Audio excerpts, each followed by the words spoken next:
A low mist clung to the earth, curling like pale smoke over the ancient stones that now lie silent, waiting. It was dawn, not just in the sky, but in time itself, a moment when the first breath of a great mystery stirred to life. Beneath that rising sun thousands of years ago, the Valley of Mexico shimmered with a quiet promise, its sprawling plains and volcanic peaks whispering a strange truth to the wind. Something extraordinary was beginning, though no one could yet name it. In the distance, shadows moved, figures, small against the vastness of the landscape, carrying bundles of stone and wood, their faces set with determination. They weren't simply building shelters, they were giving shape to a vision. This was no ordinary place. The ground felt alive, its soil rich and dark as if steeped in power. Stories passed from one voice to another told of this valley being chosen, marked by the gods. Some claimed to have seen signs in the sky, fiery trails of stars, the rare appearance of twin suns. Others whispered of echoes rising from the caves, sounds like the heartbeat of the earth itself. For generations, people had wandered here, drawn by something they could not explain. The first stone was placed in silence. Not a word, not a sound of tools striking the earth. Just the gentle press of hands against rock. Those who worked on it believed they were touching more than stone, they were shaping the bones of something eternal. It was said that before they laid the first foundation, priests walked the land barefoot, chanting prayers into the wind. They spoke to the spirits of the mountains, the rivers, the sky. Their words were promises, offerings, pleas for blessings. What made them stay? The land itself seemed to answer. Springs bubbled up, offering water so pure it sparkled like liquid light. Crops flourished even in hard seasons. And then there was the sky, a vast, unending expanse where stars gleamed like scattered jewels. At night, people would gather in small circles, pointing to constellations. They believed those stars held their stories, and as long as the stars shone, those stories would never fade. But the work was relentless. Day after day, the people labored, their hands roughened, their backs bent under the weight of stone. The heat of the sun burned their skin, yet they pressed on, driven by something bigger than themselves. They didn't call it ambition, or even survival, it was purpose. One evening, as the light faded to gold, a child stood at the edge of the growing city, staring at the shapes taking form. The buildings, though unfinished, already seemed alive. Walls rose with an eerie symmetry, perfectly aligned as if directed by unseen hands. "Why do they make it so big?" the child asked. Her father, a builder with lines etched deeply into his face, knelt beside her. He pointed to the horizon, where the towering peaks of the volcanoes touched the sky. "Because this is where the gods will walk," he said simply. The child shivered, not from cold, but from the weight of those words. In her mind, she imagined giants stepping down from the heavens, their feet making the earth tremble. For the people of this growing city, this was not imagination, it was faith. Then came the night of the fire. No one had seen it coming. Flames roared up from the plains, licking hungrily at the unfinished structures. Panic spread like the fire itself, with screams and shouts breaking the usual calm. People ran, clutching what they could save, tools, children, relics of their gods. But as quickly as it started, the fire stopped. The wind shifted, carrying smoke into the sky, where it hung like a ghost. In the smoldering aftermath, one thing became clear: the fire hadn't destroyed the city's heart. It had burned the old to make way for the new. The next morning, they began again. There was something almost otherworldly about how quickly the city grew. The central avenue stretched longer, wider, a spine that seemed to hold everything together. Along its length rose the beginnings of what would become pyramids.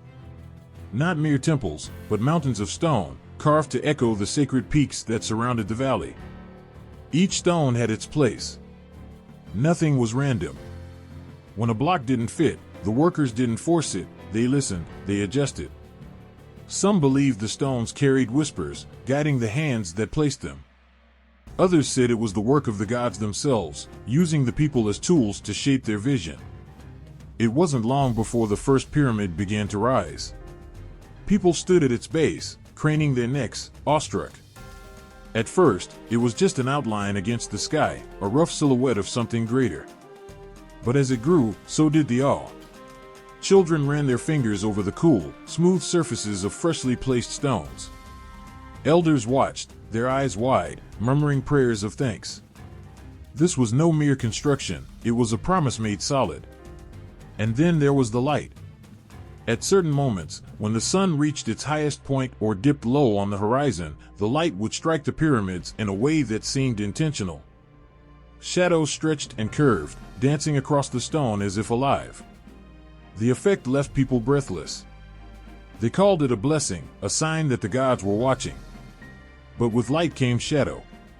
And in those shadows, fears began to grow. Some spoke of curses, of strange dreams that plagued the workers, dreams of fire and floods and voices that called from beneath the ground. A group of elders began visiting the caves, descending into the darkness to seek answers. They returned pale, silent, unwilling to share what they had seen. Still, the work continued. Years turned into decades. People were born and died, their lives entwined with the city's rise. What started as a vision became a reality, a sprawling, magnificent place unlike anything the world had known. The pyramids stood tall, their peaks reaching for the heavens, their bases rooted in the earth. And yet, for all its glory, the city remained a question. Who had truly built it? The gods, the people, or something else entirely? No one dared to answer aloud.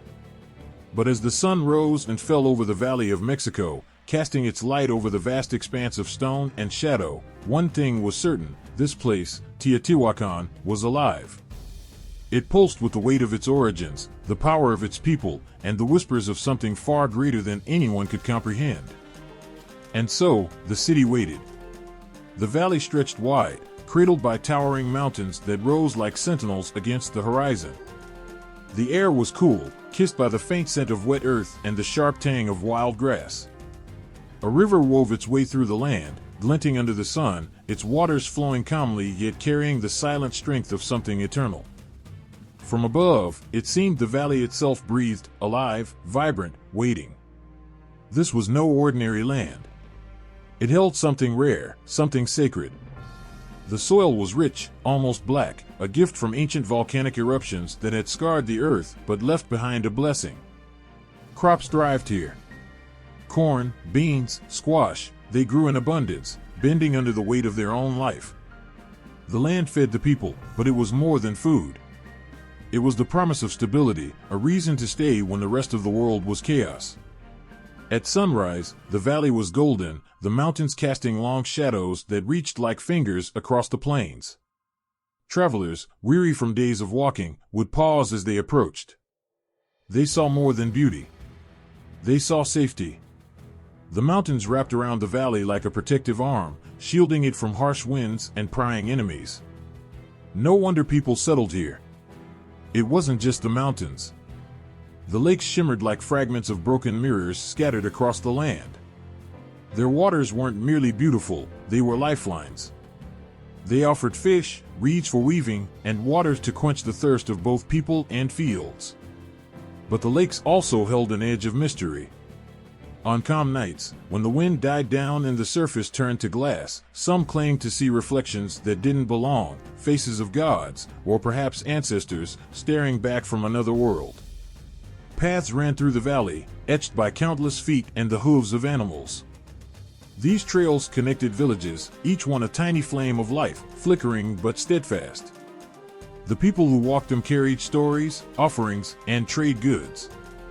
More than that, they carried trust. Trust that this land would provide, that it would protect, that it was theirs. But it wasn't just a place for survival. It was a stage, and above it, the sky stretched vast and endless. On clear nights, the stars felt so close they might fall into your hands. The people believed these stars had meaning, that they spoke to the land below. Priests would climb the slopes of the mountains, raising their hands as if to grasp the constellations. They said the stars blessed the valley, that their light wove into the soil and the water, making this place unlike any other. The rivers didn't flow without purpose. They cut through the valley with precision, like veins through flesh, nourishing everything they touched. In some places, the waters pooled into marshes, their surfaces dotted with floating plants. The marshes buzzed with life, frogs, insects, birds with feathers as bright as the dawn. These waters were more than just a resource. They were alive, and the people treated them with reverence.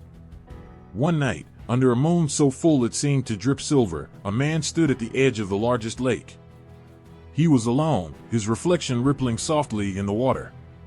He had spent the day walking, searching for a place to call home. Now, as he looked across the expanse of the valley, he felt something he couldn't name. The land seemed to pull at him, whispering promises that made his chest tighten. He knelt, pressing his hand to the ground, as though seeking its heartbeat. It was there, steady and strong. This was it. He knew it as surely as he knew his own name. The mountains weren't just guardians, they were guides. They pointed the way, their peaks standing like beacons against the endless sky.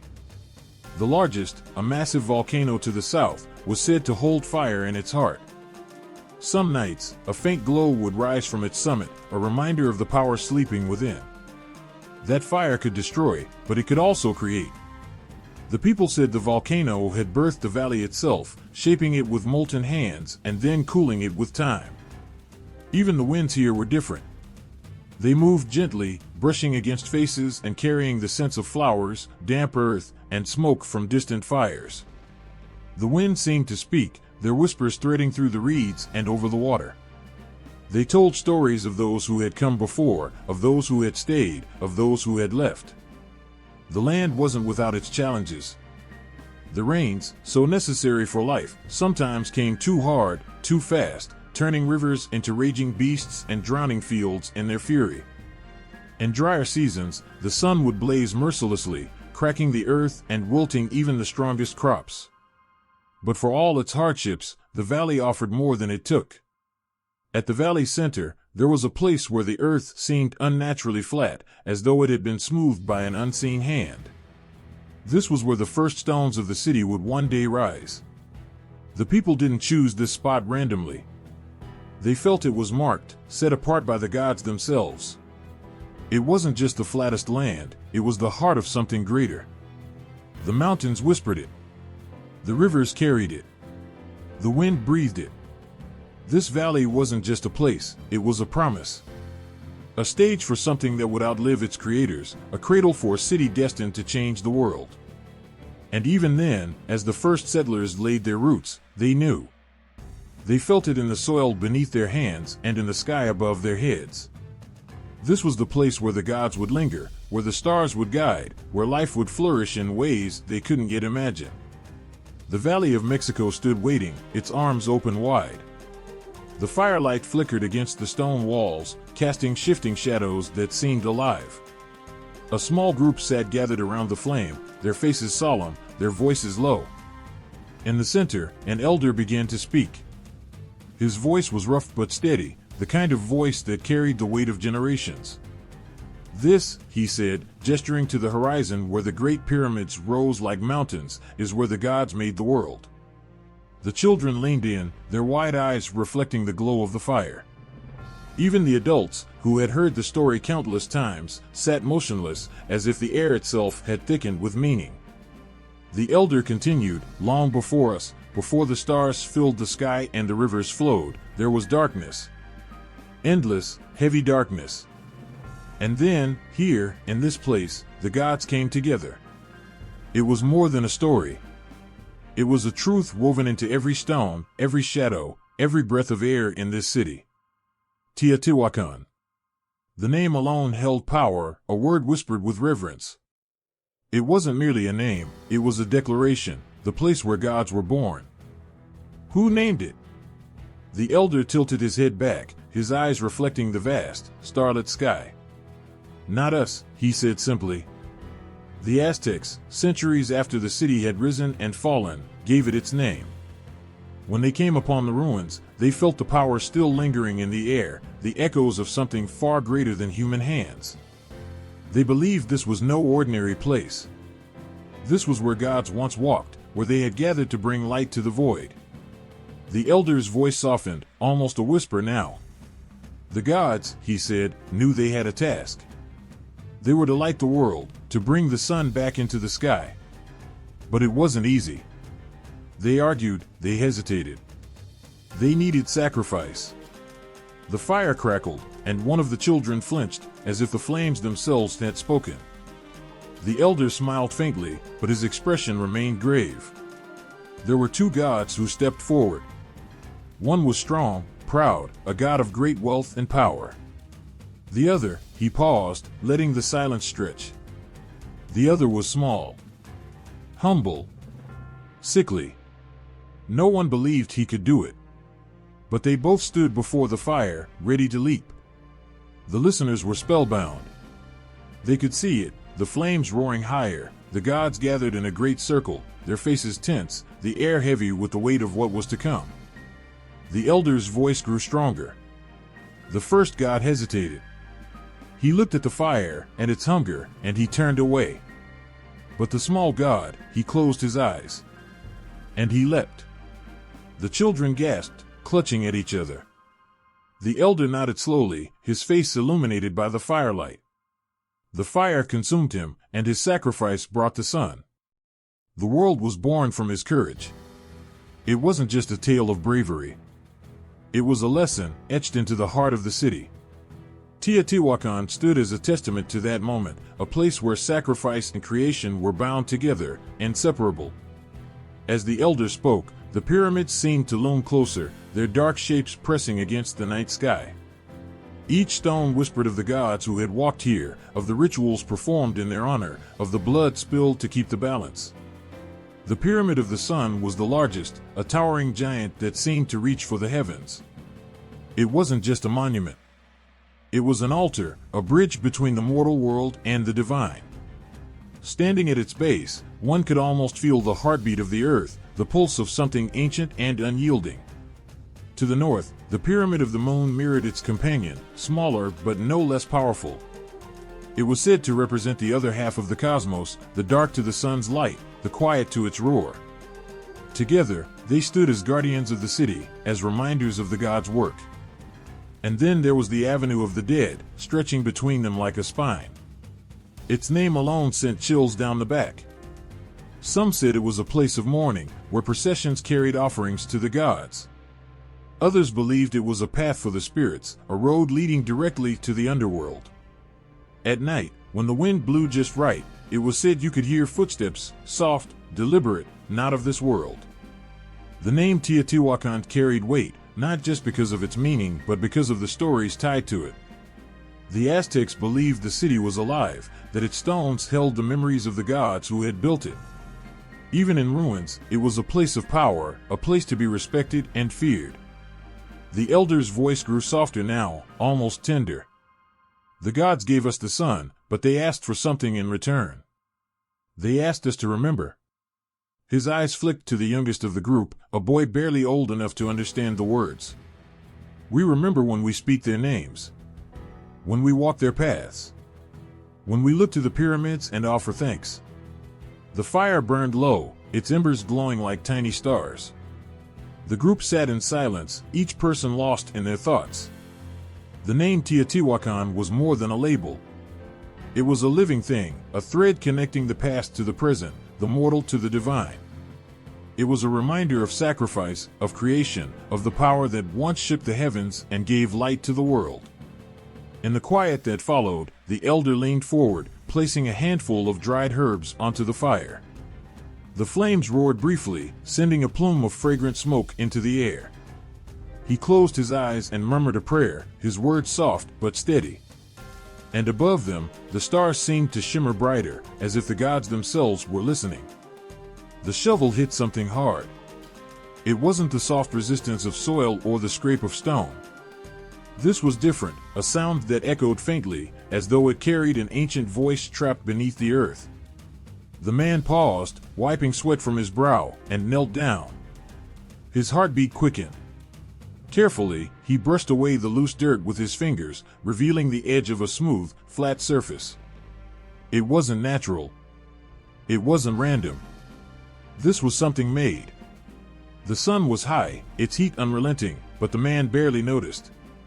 He worked methodically, uncovering more and more until the shape began to emerge, a fragment of a wall, covered in faint, colorful patterns.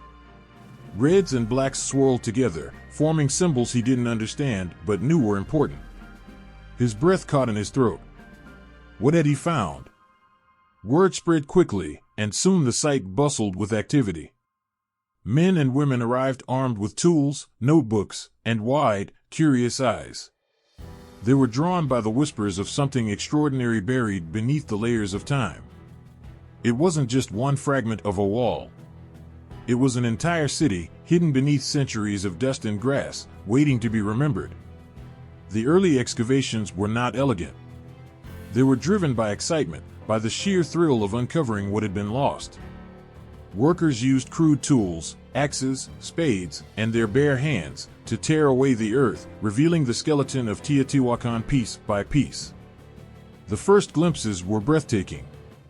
Towering pyramids, avenues lined with broken but still formidable walls, and murals whose colors had somehow defied the centuries. It was as if the city had been holding its breath, waiting for someone to notice it again. One of the first archaeologists to step onto the site described the feeling as otherworldly. He said the air seemed heavier, charged with something he couldn't name.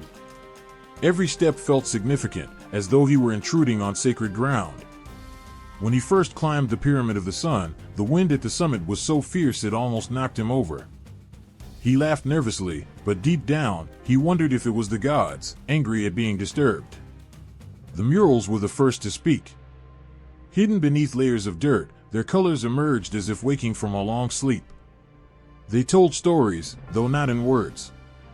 Jaguars with blazing eyes prowled across the walls, their bodies coiled with energy.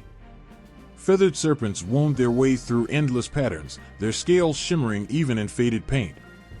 And then there were the figures, human, but not quite. They wore elaborate headdresses, their faces stern and inscrutable. Some carried offerings, others seemed to float, their arms raised toward the heavens. As the excavation expanded, more treasures came to light. Obsidian blades, sharp as the day they were made, glinted under the sun. Delicate pottery lay shattered but not forgotten, its shards fitting together like pieces of a puzzle. Each artifact was a message, a glimpse into lives lived long ago. The avenue of the dead stretched before the archaeologists like a riddle. Its stones were worn smooth in places, as though countless feet had passed over them. But who were those people? What were their lives like? Standing there, surrounded by the remnants of temples and palaces, it was impossible not to feel the weight of their absence. One day, a team uncovered a burial site near the Pyramid of the Moon. The remains were unlike anything they had seen before. The skeletons were adorned with necklaces of jade and turquoise, their hands clutching obsidian knives. They were positioned deliberately, their bodies aligned with the stars. The archaeologists debated what it meant. Were these sacrifices? Warriors? Priests? Or something else entirely? There was one find that silenced the entire team. Beneath the Pyramid of the Feathered Serpent, they stumbled upon a tunnel. Its entrance was small, almost hidden, as though the earth itself was reluctant to give it up. Crawling inside, they found themselves in a cavern lined with tiny spheres of pyrite, glittering like a galaxy caught underground. The effect was mesmerizing, like stepping into another world. But what was its purpose? No one knew. The more they uncovered, the more questions arose. The city was vast, far larger than they had expected. Its grid-like layout was astonishingly precise, a masterpiece of engineering and design. But how had they built it? And why had they abandoned it? The excavations were not without their struggles. The land resisted, as if reluctant to give up its secrets. Torrential rains turned the earth to mud, swallowing tools and slowing progress to a crawl. The sun beat down mercilessly, sapping strength and willpower. But the team pressed on, driven by something they couldn't quite name. One evening, as the light began to fade, one of the workers paused at the top of the Pyramid of the Sun. He looked out over the valley, where the shadows of the mountains stretched long and dark. The city sprawled below him, half revealed, half hidden, a silent reminder of a time long past. In that moment, he felt something shift inside him. It wasn't just a city they were uncovering. It was a story that had been waiting to be told for centuries. The archaeologists continued their work, piece by piece, layer by layer, uncovering not just a city but a connection to something far greater than themselves. And as they dug, the land seemed to sigh, as though finally releasing a secret it had guarded for so long. Beneath the looming shadows of Teotihuacan's pyramids, there was once a hum of life that pulsed like a heartbeat. Footsteps echoed along the stone avenues, the laughter of children mingling with the rhythmic chants of rituals. Fires burned in clay hearths, their smoke rising into the sky to join the whispers of the wind. And somewhere, in the stillness of a moonlit night, hands chiseled stone, shaping a city that would defy time itself. But who were those hands? Whose vision birthed this place that even now, centuries later, commands reverence? The silence of history was deafening, broken only by fragments of clues scattered like bones across the valley. Murals, intricate and alive with meaning, depicted people unlike those who had first rediscovered the city. They wore bright garments adorned with feathers and shells, their faces painted with symbols that spoke of a language long forgotten. Their eyes, as captured in the paintings, seemed to look out at the future, daring it to remember them. Theories swirled like autumn leaves in the minds of those who studied Teotihuacan. Some spoke of a single, mighty ruler, a figure cloaked in mystery, whose brilliance and ambition could command thousands to carve the pyramids from the earth. Others whispered of a collective spirit, a civilization united by purpose, where no one voice rose above the others, yet all sang in harmony. One name stood out, the Teotihuacanos. That's what they were called, though no one knew if they called themselves that. The Aztecs, coming centuries later, gave them this title, speaking of them with awe, as if they had encountered the echoes of gods. Whoever they were, they lived with a precision and order that rivaled even the stars above. The city was no chaotic sprawl, it was a masterpiece of design. The pyramids aligned with celestial bodies, their positioning deliberate, their purpose profound. But why? Why build a city so vast, so calculated? Theories painted pictures of traders, people who had traversed mountains and rivers, their hands carrying goods from distant lands. Others imagined priests and astronomers, their lives devoted to charting the skies and interpreting the will of unseen powers. And then there were the laborers, the countless souls who lifted stones, shaped walls, and gave their strength to the city's rise. Did they do so willingly? Or were they driven by fear, by the belief that their survival depended on the favor of the gods? One story, unearthed from the carvings and the fragments of artifacts, spoke of a great migration. It told of people fleeing destruction, fires that consumed their villages, droughts that cracked the earth like brittle glass. They had sought refuge in the valley, a place of rivers and fertile soil, a place where the mountains cradled them like protective arms. Here, they had started anew, their past left behind but not forgotten. Another theory painted a darker image of conquest and domination. It suggested that Teotihuacan was born from ashes, its builders the victors of a war long lost to memory.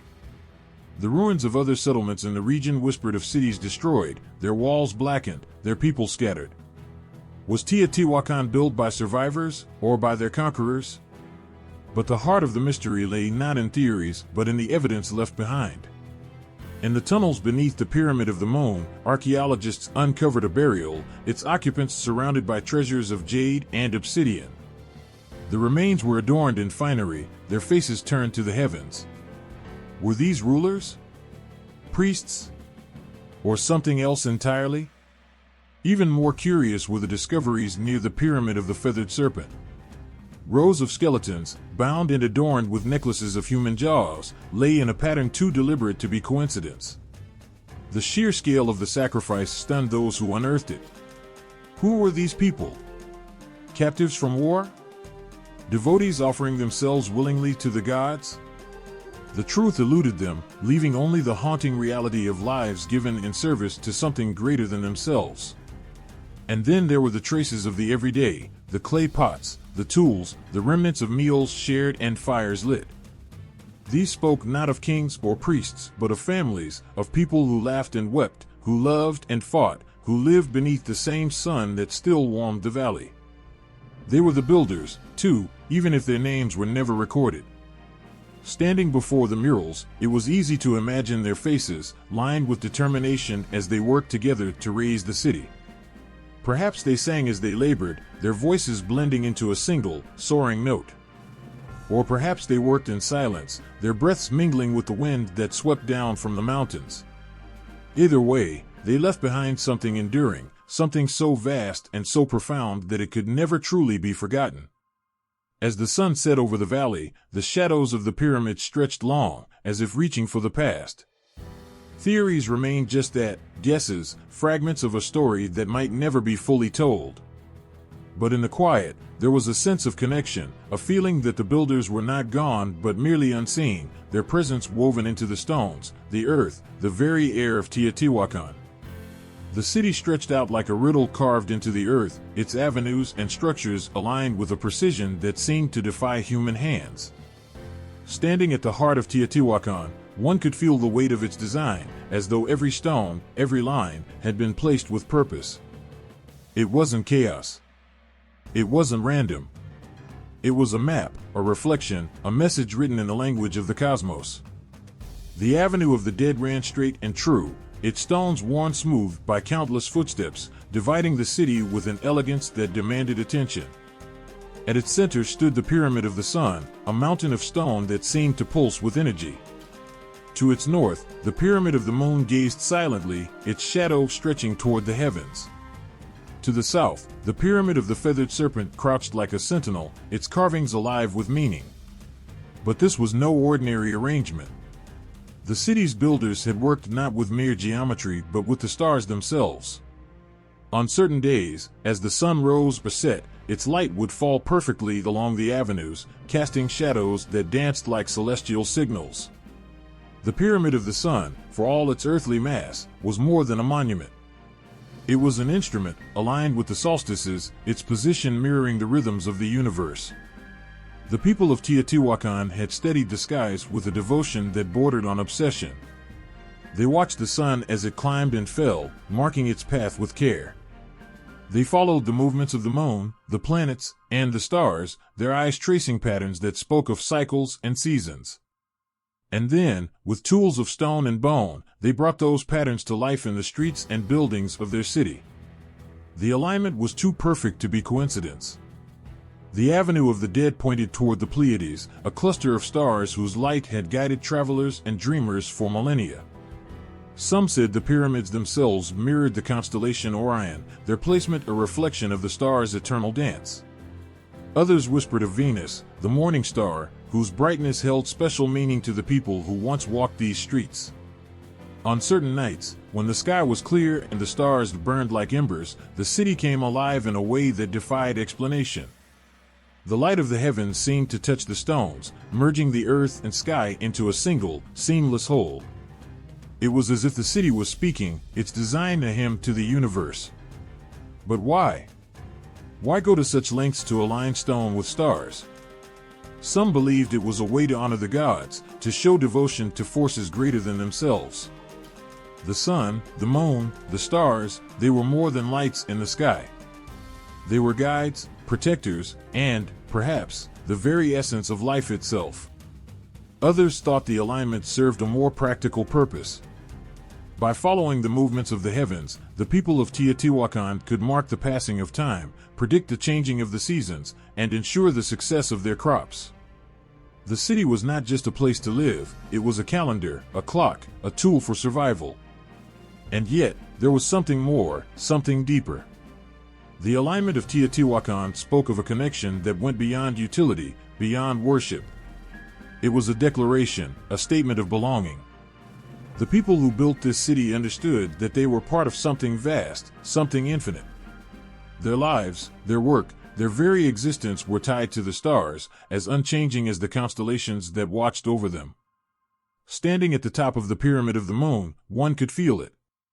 The wind carried whispers of a time when the city thrummed with life, its people looking to the sky for answers. Their laughter, their prayers, their hopes, they seemed to linger, woven into the fabric of the city itself. The view stretched endlessly, the mountains cradling the valley like guardians, the horizon ablaze with color. And above it all, the stars waited, their light unyielding, eternal. The layout of Teotihuacan was not just a testament to human ingenuity. It was a reminder that even the most extraordinary achievements begin with a single, deliberate act. A stone placed. A line drawn. A dream imagined under the watchful gaze of the stars. In the hushed stillness of the ancient city, as the last light of the day dipped behind the jagged mountains, the stars began to flicker awake. It was in this sacred time, when the world hovered between night and day, that the stories began. They weren't whispered in voices we could hear, but in the language of stone and sky, in the very layout of Teotihuacan. They spoke of creation, of gods, of a time when the world was nothing but chaos and darkness. Long before humans walked the earth, the gods gathered in a great void. It was said that the world needed light, and for this, a sacrifice was required. Two gods stepped forward, one grand and radiant, the other humble and scarred. They stood at the edge of the void, their forms outlined by a fire that burned fiercely, consuming everything in its path. The first god, proud and confident, hesitated, his courage faltering in the face of the flames. The second god, though marked by suffering, leapt without hesitation, offering himself to the fire. In that moment, the world was remade. The scarred god became the sun, his light spreading across the heavens, chasing away the darkness. The proud god, shamed by his reluctance, followed after, becoming the moon. But the light of the sun was still and heavy, unmoving. To set it in motion, to breathe life into it, the other gods made a decision. They gave their own lives, their blood feeding the new world. And so the stars were born, scattered like tears across the night sky.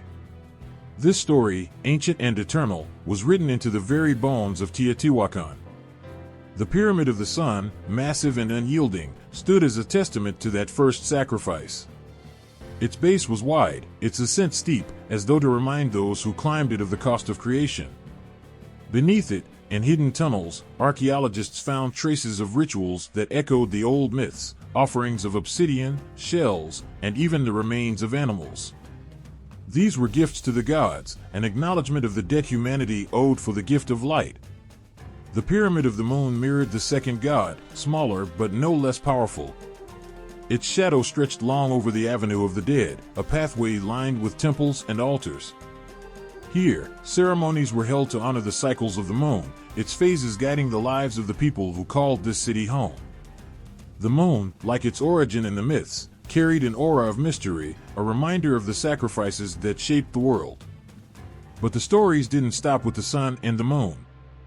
The legend spoke of the birth of humanity itself, a tale tied closely to Teotihuacan. In the beginning, they said, the earth was barren, a place of stone and silence. The gods, moved by pity or perhaps boredom, decided to create beings who could speak, who could pray, who could honor them. The first attempts failed, the figures crumbled to dust, too fragile to survive. Then the gods tried again, mixing earth with their own blood, imbuing the figures with life. This time, the humans stood, their hearts beating with the rhythm of the universe.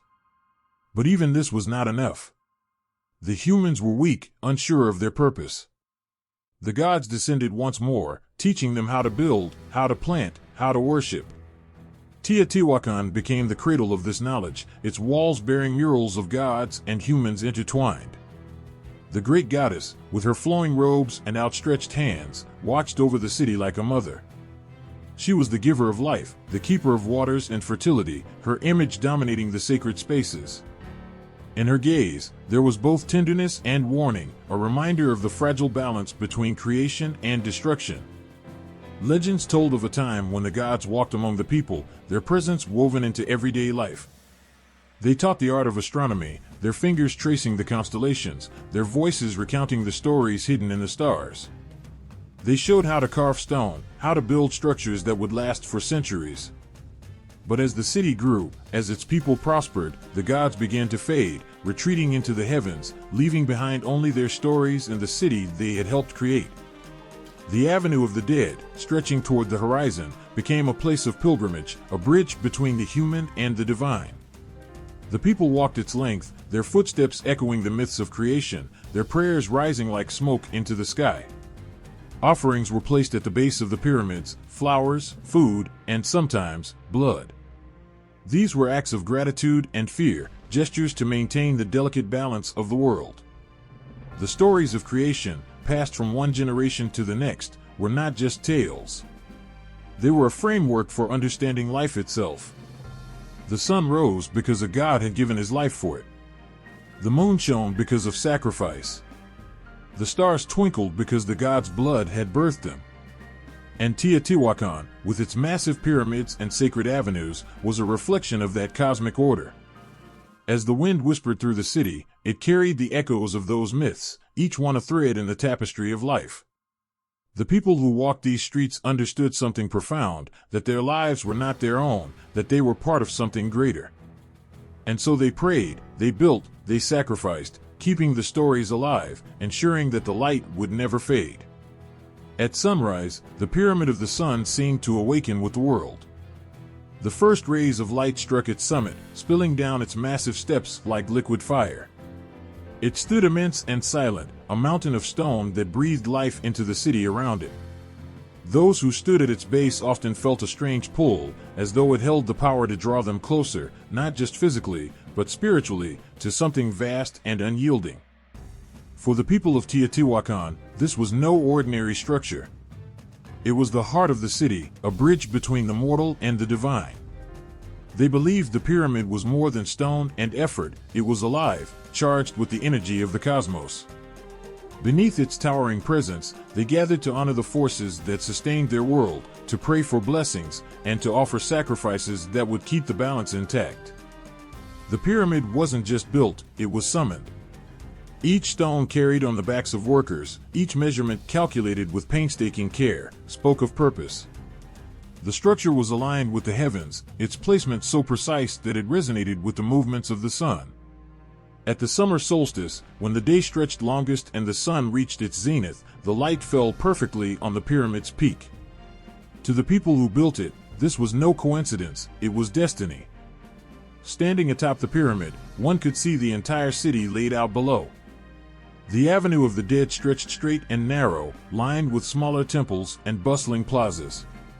To the north, the Pyramid of the Moon loomed, its shadow a counterpart to the sunlight that bathed the larger structure. In every direction, the Valley of Mexico spread wide and fertile, mountains rising like guardians on the horizon. Yet for all this grandeur, it was the pyramid itself that captured the heart, its presence an anchor in a world constantly shifting. The people believed the pyramid was the navel of the world, a place where creation began and where the gods walked among them. It was tied to a story older than memory, a tale of how light itself was born. In the time before time, the gods gathered here, their forms flickering like flames, to decide the fate of the universe. The darkness that engulfed the world was thick and unyielding, and the gods knew a sacrifice was needed to bring forth the sun. The legends told of how one god stepped forward, scarred and unassuming, to throw himself into a great fire. From his sacrifice, the sun rose, its light breaking the hold of the void. But the sun was heavy and still, refusing to move across the sky. The gods, realizing the magnitude of their task, offered their own blood to set it in motion. It was said that the Pyramid of the Sun was built to honor this act, its stones imbued with the echoes of that primordial flame. Beneath the pyramid's surface lay secrets that still whispered of its sacred purpose. Tunnels and chambers hidden deep within the structure held offerings of obsidian blades, seashells, and animal bones, their arrangement deliberate and ritualistic. Some believed these were gifts to the gods, placed here to nourish the forces that kept the universe in balance. Others thought the tunnels represented the underworld, a place where souls journeyed after death, guided by the light of the sun. Ceremonies held at the pyramid were as grand as the structure itself. Thousands would gather in its shadow, their faces painted in vibrant colors, their clothing adorned with feathers and beads.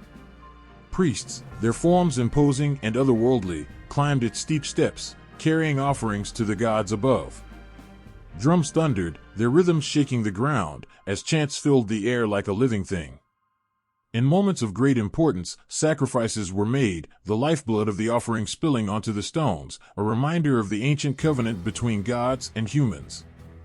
For the people, these rituals were not acts of cruelty but of necessity. The gods had given their blood to create the world, it was only right to return the favor. The Pyramid of the Sun became a place where the mortal and immortal touched, where the barriers between worlds grew thin. Each offering, each prayer, was a thread in the web that held existence together. But it wasn't just the gods who were honored here. The pyramid was a testament to the strength and unity of the people who built it. Farmers, artisans, and laborers, all contributing their skill and effort, had come together to create something that would endure for centuries. It was a reminder of their resilience, their ability to transform stone and sweat into a symbol of eternal light. Even now, centuries after the city fell silent, the Pyramid of the Sun remains a monument to the extraordinary. Its steps are worn, its surface weathered, but its power endures. Those who stand before it feel the weight of its history, the pulse of something ancient and profound. It is not just a structure, it is a story, one that speaks of sacrifice, faith, and the unyielding desire to reach for the heavens. Under the pale glow of the moon, the Pyramid of the Moon stood quiet and resolute, a sentinel against the night sky. Its silhouette rose like a shadowed mountain, commanding reverence and awe. The light of the moon bathed it in a silvery haze, and in that stillness, the structure seemed to hum with a rhythm only the stars could understand. For those who walked the Avenue of the Dead, the pyramid wasn't merely stone and symmetry, it was a portal to the celestial, a keeper of mysteries tied to the cycles of the heavens.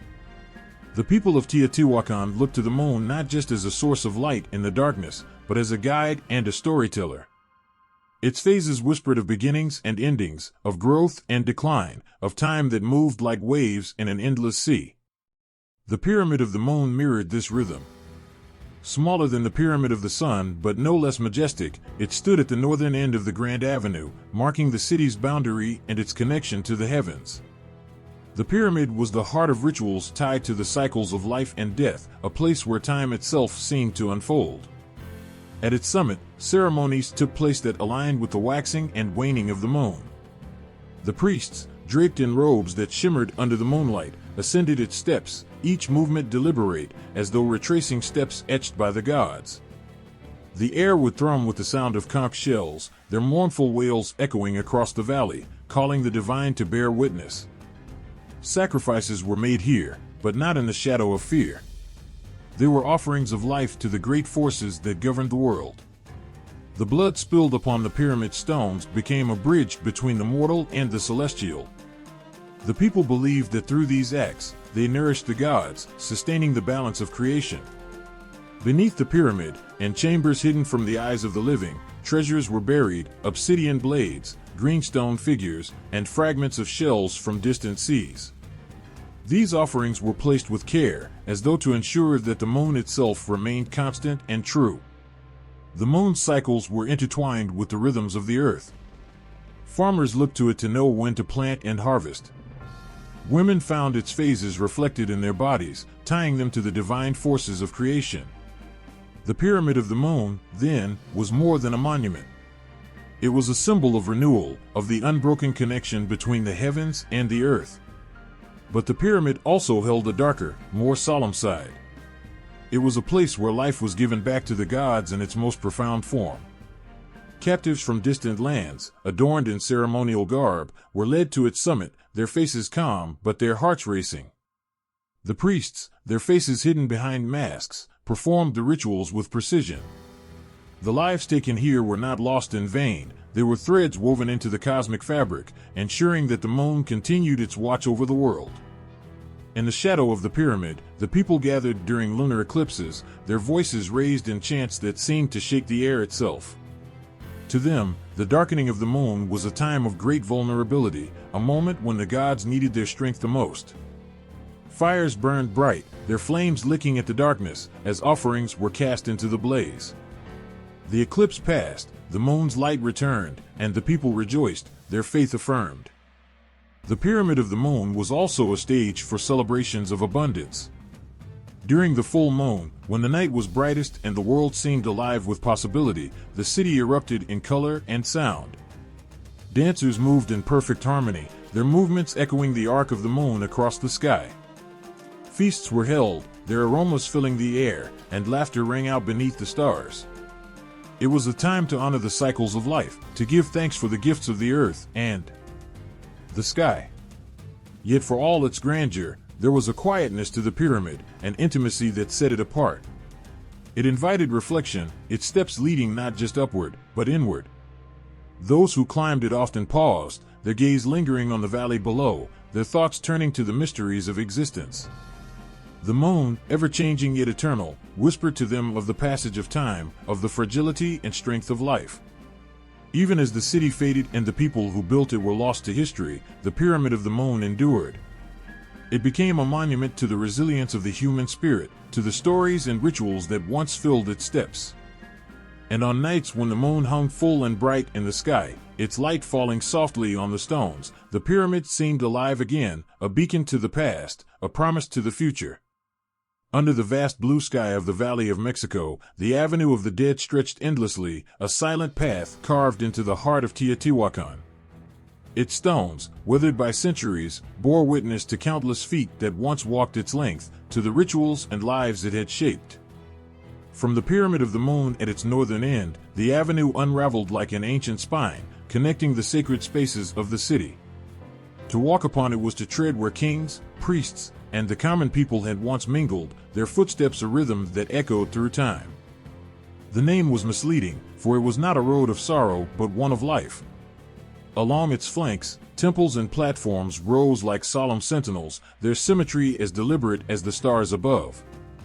The avenue's alignment was no accident.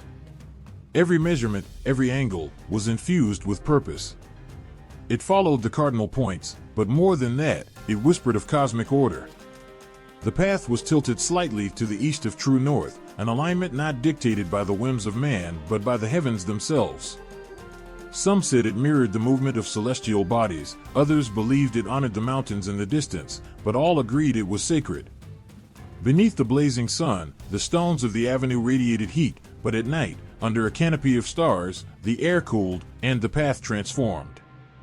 The moon's pale light illuminated its length, revealing patterns invisible during the day. The avenue seemed alive, breathing with the rhythm of the universe. Those who walked it in these quiet hours often felt as though they were stepping into another world, one where time flowed differently, where the boundaries between past and present blurred. Ceremonial processions often took place along its expanse. Priests in feathered robes led the way, their movements slow and deliberate, their chants resonating like the heartbeat of the city. Behind them, dancers moved in synchronized patterns, their feet striking the stones in unison, creating a sound that seemed to call the gods. The air was thick with incense, the sharp scent of copal mingling with the earthiness of the soil. Offerings were carried, their weight symbolic of the burdens and hopes of the people, and placed on altars along the way. The avenue's design was a masterpiece of urban planning, not merely a road but a living framework that shaped the city around it. Markets thrived in its shadow, with merchants displaying wares from distant lands, obsidian from the mountains, shells from the seas, and vibrant textiles dyed in the richest hues. Homes and workshops clustered nearby, their proximity a testament to the avenue's role as the lifeblood of the city.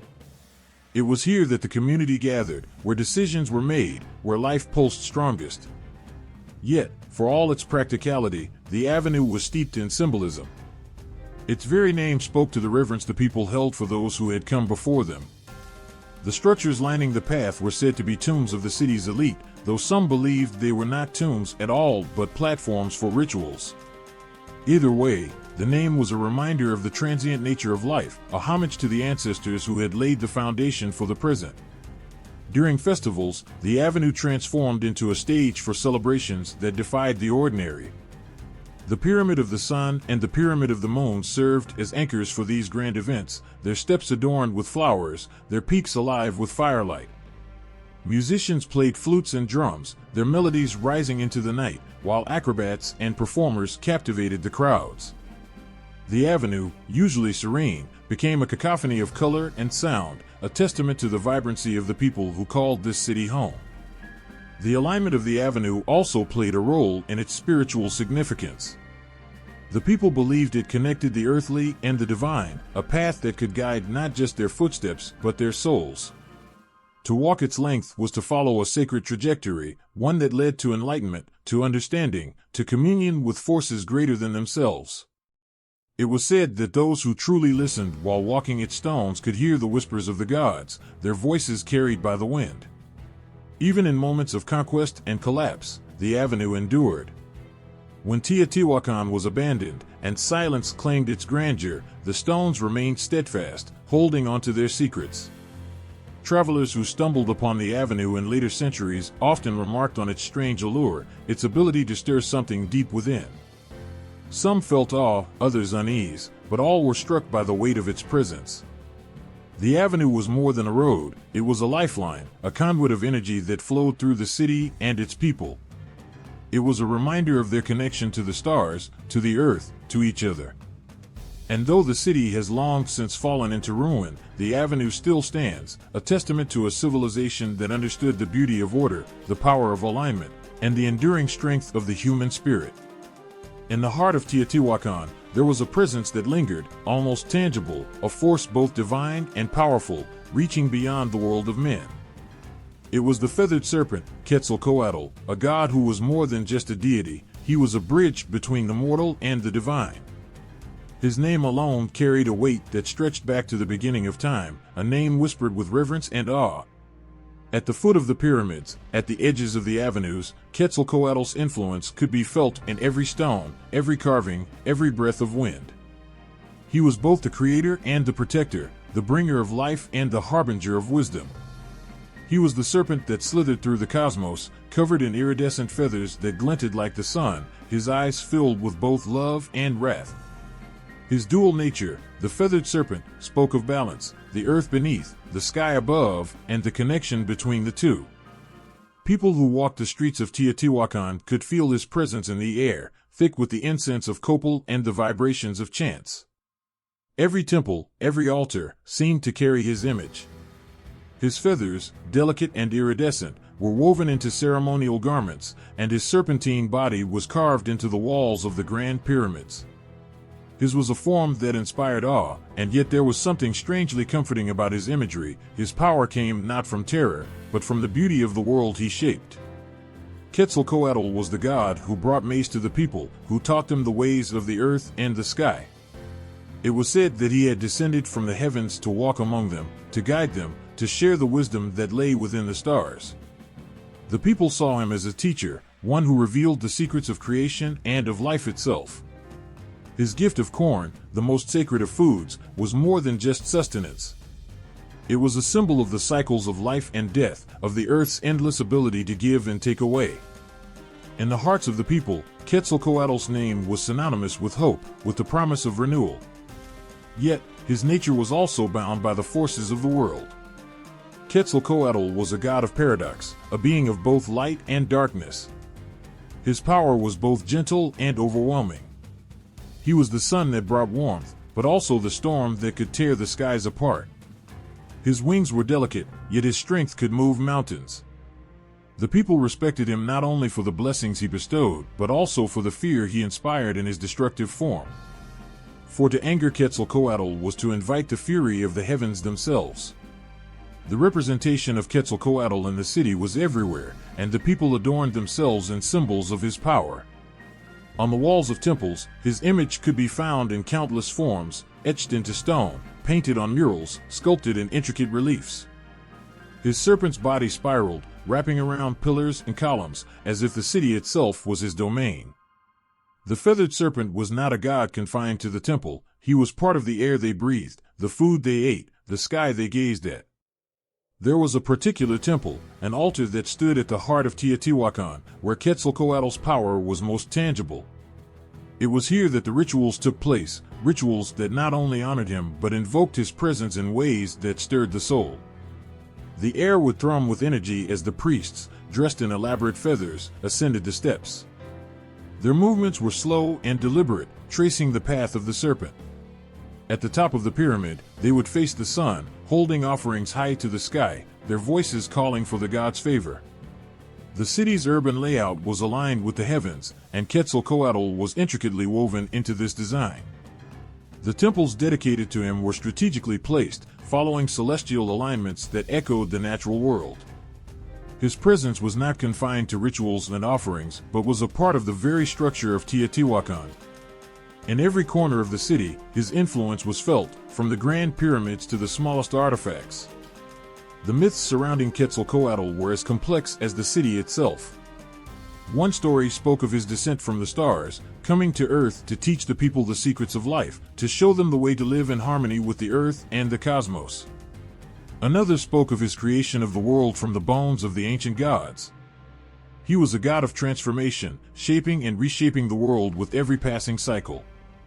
But there were darker tales as well, of his journey to the underworld, his battles with other gods, and his eventual disappearance. Some believed that Quetzalcoatl had left the earth in a ship of serpents, returning to the stars, promising to one day return when his people were in need. These myths were not simply stories to the people of Teotihuacan, they were the guiding principles of their lives. The gods, and Quetzalcoatl in particular, were not distant, unreachable figures. They were woven into the fabric of everyday life.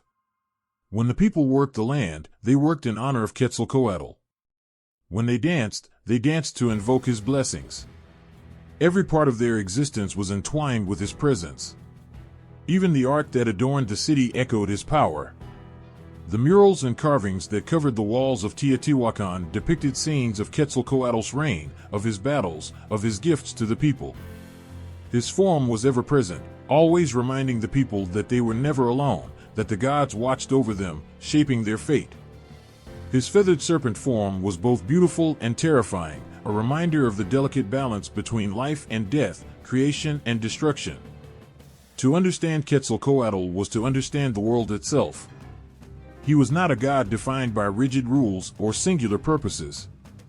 He was as much a part of the earth as he was of the sky, as much a part of the night as he was of the day. His power was not in dominance, but in the beauty of harmony, and the peace that comes with understanding the cycles of the universe. To worship him was to acknowledge the sacredness of existence, the delicate thread that binds all things together. It was the crack of dawn, and the land of Teotihuacan stood still under the weight of the silence. The city, full of life and energy in the daylight hours, now rested under a sky that was painted in hues of orange and purple. But even in the quiet, there was an awareness. The air itself seemed to tremble with the unspoken plea for rain. The earth, dry and thirsty, waited. It had always waited. In this land where the sun blazed down relentlessly and the wind swept across the mountains, there was one thing that could make or break the people of Teotihuacan: water. Life itself depended on it, and they knew the importance of a blessing that came from above. It was not a simple request, it was a prayer, a desperate plea for survival, woven into the fabric of their culture, their rituals, their very existence. The gods of water, Tlaloc foremost among them, were the keepers of life itself. Tlaloc was no ordinary god. He was the god of rain, thunder, and fertility, a deity whose power could summon both life-giving storms and catastrophic floods. The people of Teotihuacan knew well that without his favor, the crops would fail, the rivers would dry, and the city would fall silent. In a place where water was scarce, where the land could scorch in an instant under the sun's harsh rays, the people relied on the gods to provide the rain they so desperately needed. The legends surrounding Tlaloc were as old as the city itself. He was said to live in the mountains, far beyond the reach of mortals, in the great realms where the clouds formed and the rain began its long descent to the earth. His home was in the heights, but his reach was everywhere. The people looked up to the mountains with reverence, knowing that the rain could come at any moment, brought down by Tlaloc's mighty hands. In the temples of Teotihuacan, the reverence for Tlaloc was palpable. The structures, though majestic in their own right, seemed to pale in comparison to the awe that the people held for the water gods. The walls of the city were adorned with murals, each depicting scenes of the gods and their mighty gifts. There were images of Tlaloc, his face painted with jagged lines, his eyes wide with power, as his hands stretched out to the heavens, calling for the rain. His visage, fierce and yet full of grace, was everywhere, etched into the stones, carved into altars, painted on the walls of sacred spaces. At the heart of Teotihuacan, where the great pyramids rose like giants touching the sky, there was a temple dedicated to Tlaloc and his rain-bearing brethren.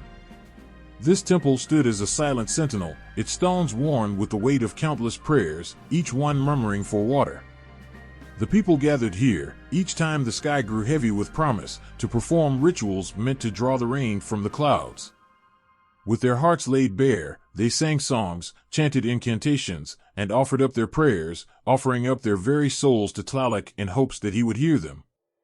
The rituals were as intense as the need for the rain itself.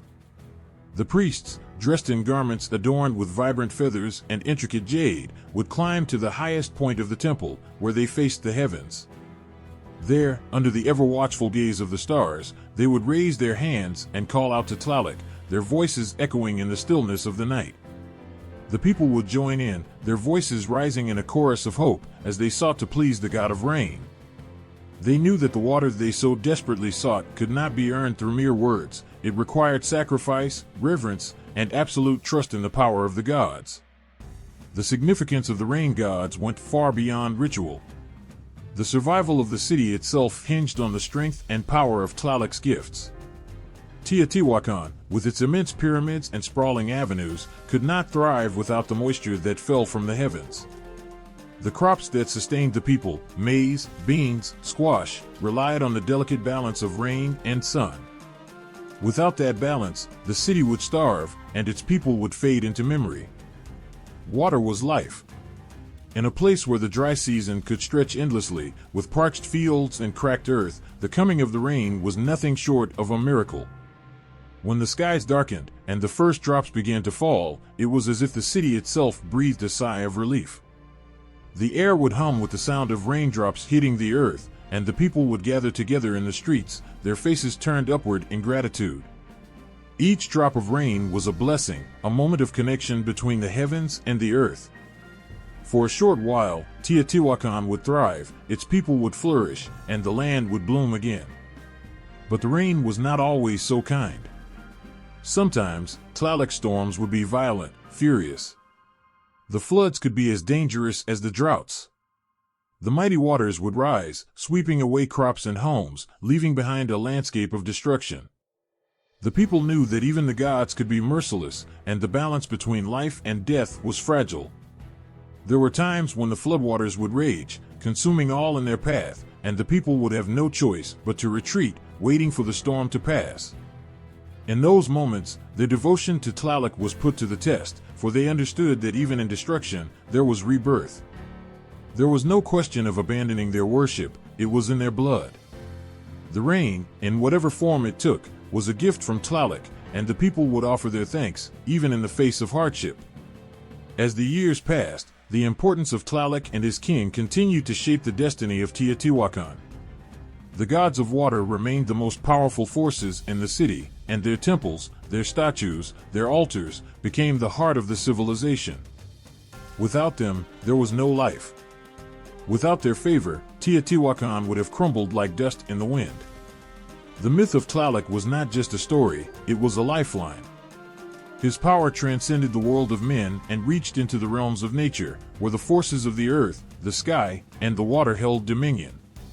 The people understood that their connection to the gods of water was not just an act of faith, but a necessity for survival. It was a constant, ongoing relationship, one that demanded humility, sacrifice, and the utmost reverence. For in Teotihuacan, as in all the lands, the rain gods were the true masters of life itself. Without their blessing, the city would have faded into dust, a mere memory in the vast landscape of time. Beneath the stones of Teotihuacan, where the sun blazes fiercely overhead and the streets hum with life, there lies a world of shadows, hidden from the eyes of those who walk the avenues. Beneath the great pyramids, beneath the bustling city, beneath the earth itself, there are tunnels, dark, cold, and endless. These tunnels do not just connect one place to another. They are portals, passages to a world where the living and the dead are not so separate. The people of Teotihuacan knew the power of the underworld. To them, it was not a distant, forgotten place. It was close, so close that the very ground they walked on seemed to pulse with the energy of what lay below. In the deep, dark caves beneath the city, they believed that spirits stirred and the gods lingered, waiting. It was a place of mystery and danger, yes, but also of profound meaning. For the underworld was not just a realm of death, it was a realm of transformation, of rebirth. The idea of the underworld was woven into the very fabric of Teotihuacan mythology. It was not a place to be feared, but respected. A place where life and death intertwined, where the journey to the afterlife began. In the tunnels beneath the city, one could walk the path that led from one existence to the next. They were the veins of the earth, carrying the lifeblood of the city's spirit. And those who entered, whether in life or death, would find that the journey was not one they could take alone. The gods would guide them, or perhaps, test them. One of the most sacred places in Teotihuacan was the Temple of the Feathered Serpent, where the shadows seemed to stretch long into eternity.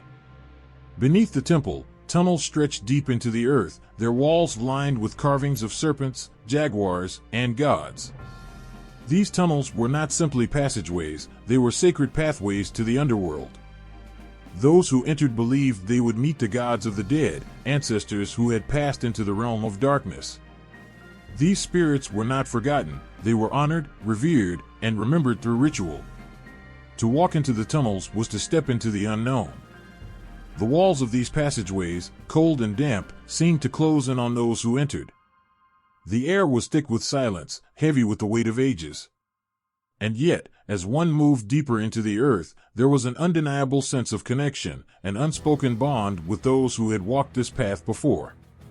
It was as if the very stones whispered stories of the past, tales of sacrifice, of prayers, of offerings to the gods. There, in the darkness, the boundaries between the living and the dead grew thin, like a veil that could be pierced with a single breath. Some say the tunnels were more than just sacred spaces for rituals. They were also a place of power. The people of Teotihuacan believed that the earth itself was alive, that the very soil beneath their feet was charged with energy. The tunnels and caves that cut through the land were not just natural formations, they were the pathways of the gods, through which they could travel to the heavens or descend to the underworld. They were sacred arteries, connecting the mortal world with the divine. As they wandered through the darkened passages, the people of Teotihuacan could feel the pulse of the earth, the ancient heartbeat that had been thumping long before their time. It was said that the deeper one traveled into the underworld, the closer one came to the gods themselves. But it was not an easy path. To reach the gods, one had to be tested. Trials of strength, of courage, of faith awaited those who sought entry into the sacred realm. Only those who were pure of heart and spirit would be allowed to pass. These beliefs were not just reflected in the rituals, but also in the way the city itself was laid out. The Avenue of the Dead, one of the most famous streets in Teotihuacan, aligned perfectly with the caves and tunnels beneath. The avenue, stretching for miles, was a symbol of the journey from life to death, from the mortal realm to the underworld. The Great Pyramids stood as beacons, guiding souls on their journey. The Pyramid of the Sun, the largest and most powerful of the structures, seemed to touch the sky, while the Pyramid of the Moon, aligned with the caves beneath, reached into the depths of the earth. It was a physical manifestation of the duality of existence, the heavens above and the underworld below, ever intertwined. Even the gods themselves had ties to the underworld. Quetzalcoatl, the feathered serpent, was said to have descended into the underworld on more than one occasion, seeking knowledge, seeking power. He walked the path of death and rebirth, just as the people of Teotihuacan did. His presence was felt in the tunnels, where his serpentine form could be seen etched into the walls, winding its way through the stone. He was the link between the living and the dead, a guide for souls as they passed through the dark. His feathers, so bright and vibrant, contrasted sharply with the deep, cold shadows that surrounded them, reminding all who looked upon his image that life and death were never separate. They were, in fact, part of the same cycle. To the people of Teotihuacan, the underworld was not an end, but a beginning. It was a place where the souls of the departed would find peace, where they would be reborn, ready to begin anew. The rituals performed in the tunnels were not just to honor the dead, they were to ensure that the cycles of life and death continued, that the spirits would guide the living through their own struggles, just as they had struggled in the underworld. As the years passed, the tunnels beneath Teotihuacan continued to hold their mysteries. The city would rise and fall, civilizations would come and go, but the earth would remain. And in its depths, in the shadows of the tunnels, the gods and the spirits would continue to wait. The underworld, once so distant, now seemed to be closer than ever. For those who understood, it was clear, beneath the city of Teotihuacan, the pulse of life continued to beat eternally. And the journey from the world of the living to the world of the dead was never truly over. It had simply begun again. The air was thick with anticipation, a heavy weight that pressed down on the gathered crowd in Teotihuacan. A silence had fallen over the city, one that stretched beyond the usual sounds of the marketplace and the hum of daily life. Today was different. Today, something sacred was happening.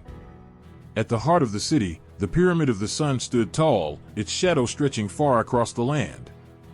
But it was not just the sun that gave the people warmth and life, it was the blood they offered to the gods, a sacrifice that linked the living and the divine. The high priest stood at the altar, preparing for a ritual that had been practiced for centuries, a ritual that was both terrifying and beautiful in its simplicity. Blood was the offering, the essence of life itself. The gods had demanded it, and the people would give it. In Teotihuacan, sacrifice was not just a ceremonial act. It was the thread that tied the heavens and the earth together. It was the very heartbeat of the city, pulsing through its people, its temples, and its rituals. Bloodletting was the most sacred form of this offering. With knives that gleamed under the hot sun, priests would pierce their skin, drawing blood that dripped onto the earth below. This was not an act of violence, it was a gift, a way to honor the gods and ensure that the cycles of life continued. The gods needed the blood to sustain the sun, to keep the rain falling, to keep the seasons turning. Without it, the world would fall into chaos. But there was something even more profound in the act of sacrifice. It was not just the gods who demanded the blood. It was the city itself. Teotihuacan was built on the belief that the gods had created the world through sacrifice. They had given their lives to bring life into being, and so it was only right that the people of Teotihuacan would repay that debt. In the blood of the sacrificed, the people saw not death, but rebirth. Through the shedding of blood, life was renewed. The gods watched over them, and the people gave back what was theirs to give. The sacrificial ceremonies were held in the great temples, at the top of the pyramids. From these lofty heights, the priests could look down upon the city, the streets winding through the stone like veins of a living creature. They were the intermediaries between the gods and the people. The blood that flowed from their offerings was carried to the heavens, ensuring that the sun would rise again, that the crops would grow, that the rains would come when needed. It was a sacred pact, one that had been upheld for generations. But human sacrifice was not always a quiet, ritualized act. There were moments when it took on a more dramatic, even violent form. The sacrifices of warriors captured in battle, their hearts torn from their chests while they were still alive, were the most powerful of all. To give up a life in this way, to offer oneself to the gods, was the highest honor a warrior could receive. Their sacrifice ensured that the gods would continue to favor the people, that the forces of darkness would be kept at bay. It was a gift not just to the gods, but to the city itself, a demonstration of courage and strength. For the people of Teotihuacan, these sacrifices were not acts of cruelty, they were sacred rituals that kept the cosmic balance intact. They believed that every drop of blood spilled was a drop of life given back to the earth, a life that would nourish the gods and, in turn, nourish the city. They saw themselves as part of a greater cycle, one that stretched beyond the boundaries of their own lives. Death was not an end, but a transition, a passage from one form of existence to another. As the ritual unfolded, the gathered crowd would fall into a hushed reverence. The sound of drums, steady and deep, would echo through the air, keeping time with the pulse of the people's hearts. The smoke from burning incense swirled into the sky, carrying prayers and petitions to the gods. The priest would raise his knife, the blade gleaming like a star in the fading light, and with a swift motion, the sacrifice would be made. The blood would flow, dripping onto the stones, mingling with the dust of the earth. In these moments, the people would feel the weight of the universe shift. The earth itself seemed to tremble, as if acknowledging the offering. The gods were pleased. The sun would rise again, the crops would flourish, and the cycle of life would continue. But there was a deeper connection, one that only the priests and those closest to the rituals understood. The gods had not only created the world through sacrifice, they had also created the people. The blood that was offered was a reminder that the gods were not distant, unreachable beings. They were part of the people, and the people were part of them. Through sacrifice, they remained united. The act of bloodletting was also an act of communion. When a person offered their blood to the gods, they were not just giving life, they were becoming one with the divine. Their flesh, their blood, was no longer just theirs. It became part of something much larger, part of the earth, the heavens, and the eternal cycle of life and death. To offer oneself in this way was to transcend the self, to become something greater than human. It was the ultimate act of devotion, of surrender. And for those who were chosen to be the final sacrifice, it was a moment of profound significance. They knew that their death would not be in vain. It would feed the gods, ensure the survival of the city, and maintain the delicate balance of the universe. As they stood on the altar, their hearts beating fast, their final thoughts were not of fear but of peace. They were about to become part of something eternal. In the years that followed, the people of Teotihuacan would continue their rituals, knowing that their sacrifices were not in vain. They were acts of devotion, of love, of respect for the gods and the earth that sustained them.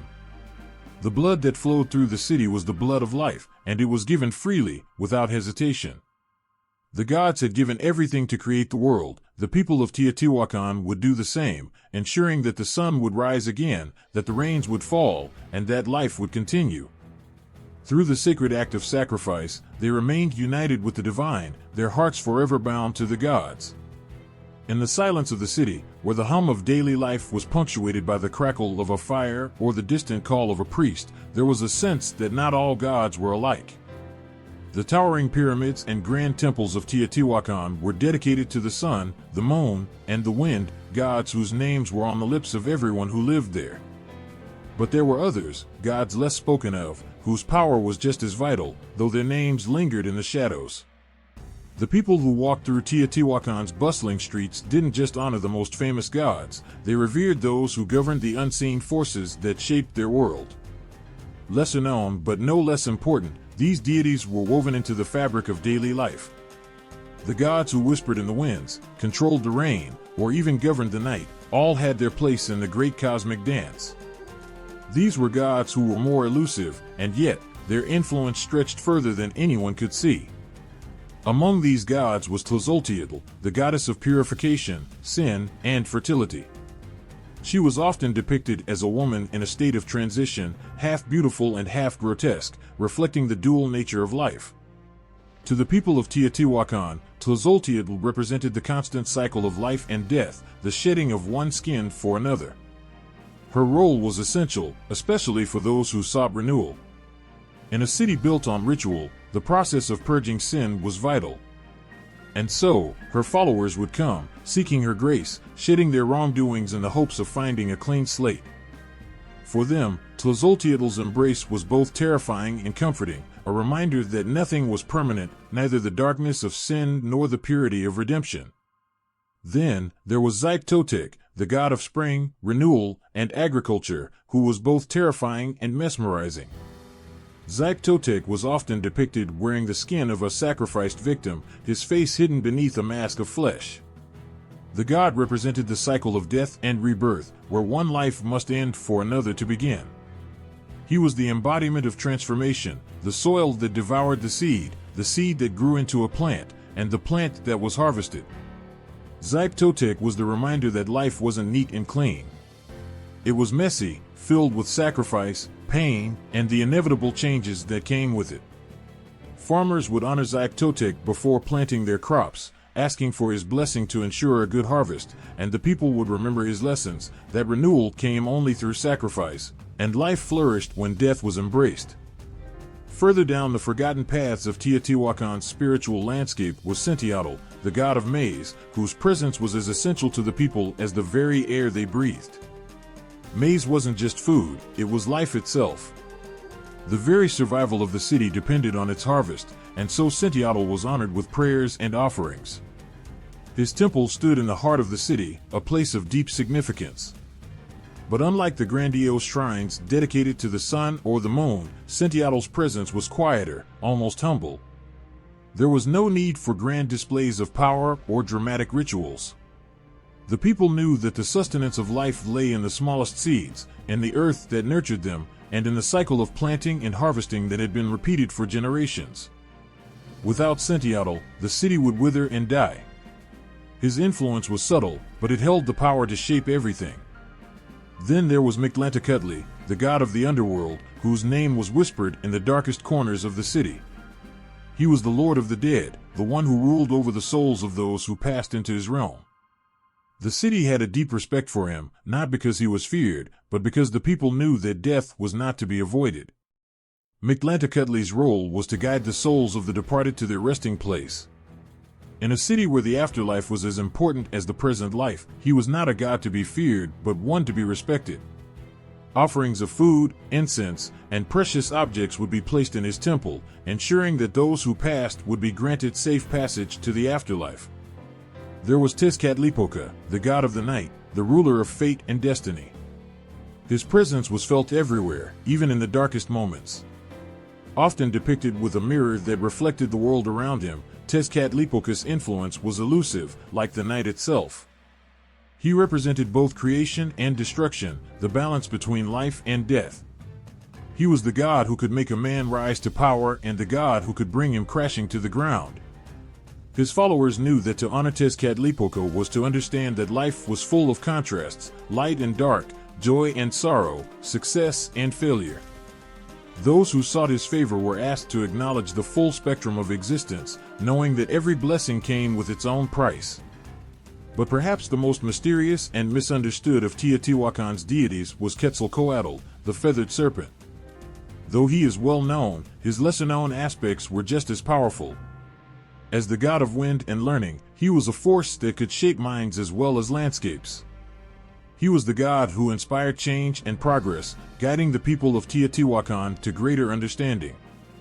But there was a darker side to Quetzalcoatl as well. His wisdom was not always comforting. It was as likely to challenge the people's understanding of the world as it was to grant them enlightenment. In a city where the winds carried both life and destruction, Quetzalcoatl's presence was both a gift and a warning. He was the god who could bring about transformation, but transformation often meant upheaval and struggle. Each of these gods, though not as famous as the sun or the moon, played an essential role in the survival and spiritual life of Teotihuacan. Their influence stretched across every aspect of the city, from the crops that fed its people to the rituals that ensured the balance of the universe. These lesser-known deities were the ones who governed the unseen forces, those things that couldn't be controlled but were no less powerful for it. The gods of Teotihuacan were not just distant, abstract entities, they were woven into the fabric of everyday life, their stories carried from one generation to the next, not in grand ceremonies but in the small moments of sacrifice, reverence, and respect. They were the invisible threads that held the city together, the quiet forces that shaped the lives of those who called Teotihuacan home. A burst of crimson glinted under the sun, striking against the pale stone walls. It wasn't a trick of light or a fleeting moment, it was deliberate, powerful, alive. The color, painted in broad strokes, told a story that words could never fully capture.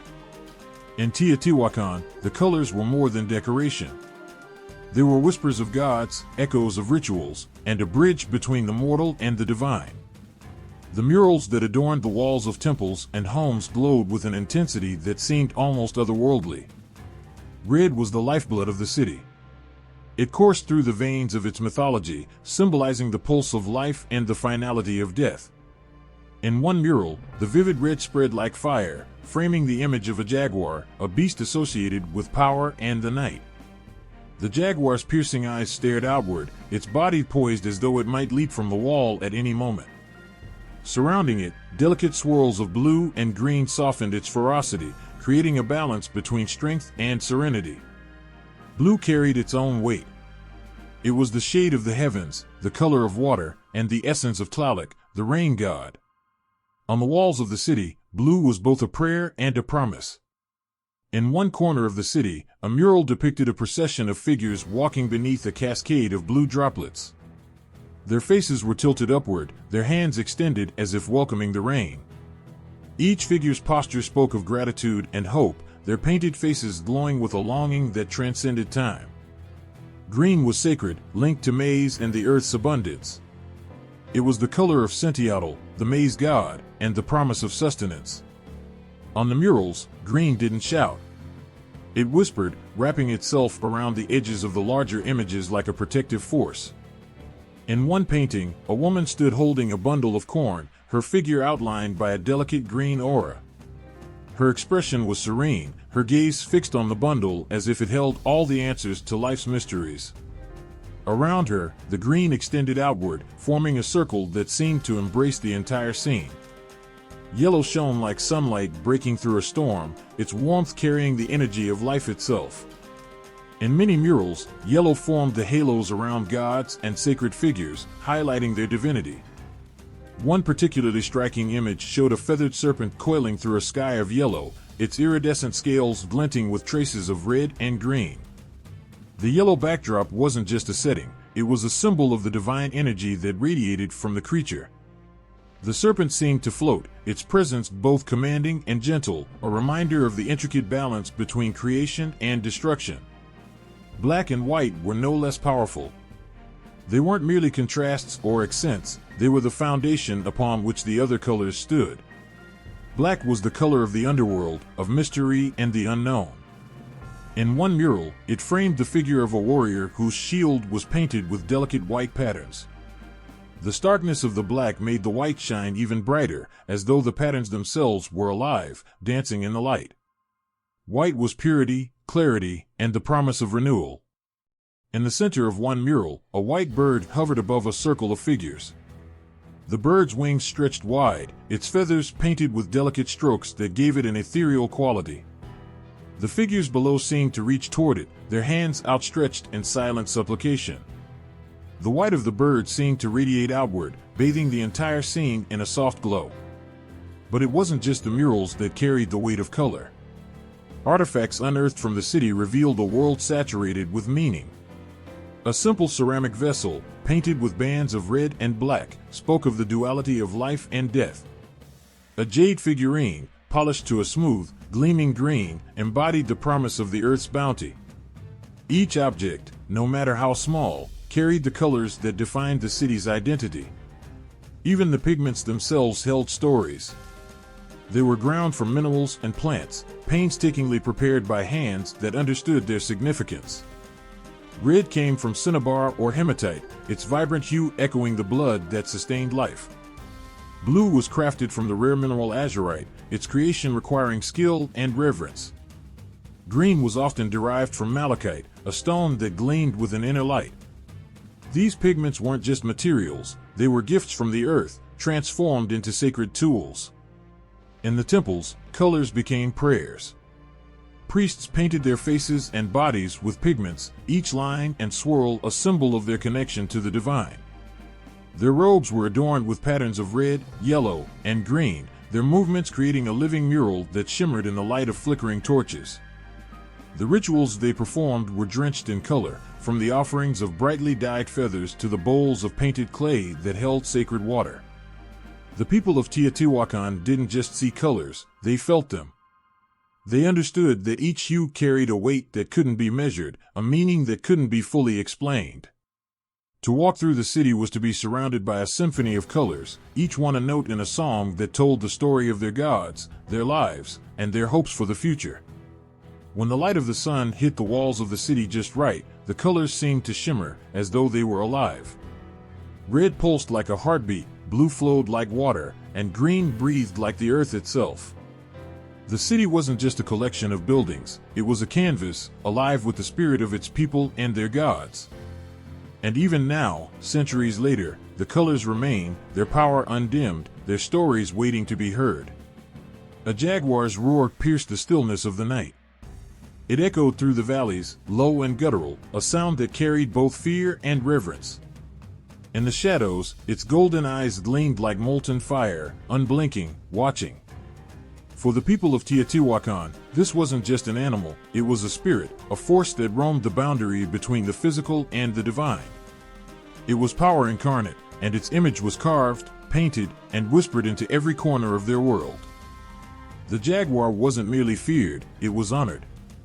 Its sleek, muscular body embodied the raw strength needed to survive, while its stealth spoke to the mysteries of the unseen.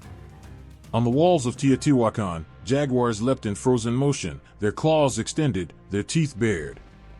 Each stroke of paint captured the animal's essence, as if the artists themselves had glimpsed its soul. One mural showed a jaguar surrounded by flowing red patterns, its chest adorned with a shell necklace. It seemed regal, almost godlike, a predator cloaked in symbols of ritual and meaning. But it wasn't alone. High above, an owl perched silently, its wings spread wide as if embracing the night itself. Its feathers, detailed with precise strokes, shimmered in muted tones of brown and gold. Owls were guardians of the dark, their cries heralds of transitions, life to death, dusk to dawn. Their silent flight mirrored the unseen threads that connected the mortal world to the spiritual. In one corner of the city, a ceramic sculpture depicted an owl with outstretched wings, its talons clutching a serpent. The two creatures seemed locked in an eternal dance, a balance of wisdom and power. The serpent, too, wound its way through the hearts and minds of the people. Its sinuous body was a symbol of cycles, of the earth itself. Some serpents were adorned with feathers, merging the realms of the sky and land. They slithered through murals, coiling around jaguars and owls, their presence unmistakable. One carving showed a jaguar with a serpent curling through its open jaws, a dramatic representation of union and transformation. It was as if the two beings were one, their energies interwoven. Butterflies fluttered delicately through the city's art, their fragile beauty hiding a deeper significance. To the people, butterflies were souls, both fleeting and eternal. In one mural, they flitted around a central figure, their wings painted in vibrant hues of orange and yellow. They carried messages from the living to the gods, silent emissaries who danced in the wind. Yet, for all their grace, they were not just symbols of light, they also represented change, a reminder of life's impermanence. The eagle soared above all, its sharp gaze fixed on the earth below. Eagles were symbols of the sun, of dominance, and of the unyielding strength of the heavens. In sculptures and paintings, they were shown descending upon their prey, talons extended, wings cutting through the sky like blades. One mural depicted an eagle consuming a heart, its beak stained red. It was a fierce image, one that demanded attention, yet it also spoke of sacrifice and the eternal cycle of life. In the waters, frogs and toads croaked their own songs of renewal. These creatures, though small and unassuming, were harbingers of rain and abundance. Their images often appeared near depictions of Tlaloc, the rain god, their bulbous eyes wide as if witnessing the turning of the seasons. One artifact, a clay vessel shaped like a toad, showed intricate carvings of water droplets on its back, a quiet homage to the life-giving rains. Each animal was more than its physical form. The jaguar was not just a predator, the owl not just a bird. They were pieces of a larger puzzle, symbols of the forces that governed the world. To wear a jaguar pelt was to claim its strength, to carve an owl's image into stone was to invite its wisdom. These creatures were guides, protectors, and messengers, their presence a constant reminder of the thin line between the seen and unseen. There was a profound respect for the natural world, a belief that every creature carried a spark of the divine. In the ceremonial plazas, dancers donned elaborate costumes, their bodies transformed into living representations of the animals they revered. A performer might crouch low, their jaguar mask gleaming in the firelight, their movements fluid and deliberate. Another might glide across the stones, their owl feathers trailing behind them as their arms mimicked the slow beat of wings. Even in death, the animals remained close. Burials often included offerings shaped like jaguars, owls, or eagles, their forms crafted from obsidian, jade, or clay. These objects weren't merely decorative, they were companions for the deceased, guides to the afterlife.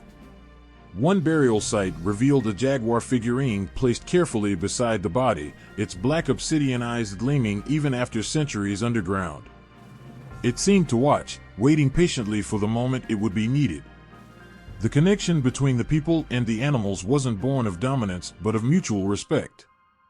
The jaguar, the owl, the serpent, they were not tamed, nor could they be. Instead, they were honored as equals, as beings whose spirits carried wisdom and power. Their images adorned the city, a constant presence in the lives of those who walked its streets. To look upon these animals was to be reminded of one's place in the world, not above, but alongside, a part of the same intricate web of existence. As the sun set over Teotihuacan, the shadows of these sacred animals seemed to shift and move. Jaguars prowled through the darkness, owls watched from their perches, and serpents coiled in unseen corners. They were never far, their spirits woven into the fabric of the city, their stories whispered in the rustling leaves and the murmurs of the wind. They weren't just symbols, they were alive, in every sense that mattered. Flames crackled and leaped into the sky, their dance wild and unrelenting. At their base, the glow of embers radiated a fierce, searing heat. Nearby, water shimmered in tranquil pools, rippling softly with the breeze.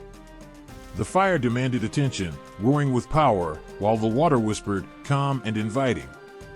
Together, they formed a striking balance, opposites locked in an eternal dance. For the people of Teotihuacan, this duality wasn't just an observation of nature, it was a truth that shaped their lives, rituals, and beliefs. The Great Pyramid stood as monuments to this balance.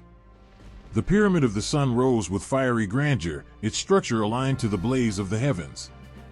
It captured the energy of the sun at its zenith, a beacon of light and warmth.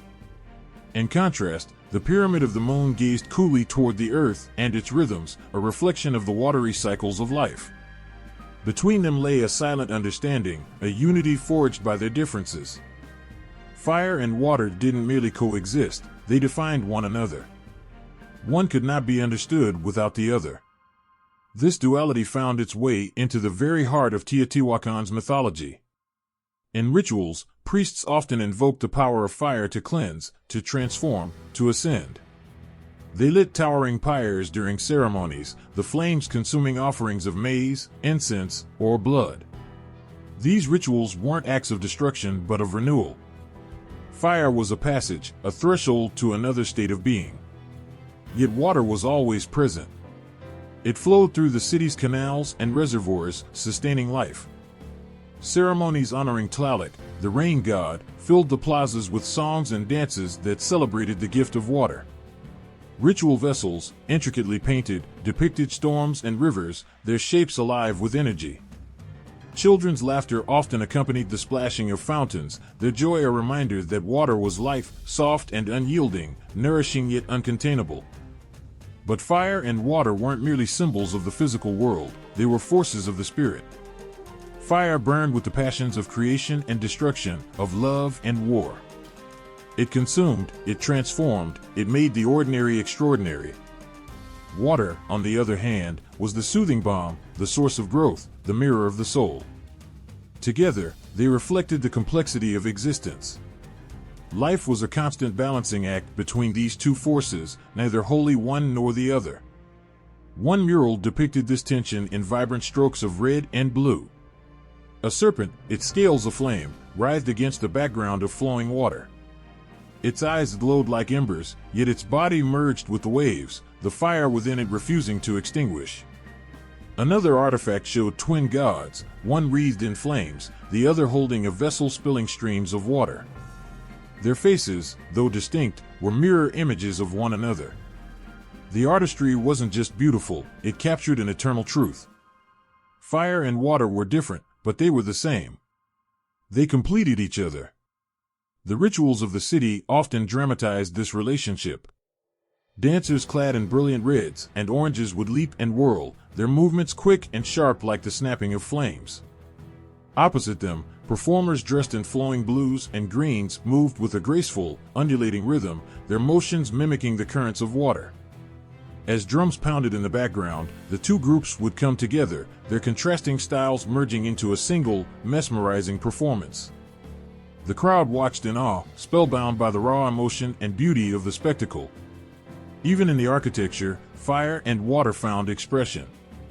The murals of the Temple of Quetzalcoatl told stories of fiery sacrifice and the life-giving rains. Pools of water surrounded some structures, their surfaces reflecting the sky above.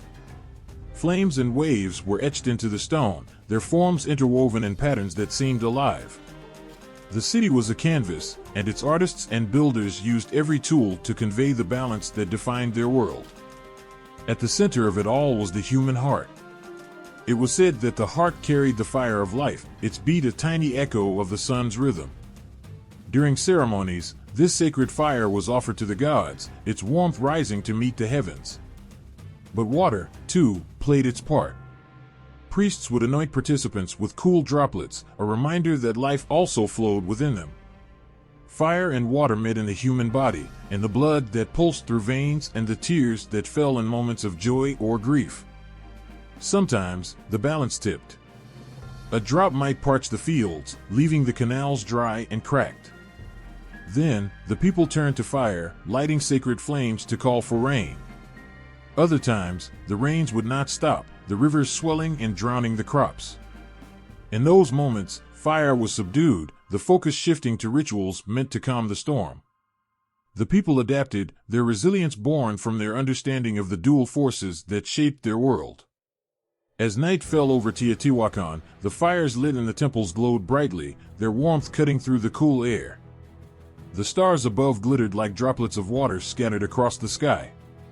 It was a moment of quiet reflection, a reminder of the delicate balance that held everything together. Fire and water weren't just elements, they were life itself.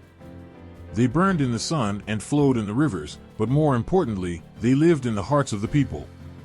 And in Teotihuacan, their harmony was celebrated, honored, and never forgotten. Under the vast expanse of a starlit sky, Teotihuacan whispered its secrets. The city wasn't just built, it was composed, as if each stone, each street, and each shadow followed a symphony of unseen rules. The air seemed to hum with an ancient rhythm, as if the land itself pulsed with purpose. There was a pattern here, hidden yet evident to those who looked close enough. Every angle, every proportion, every placement hinted at a design beyond human hands.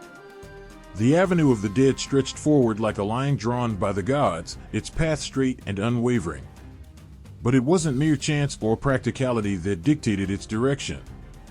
The avenue aligned with the cycles of the sun and stars, weaving the cosmos into the city's very fabric. The architects of Teotihuacan didn't just build, they conversed with the heavens. They calculated, measured, and carved a vision where mathematics met myth, where precision was prayer. The Pyramid of the Sun stood as proof of this celestial dialogue. It rose in perfect symmetry, its angles sharp yet graceful, its steps inviting and imposing all at once. But the wonder wasn't just in its size or shape.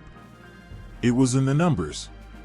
Each tier and step resonated with the sacred calendar, the structure itself echoing the passage of time. The pyramid wasn't just a monument, it was a map, a reminder that life moved in cycles, that every moment was part of a larger order. Legend spoke of priests gathering by moonlight, poring over calculations that would shape the city. They used tools of simple design yet profound accuracy, strings, sticks, and their own understanding of the stars. These priests didn't work in isolation, their efforts were seen as a partnership with the divine. Each measurement was a prayer, each angle a plea for balance. To them, numbers weren't abstract, they were alive, charged with meaning and destiny. One design stood out among the others, a grid so precise that it felt unearthly. The entire city adhered to this invisible framework, its streets and structures forming a pattern of perfect geometry. From above, Teotihuacan appeared as a vast, intricate puzzle, each piece fitting flawlessly with the next. The distances between temples, plazas, and residential areas weren't random, they echoed the rhythms of the cosmos. It was as if the city itself breathed, its heart beating in time with the stars. Murals adorned the walls, their vibrant colors masking the hidden mathematics beneath. A jaguar painted in fierce, fiery tones wasn't just a jaguar, it was a symbol, its proportions reflecting the cycles of the moon. A serpent winding across a temple wall mirrored the spirals found in nature, from seashells to galaxies. These images were stories, yes, but also equations, their curves and lines holding truths about the universe. In one temple, a circle was inscribed within a square, its edges just touching the walls. This wasn't decoration, it was a message. The circle, symbolizing the heavens, met the square, representing the earth. Together, they spoke of harmony, of the balance that held existence together. To those who understood, it was a blueprint, a guide for living in tune with the divine order. Stories passed through generations spoke of the city's creators as visionaries who saw the world not in chaos, but in patterns. They observed the spiral of a snail shell, the way rivers carved paths through the earth, the dance of planets across the night sky. These were their teachers. Their temples and pyramids weren't just inspired by these patterns, they embodied them, as if the natural world had been coaxed into stone. The Pyramid of the Moon mirrored its partner in more ways than one. Its design wasn't just visually stunning, it was mathematically profound. Its proportions aligned with the mountains behind it, blending the human-made with the natural.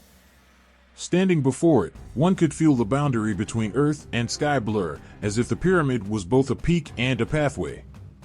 And as the sun rose, casting shadows that stretched and shifted, the pyramid seemed alive, its geometry capturing the light and bending it into meaning. The use of symmetry wasn't merely aesthetic, it was spiritual. Symmetry represented duality, the sun and the moon, fire and water, life and death.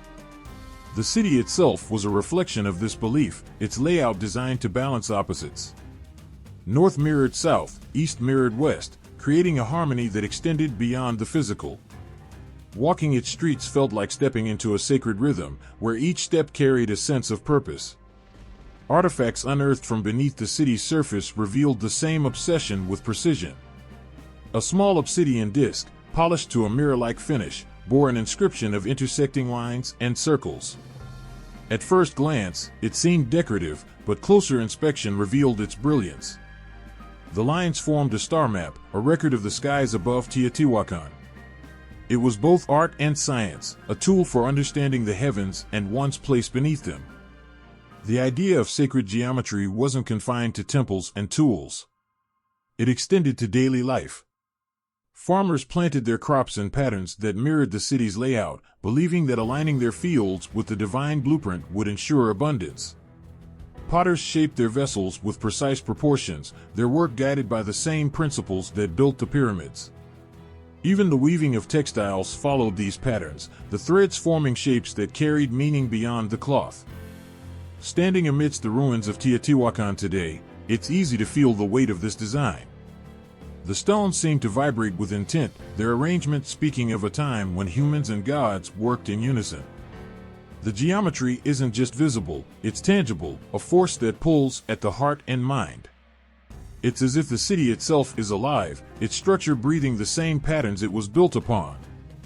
The architects of Teotihuacan didn't just create a city, they created a legacy. Each line and angle, each step and wall, carries a message that transcends time. It's a story told in stone and shadow, a hymn sung in numbers and light. And though the city may no longer echo with the voices of its people, its design still speaks, a whisper of the divine woven into the fabric of the earth. The sun blazed high above the sprawling city, casting long shadows from the towering pyramids and the glistening temples. The air was alive, charged with the energy of a place teeming with ambition, faith, and an unstoppable will. Teotihuacan had reached its zenith, not just as a city but as a world unto itself, a heartbeat of power and prosperity that pulsed across the Mesoamerican lands. From the heights of the Pyramid of the Sun, the city spread out like a vision of order and grandeur. Streets cut sharply, their paths guided by unseen celestial hands. Temples gleamed with colorful murals, each telling tales of gods and myths. Markets bustled with traders from lands far and near, their goods forming vibrant piles of obsidian, feathers, cacao, and textiles. It wasn't just a place, it was a force, a nexus of culture, commerce, and spirituality that reached every corner of the known world. Teotihuacan's influence wasn't quiet. Its power echoed in the shouts of merchants striking deals, and the chanting of priests atop the pyramids, and in the whispers of emissaries who traveled back to their lands carrying stories of its might.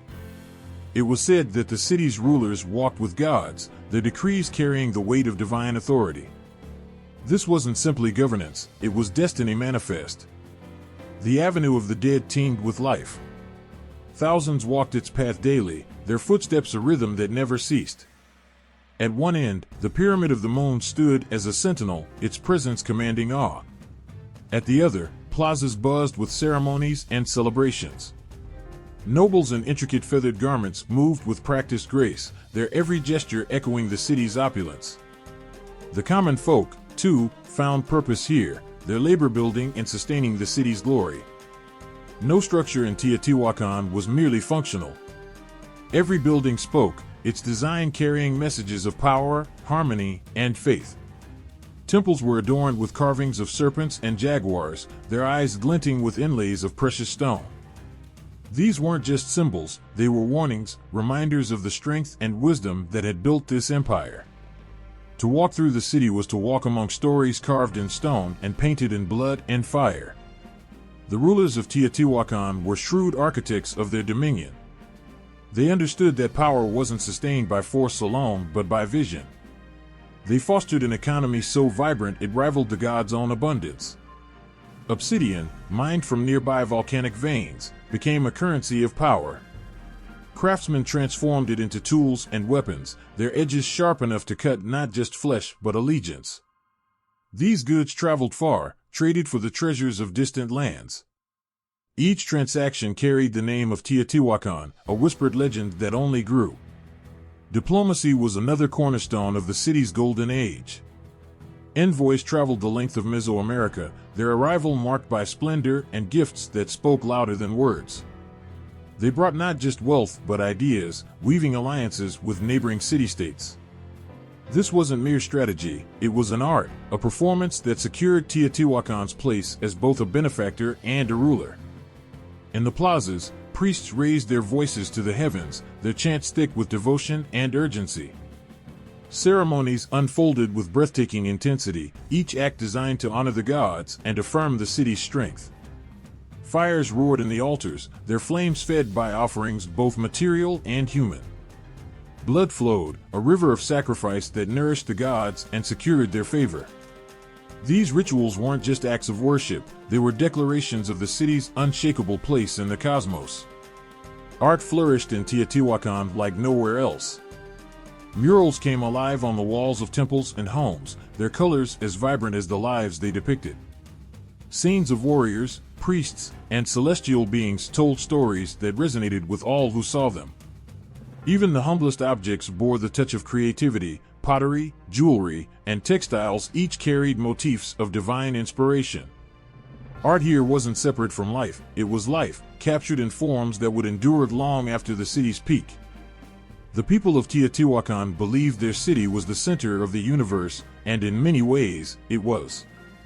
Its influence radiated outward, touching lands that lay far beyond the reach of its warriors. Its temples were imitated, its gods adopted, its trade routes revered. Other cities looked to it not as a rival but as a model, a beacon of what humanity could achieve when guided by faith, wisdom, and ambition. Yet even in its glory, Teotihuacan wasn't immune to struggle. The city's rulers balanced on a knife's edge, their every decision fraught with consequence. The immense population required sustenance, its appetite as vast as its ambition. The fields surrounding the city stretched far, their fertility coaxed by irrigation and labor. But even the earth had limits, and whispers of unrest grew like shadows on the horizon. Still, within the heart of Teotihuacan, the fire burned bright. Night after night, the city came alive under the stars. Dancers moved to the beat of drums, their bodies painting stories in the air. Fires flickered in every corner, their light casting fleeting shadows on the walls. In those moments, it felt as if time itself paused, the city's golden age frozen in a timeless embrace. Teotihuacan wasn't just a city of stone and mortar, it was a living, breathing entity. Its golden age wasn't merely an era, it was a heartbeat, a pulse that connected its people to each other, to the gods, and to the cosmos. It was a time when humanity reached for the heavens and, for a moment, seemed to touch them. And though centuries have passed, the echo of that time remains, a whisper carried by the wind through the ruins, reminding all who listen of what was and what could be. The market was alive with sounds that seemed to rise like a symphony into the warm Mesoamerican air. Traders called out, their voices weaving through the hum of conversation and the clinking of goods being examined. The scent of cacao mingled with the tang of freshly ground pigments, while feathers of every imaginable hue rustled in the breeze, each one more vivid than the last. It wasn't just a market, it was the beating heart of Teotihuacan's influence, the crossroads where the world came together. A merchant stood by his stall, holding up a gleaming blade of obsidian. The dark stone caught the light like liquid night, its edge sharp enough to split hair. Across from him, a trader from the Maya lands marveled at the craftsmanship. He offered rare jade in return, the green stone as smooth and cool as a riverbed, its value whispered in legends. The exchange was more than goods, it was a meeting of worlds, a conversation in the universal language of trade. From the Gulf Coast came cacao pods, their earthy aroma promising the bitter elixir that fueled ceremonies and celebrations. From Oaxaca arrived the spirals of shell jewelry, their origins in oceans that lay leagues away. Central to it all was Teotihuacan, the grand orchestrator of this intricate dance, its influence carried in every bundle and basket. The people of Teotihuacan didn't simply trade objects, they traded stories, ideas, and beliefs. A trader carrying obsidian might also carry tales of the feathered serpent, Quetzalcoatl, whose temples adorned their city. In turn, he might return with the stories of Kukulkan from the Maya, or tales of gods whispered through the forests of the Yucatan. These exchanges wove an invisible web, one that stretched across mountains, rivers, and jungles, binding the cultures of Mesoamerica together. It wasn't just the stories that traveled. The art of Teotihuacan was a silent ambassador, carried on the backs of traders and the hands of artisans. Pottery adorned with the enigmatic faces of gods and warriors found homes far from the city, their designs sparking awe and imitation. Murals inspired by Teotihuacan's myths appeared in distant cities, their vibrant hues a testament to the power of its influence. In the shadow of the Great Pyramid, where the air was thick with incense and the murmurs of prayers, ambassadors gathered. They brought gifts not out of obligation but in recognition of Teotihuacan's unparalleled prestige. Masks of gold, textiles of breathtaking intricacy, and carvings that spoke of devotion, these treasures didn't simply honor the city, they acknowledged its role as a guiding light. The city's trade routes were lifelines, stretching like arteries across the land. Each path was a connection, each caravan a story in motion. Through these routes, obsidian blades found their way to Mayan priests, cacao reached the lips of Zapotec nobles, and the legends of Teotihuacan touched the ears of countless cultures. The world grew smaller, its edges defined not by isolation but by shared belief. Yet, trade was not only a means of spreading influence. It was a teacher, a revealer of the world's vastness and variety. Each new good, each new tale, was a lesson in what lay beyond the horizon. The merchants of Teotihuacan returned with their arms full of treasures and their minds full of wonder, their stories adding to the city's already expansive vision. Among the goods exchanged, none was more valuable than the knowledge of the stars. The merchants and priests of Teotihuacan carried their celestial wisdom to distant lands, their calculations of the heavens inspiring awe. In return, they gathered the star lore of others, piecing together a map of the cosmos that connected not just cities but entire civilizations. In this, Teotihuacan wasn't merely a hub of trade, it was a lighthouse in a sea of stars. At times, the exchanges were fraught with tension. Rivalries flickered, the balance of power teetering on the edge of a blade. Yet even these moments were a testament to Teotihuacan's importance. Cities vied not just for goods, but for alignment with the city that seemed to speak the language of gods. To trade with Teotihuacan was to touch divinity, to claim a piece of its celestial fire. Even the architecture of distant lands bore the mark of Teotihuacan's influence. The stepped pyramids of far-off cities echoed the grandeur of its own, their builders inspired by the symmetry and purpose that defined the city's design. It wasn't imitation, it was homage, a recognition of Teotihuacan's role as both teacher and muse. In the plazas, where the people of Teotihuacan gathered, the city's cultural wealth was on full display. Performers from other lands danced to rhythms unfamiliar yet enthralling. Craftsmen brought techniques that transformed local traditions. The city absorbed it all, weaving it into its own tapestry without losing the threads of its identity. Teotihuacan stood as a testament to the power of connection. Its traders were more than merchants, they were the veins through which the lifeblood of Mesoamerica flowed. Its markets were more than places of commerce, they were stages where cultures met, clashed, and grew. And its influence was more than domination, it was a shared dream, one that spoke of a world larger than any single city, yet held together by the same truths. In the glow of the setting sun, as the traders packed their wares and the city quieted, one could feel the pulse of something eternal. It was there in the obsidian's gleam, in the stories carried by the wind, and in the stars that began to pierce the darkening sky. It wasn't just Teotihuacan's goods that had traveled far and wide, it was its very soul. The sound of footsteps echoed in the grand hall, a rhythmic cadence that seemed to harmonize with the low hum of anticipation. Envoys from far-flung cities stood in respectful silence, their elaborate garments glittering in the dim light of flickering torches. The air smelled of burning copal and freshly crushed flowers, a mingling of power and reverence. In this moment, Teotihuacan wasn't just a city, it was a force, a presence that demanded respect and radiated authority. At the heart of the hall, a figure adorned in resplendent attire addressed the assembly. His voice was calm, but carried the weight of 100 conquests, 1,000 alliances. The words weren't merely instructions or declarations, they were the chords of a symphony that orchestrated peace and dominance, diplomacy and conquest. The emissaries, each bearing gifts and messages from their rulers, waited for their moment to speak. Some brought precious jade, others golden masks, and still others rare feathers that shimmered like liquid light. These weren't merely offerings of wealth, they were tokens of loyalty, symbols of an understanding that Teotihuacan's reach extended far beyond its borders.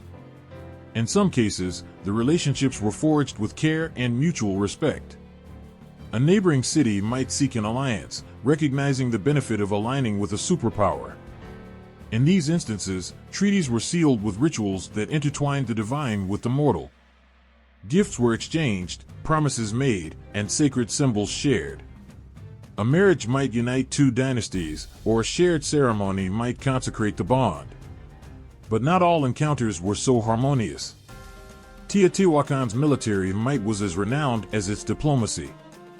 If a city resisted its influence or threatened its trade routes, the response was swift and decisive. Warriors bearing obsidian-tipped spears and shields adorned with vibrant imagery descended upon their foes. Their arrival was as unrelenting as the rain, their strategy as precise as a hawk's strike. It wasn't merely battle, it was an assertion of order, a demonstration that defiance had a cost. Stories of these conquests spread like wildfire, carried by traders, refugees, and survivors. They spoke of Teotihuacan's warriors as unstoppable, their faces painted with the colors of their gods. They whispered of cities that had been reduced to ashes, their ruins the stark reminder of what it meant to stand against the great city. And yet, even in conquest, there was a strange sense of reverence. Teotihuacan didn't just destroy, it absorbed, taking in the strengths of those it defeated and weaving them into its own identity. At times, the lines between diplomacy and conquest blurred. A ruler of a neighboring city might find themselves summoned to Teotihuacan, not as a vanquished enemy but as a guest. They would walk the avenue of the dead, gaze upon the towering pyramids, and feel the weight of the city's greatness. By the time they returned home, their loyalty was no longer a question. They had seen the heart of power and understood the futility of resisting it. Even as it expanded its influence, Teotihuacan was careful to maintain a balance. It didn't seek to annihilate or erase the cultures it encountered. Instead, it embraced them, allowing their gods, customs, and symbols to coexist with its own. This was as much a strategy as it was a philosophy. A city that felt valued was more likely to remain loyal, its people more willing to serve a greater cause. The alliances formed through diplomacy were as enduring as they were strategic. Teotihuacan became the center of a vast network, a web of cities connected by trade, belief, and a shared recognition of its power. Its emissaries traveled far and wide, carrying not only goods but ideas. They spoke of the city's gods, its rituals, and its vision for a world united under its influence. In return, they brought back tales of distant lands, knowledge of new resources, and the customs of other peoples. These exchanges enriched Teotihuacan, making it not just a city of stone and fire, but a living, breathing testament to the diversity of Mesoamerica. And yet, there was always a tension, a sense that its dominance was as fragile as it was awe-inspiring. Every treaty, every conquest, carried with it the weight of expectations. To falter, even for a moment, was to risk the unraveling of everything. Teotihuacan's leaders understood this. They ruled not with arrogance, but with a calculated wisdom, knowing that their power was built on both strength and perception. One tale spoke of a distant city that had dared to rebel, its ruler declaring independence from Teotihuacan's influence. The response was swift and brutal. Warriors marched under the banner of the feathered serpent, their armor gleaming in the sun. They didn't just reclaim the city, they transformed it, rebuilding its temples in the style of Teotihuacan, and scribing its walls with their gods. It was a message as clear as it was unyielding. Teotihuacan wasn't just a city, it was a destiny. Yet, for all its might, Teotihuacan was not without vulnerability. Its reliance on trade and alliances meant that it was as dependent on others as they were on it. A drought, a disruption in trade routes, or a coalition of rival cities could threaten its stability. This awareness drove its leaders to remain vigilant, to continuously negotiate, expand, and assert their dominance. The envoys gathered in the Grand Hall that day understood this. They weren't just negotiating for their cities, they were participating in a dance as old as civilization itself, a dance of power, loyalty, and survival. Each word spoken, each gesture made, was a step in this intricate choreography. As the sun set over Teotihuacan, its light painting the pyramids in shades of gold and crimson, the hall fell silent. The emissaries bowed, their faces reflecting a mix of awe and resolve. They carried with them the weight of their city's hopes and fears, their destinies intertwined with the great cities. And in the quiet that followed, as the stars began to emerge, one could almost hear the hum of something eternal, a promise, a warning, a truth. Teotihuacan's reach was vast, its power undeniable. But like all great forces, it walked a fine line between unity and fragility, its story written in the ink of alliances and the blood of conquest. The night was alive with an electric stillness, a weight that pressed against the skin like the air before a storm. Every home, every street, every corner of Teotihuacan was blanketed in darkness. Fires had been extinguished earlier that evening, plunging the city into an eerie, unnatural quiet. Only the moon hung above, cold and pale, casting its silver light over the great pyramids and the silent throng of people gathered at their bases. Every breath taken by the crowd seemed synchronized, shallow and hushed, as if even the act of breathing too loudly might disrupt the moment. Children clung to their parents, eyes wide and unblinking. Elders sat cross-legged, their faces carved with lines of both reverence and weariness. Warriors stood in silent rows, their obsidian weapons gleaming faintly under the moonlight. They were waiting. Everyone was waiting. On a raised platform, priests adorned in robes of black and red moved with deliberate slowness. Their faces were painted with symbols of the gods, each line a mark of the sacred. In their hands, they carried sacred torches, unlit and heavy, symbols of a fire that had yet to be reborn. In the center of the platform, a massive brazier stood empty, a gaping mouth hungry for flame. The fire ceremony was not a mere ritual. It was the beating heart of the city, the act that ensured its survival, its renewal. Without it, the world itself might crumble, the sun might refuse to rise, and life as they knew it would vanish into shadow. At least, that was the belief. And tonight, belief was everything. The priests began to chant, their voices low and rhythmic, a sound that seemed to rise from the very stones of the city. The language was ancient, each word a thread in a tapestry of invocation. The crowd, though silent, could feel the power of the words, an invisible current that stirred the hairs on their arms and made their hearts pound faster. The chant grew louder, layering upon itself, until it seemed to fill not just the air but the earth beneath their feet. Then came the moment of sacrifice. A figure was led forward, their head held high, their steps steady despite the weight of what was to come. They were not a prisoner, not an unwilling victim. This was a volunteer, someone who had been chosen for their purity, their courage, their devotion. The crowd watched as the figure ascended the platform, their white garments glowing faintly in the moonlight, their face serene. The sacrifice was not an ending but a beginning. It was a gift, an offering to the gods to ensure that the fire would burn brightly once more. The priests surrounded the figure, their movements slow and ceremonial, their hands steady as they prepared for what had to be done. There was no chaos, no hesitation, only the heavy, solemn rhythm of the ritual. And then it happened. The figure fell, their body offered to the brazier, their spirit released to the heavens. At that moment, one of the priests struck flint against steel, sending a single spark into the dry kindling of the brazier. It caught immediately, a tiny flicker of light that grew and grew until it became a roaring flame. The crowd gasped, their collective breath released in a sound that was both awe and relief. The fire was alive. The fire had returned. The torches were lit from this central flame, their tips catching with a brilliance that seemed almost otherworldly. Priests carried these torches through the crowd, passing the sacred fire to the people, who in turn carried it back to their homes. One by one, the darkened city came alive again, each home glowing with the light of renewal. But the ceremony was not over. As the flame spread, the chanting changed, becoming faster, more urgent. The priests raised their arms to the sky, calling upon the gods to bless the city, to grant it another cycle of prosperity and peace. The crowd responded with their own cries, their voices rising together in a wave of devotion. Tears streamed down faces, not from sadness but from an overwhelming sense of connection, of being part of something greater than themselves. Drums began to beat, their sound deep and resonant, like the heartbeat of the earth itself. Dancers emerged, their bodies painted with swirling patterns of red and gold, their movements mimicking the flicker and roar of flames.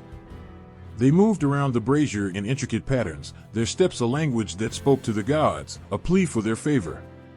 The fire burned brighter as the night wore on, its light reflected in the eyes of the people who gathered around it.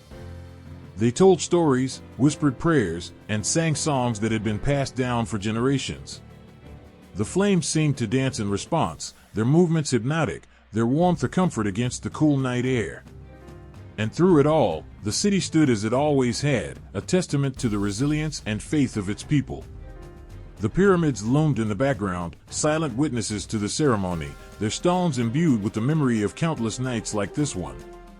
The stars above glittered like a million watching eyes, and the moon seemed closer than ever, as if leaning in to witness the moment. By the time the first light of dawn began to touch the horizon, the ceremony was winding down. The brazier still burned, its flame steady and strong, a beacon of the city's enduring spirit. The people, though exhausted, felt renewed, their hearts lighter, their faith stronger. The fire had done its work, not just in the physical sense, but in the spiritual one. It had bound them together, reminded them of their purpose, and reaffirmed their place in the cosmos. As the sun rose, its golden light spilling over the city, the fire ceremony came to an end. But its impact lingered, woven into the fabric of Teotihuacan itself. The people returned to their lives, carrying with them the memory of the night, the warmth of the flames, and the knowledge that they were part of something eternal. The silence was almost deafening.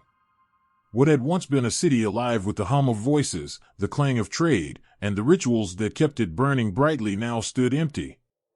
Streets that had once echoed with the sound of footsteps, with laughter and chants, now stretched out, abandoned. The pyramids, so proud and towering, no longer felt like protectors, but like ancient, forgotten sentinels, looking over an empty city that had once been the heart of a civilization. For years, Teotihuacan had been the jewel of Mesoamerica, its power and influence stretching across vast distances, from the mountains to the sea.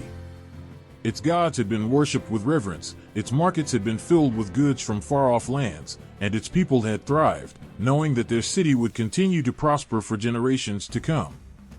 But then, without warning, the lights had flickered out. One by one, families had packed their belongings and left. The great plazas, once teeming with life, stood silent. The sound of the drums that had once called the people to worship now echoed only in the memories of those who had walked those paths.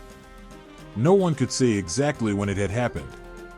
Some whispered that it had been a slow, creeping decay. A city that had grown too large, too ambitious for its own good.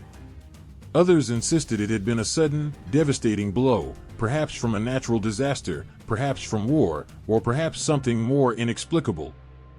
But one thing was certain: the great city of Teotihuacan, once the beating heart of a vast empire, had fallen silent. The first signs of trouble had been small, almost imperceptible. A shortage of water here, a crop failure there. A quarrel between once friendly neighbors, rumors of unrest in the far corners of the city. Yet, these signs were easy to dismiss, too small to notice until they had gathered into something larger, something ominous. And then came the fires. It began in the heart of the city, the smoke rising high above the pyramids like a dark cloud blotting out the sun. Some said it was a sign from the gods, a warning. Others whispered that it had been sabotage, an act of violence meant to destroy the center of the city, to bring down everything it stood for. But no one really knew. The flames spread quickly, licking the sides of buildings and turning what had once been a thriving marketplace into a smoldering ruin. The smoke reached the heavens, and for days it seemed as though the city itself was burning from the inside out. Soon after, strange things began to happen. The people, those who remained, at least, felt a deep unease settle in their bones. The temples grew cold, the fire ceremonies that had once been so vital to the city's survival now carried out in a hushed, uncertain manner. The gods seemed to have withdrawn from the world, as though they no longer cared for the offerings made in their name.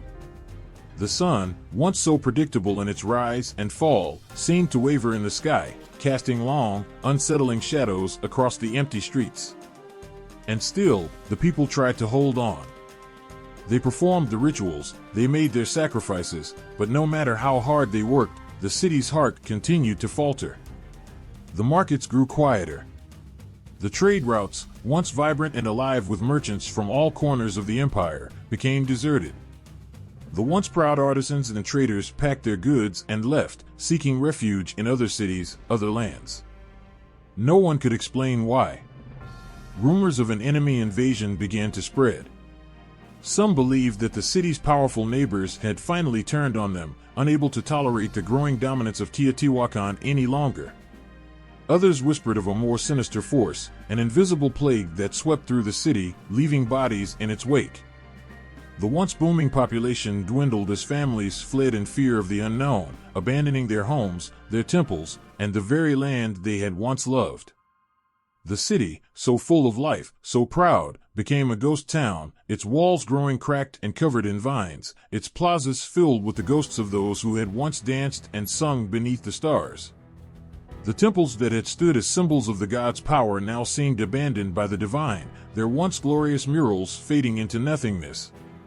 Even the great avenue of the dead, the path that had once honored the mighty, now lay in ruins, its stones cracked and weathered by time. And yet, in the midst of this silence, the questions remained. What had truly happened? Why had a city so rich in culture, so powerful in influence, suddenly fallen to dust? Was it the fires? Was it war? Was it some unspeakable act that had turned the gods against them? Or was it simply the inevitable collapse of an empire that had overextended itself, reaching too far, too high, and too quickly? No one knew. And perhaps, that was the most unsettling part of all. The uncertainty of it. As the years passed, the city became little more than a legend, a shadow of its former glory.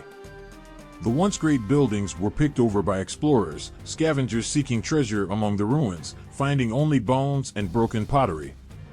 The people who had once called Teotihuacan home were long gone, their descendants scattered across the lands, taking with them only the stories of a city that had risen to greatness and fallen into oblivion.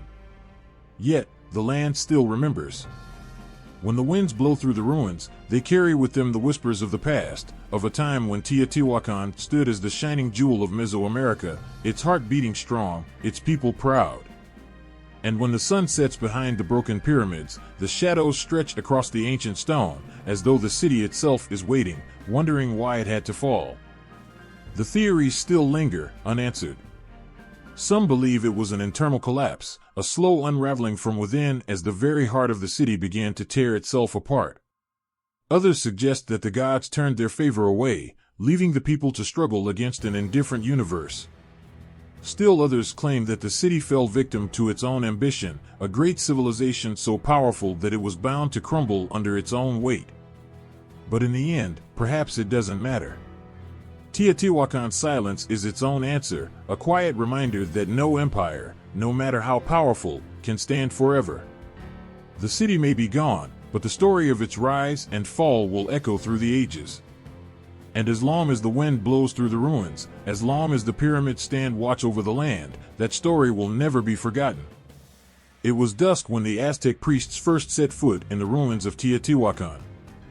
The air was thick with the weight of history, the silence around them oppressive as the city seemed to hold its breath. The stone structures, once towering and proud, stood crumbling but still magnificent. The great pyramids, especially the Pyramid of the Sun, once the heart of a thriving city, greeted the newcomers like ancient giants watching over a world that had long forgotten their names. The Aztecs, still fresh in their rise to power, had heard the stories, passed down like whispered prayers. But to stand on the very land where the gods had once walked, to feel the pulse of that long-gone greatness beneath their feet, this was something different. Something sacred. The Aztecs did not come to these ruins as conquerors, they came as seekers. They came with reverence. They came because they knew that the city of Teotihuacan was more than just a place, it was a legend. A myth that had shaped their very understanding of the world. It was a symbol of divine power, an echo of the gods themselves. Teotihuacan was already old when the Aztecs arrived. Its people had long since vanished, leaving only the bones of their empire behind. But the Aztecs, with their reverence for history and the supernatural, saw more than just ruins. They saw a place that was alive, charged with an energy that no mortal could comprehend. The gods of Teotihuacan, the gods who had once breathed life into that magnificent city, were not forgotten. They lived on in the myths, their stories rewritten and reinterpreted by the Aztecs to fit their own vision of the world. The Pyramid of the Sun stood as a monument to the sacred force of creation, and the Aztecs saw in it the power of Huitzilopochtli, their sun god. The Aztecs believed that it was Huitzilopochtli who had driven the darkness away, creating the world as it was. In the ruins of Teotihuacan, they saw the echoes of that power, a direct connection to the cosmic forces that governed the world. To the Aztecs, the city's abandonment had not been a simple fall, it had been a sacrifice, a necessary act of divine intervention. Teotihuacan was the birthplace of the gods, the very axis of the universe, and its destruction, they believed, was a form of divine retribution. As the Aztecs ventured deeper into the ruins, their priests interpreted every cracked stone and faded mural with awe. To them, the city was not just a remnant of the past, but a temple of sorts. A divine relic from a time when the gods had walked the earth. They believed that Teotihuacan had been the place where the gods had gathered to create the world, and that its pyramids and temples held the power to channel the divine energy that shaped the heavens and the earth. But the Aztecs did not just admire the architecture, they reinterpreted it. They wove their own gods into the story of Teotihuacan, placing them alongside the ancient deities. To them, the ruins spoke of their own origins, their own rise to power. They adopted the mythological symbols of the earlier civilization and transformed them into their own mythos, adding layers of meaning to the already rich tapestry of Teotihuacan's story. The Pyramid of the Moon, in particular, held great significance. The Aztecs saw it as a symbol of the duality of life and death, creation and destruction. The rituals that had once been performed there were now echoed in the ceremonies of the Aztecs themselves, but with a twist. The rituals of blood and sacrifice that had been so integral to Teotihuacan's way of life were now reimagined in the Aztec worldview, where the gods demanded sacrifice to ensure the continuation of the sun's journey across the sky. For the Aztecs, the act of sacrifice was not only a tribute to the gods, it was a reaffirmation of their power, a necessary step in the ongoing battle between darkness and light. And the gods of Teotihuacan were not forgotten in this new mythos. The Aztecs came to believe that the ancient gods of the city, like Tlaloc, the rain god, and Quetzalcoatl, the feathered serpent, had shaped their own deities and their destinies. Tlaloc, in particular, was seen as a god of great importance, a force that controlled the weather, that shaped the very foundation of life and death. But the Aztecs added their own spin, seeing Tlaloc not just as a bringer of rain, but as a god who needed to be appeased in the battle for survival. The connection between rain, water, and fertility was sacred to both the Teotihuacans and the Aztecs, but the latter took this relationship to a new, more personal level. Quetzalcoatl, too, took on new meanings in the Aztec world. He was no longer just the feathered serpent of Teotihuacan's earlier era.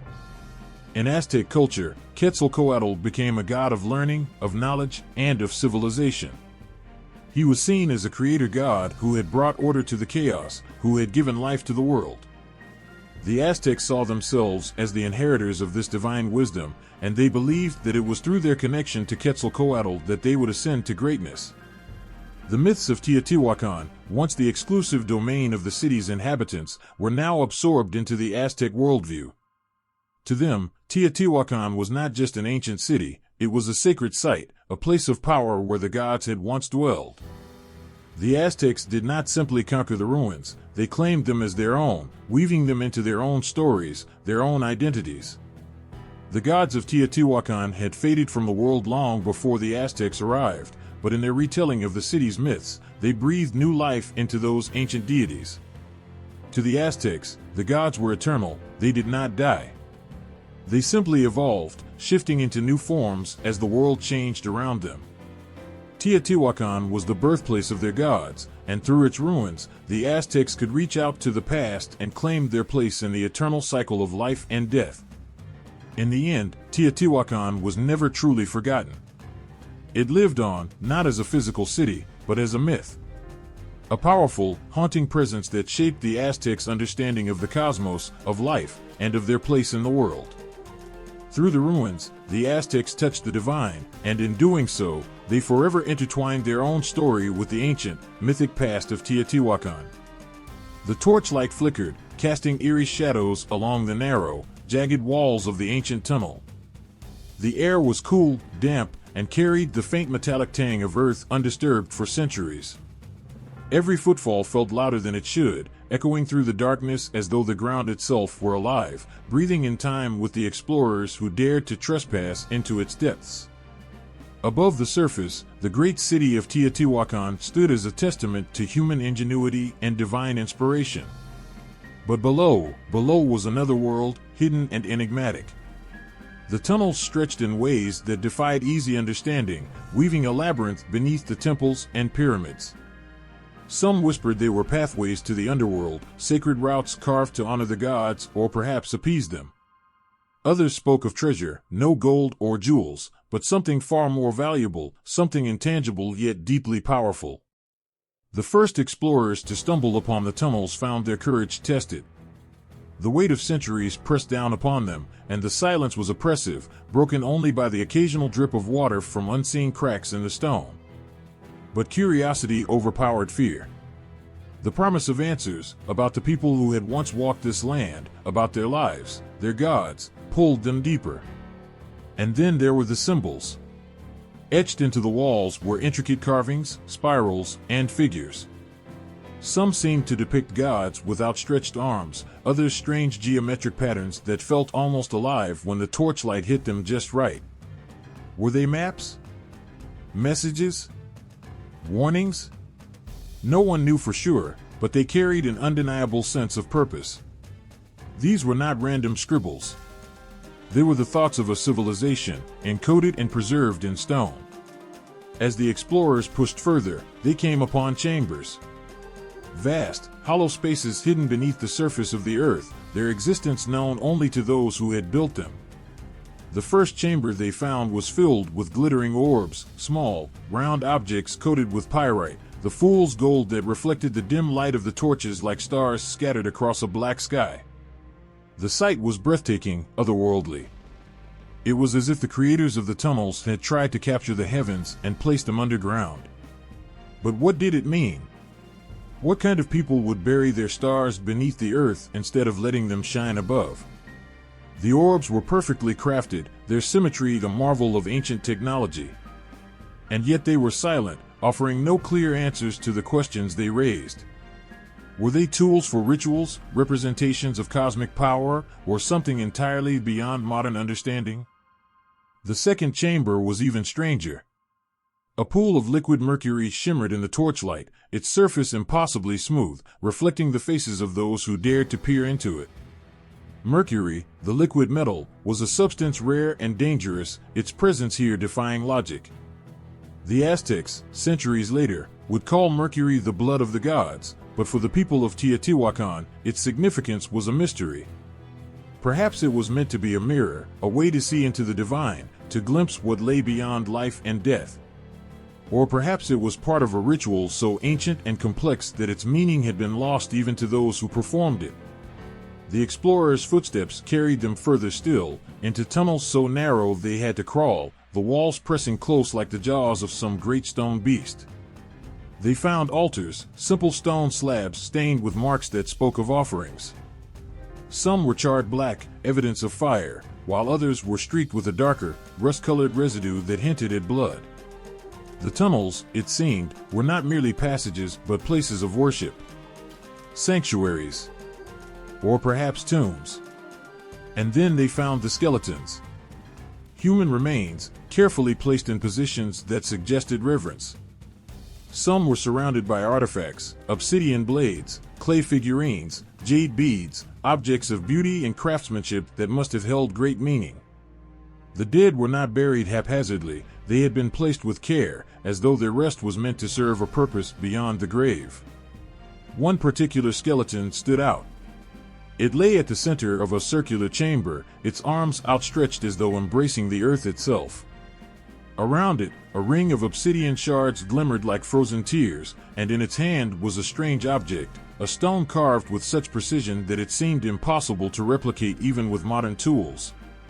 The object was inscribed with symbols, a language that no one could decipher but that seemed to hum with significance. Was this a priest, a leader, a sacrificial victim?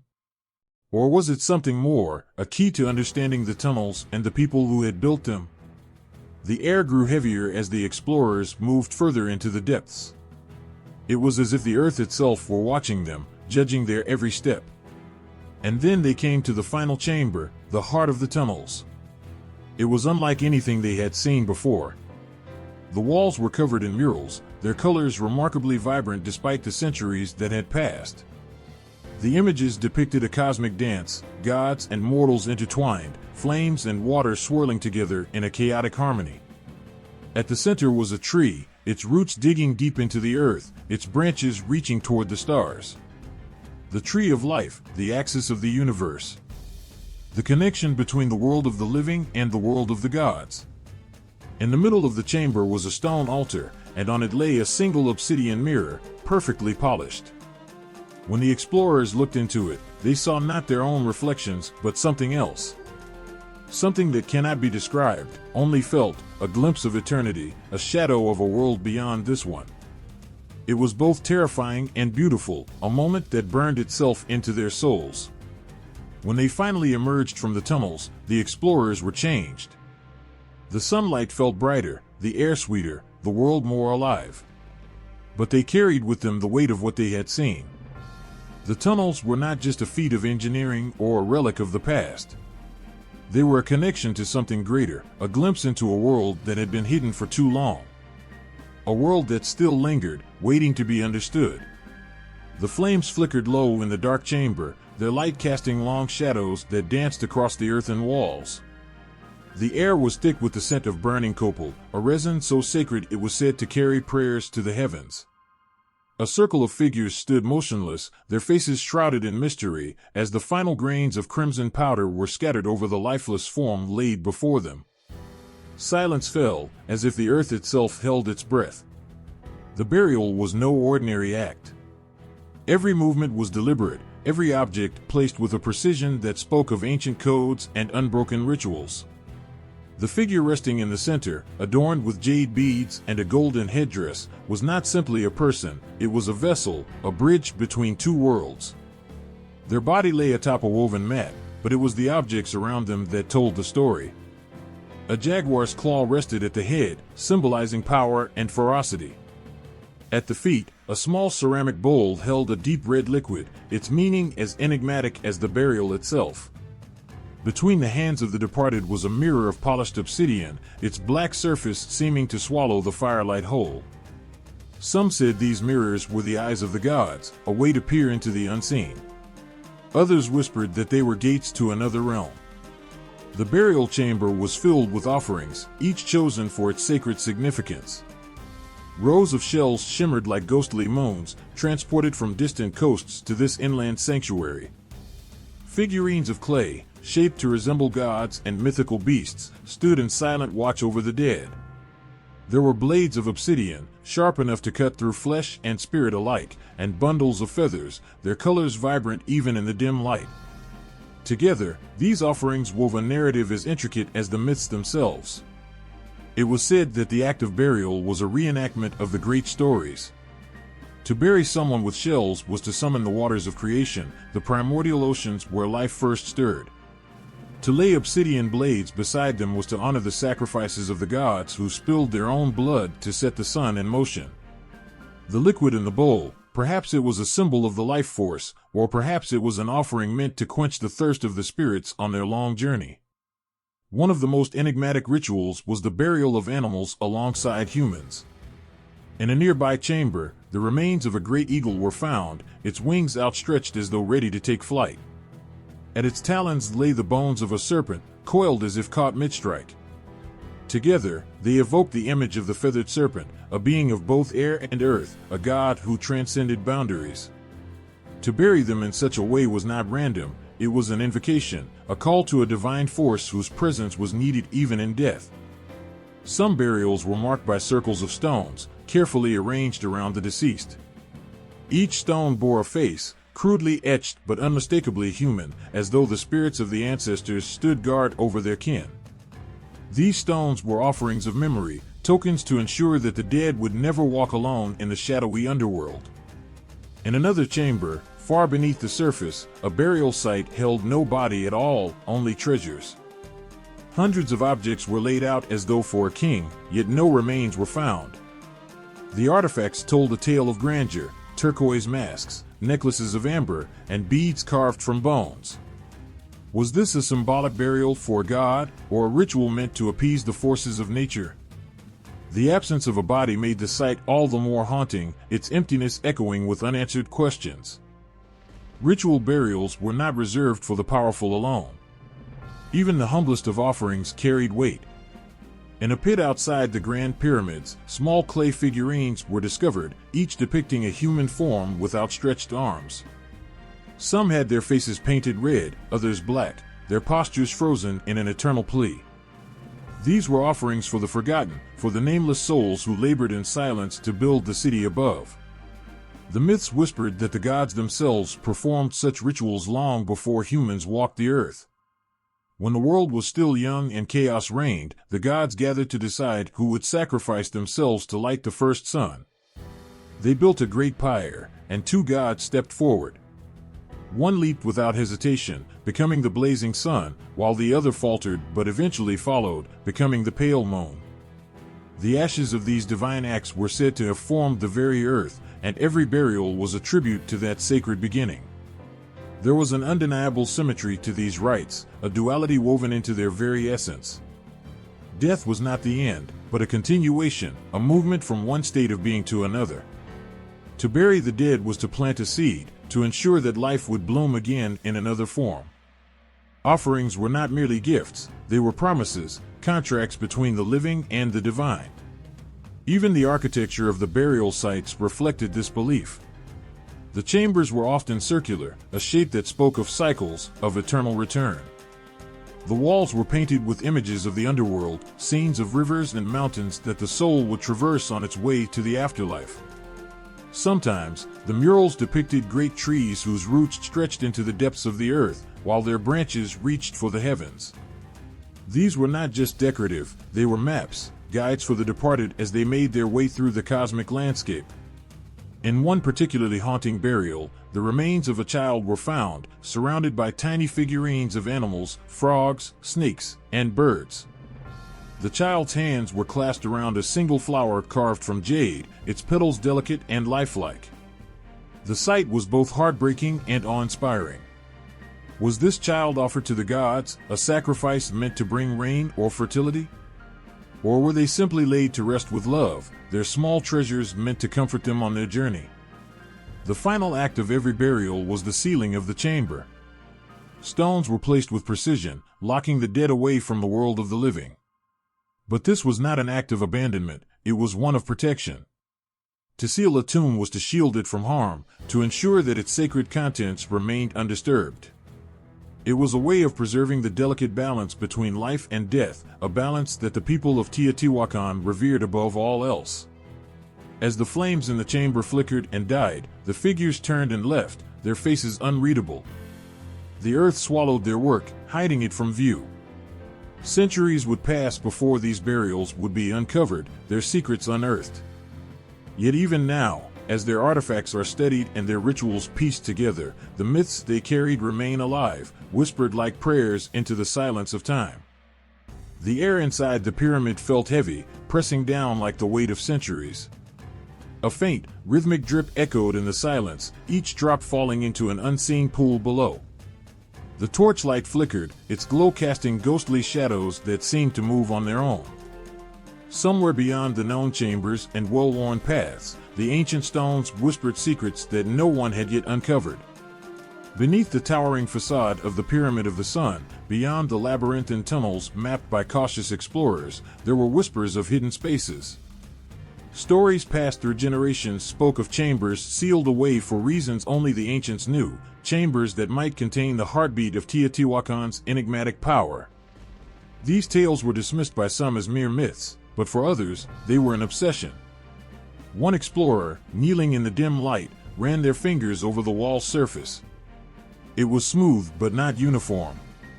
They had studied the alignments, measured the resonance of sound through the structure, and noted faint irregularities that hinted at voids beyond. "There's something behind here," they murmured, their voice breaking the stillness.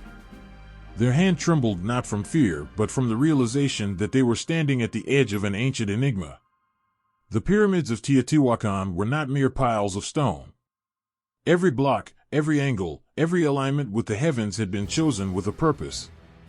To those who built it, the pyramid was a living thing. Its heart may have been buried, beating silently in chambers the world had forgotten. What could these spaces hold? The question lingered like a ghost, haunting those who dared to ask. The myths spoke of kings who were never seen again, of treasures so immense that they could drive men mad, and of objects imbued with the power of the gods. These hidden chambers, if they existed, might not just be places, they could be prisons for forces beyond comprehension. Some whispered that they were tombs, not for humans, but for celestial beings whose time had passed. Others believed they were storehouses of knowledge, containing writings that could unravel the very fabric of the universe. There were those who claimed to have heard the walls sing. Not a literal melody, but a low hum, a vibration that resonated deep in the chest. Scientists called it structural resonance, but those who stood in the pyramid after nightfall swore it was something else. "It's alive," one worker had said before quitting their post. "The pyramid is alive, and it knows we're here."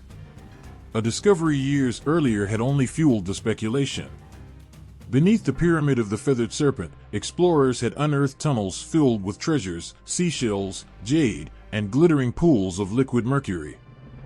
But they had also found something stranger, small cavities that seemed to lead nowhere. Why would the builders carve out spaces only to seal them off? What purpose could these voids serve, hidden in the earth like forgotten veins?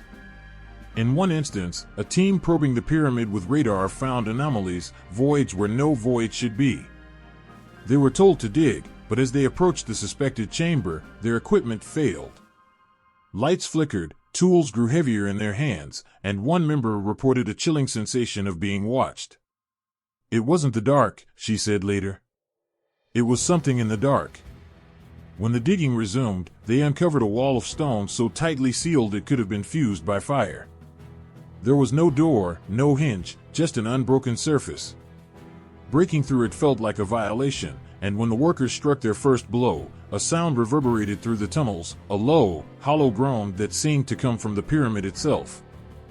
What lay beyond the wall was another mystery.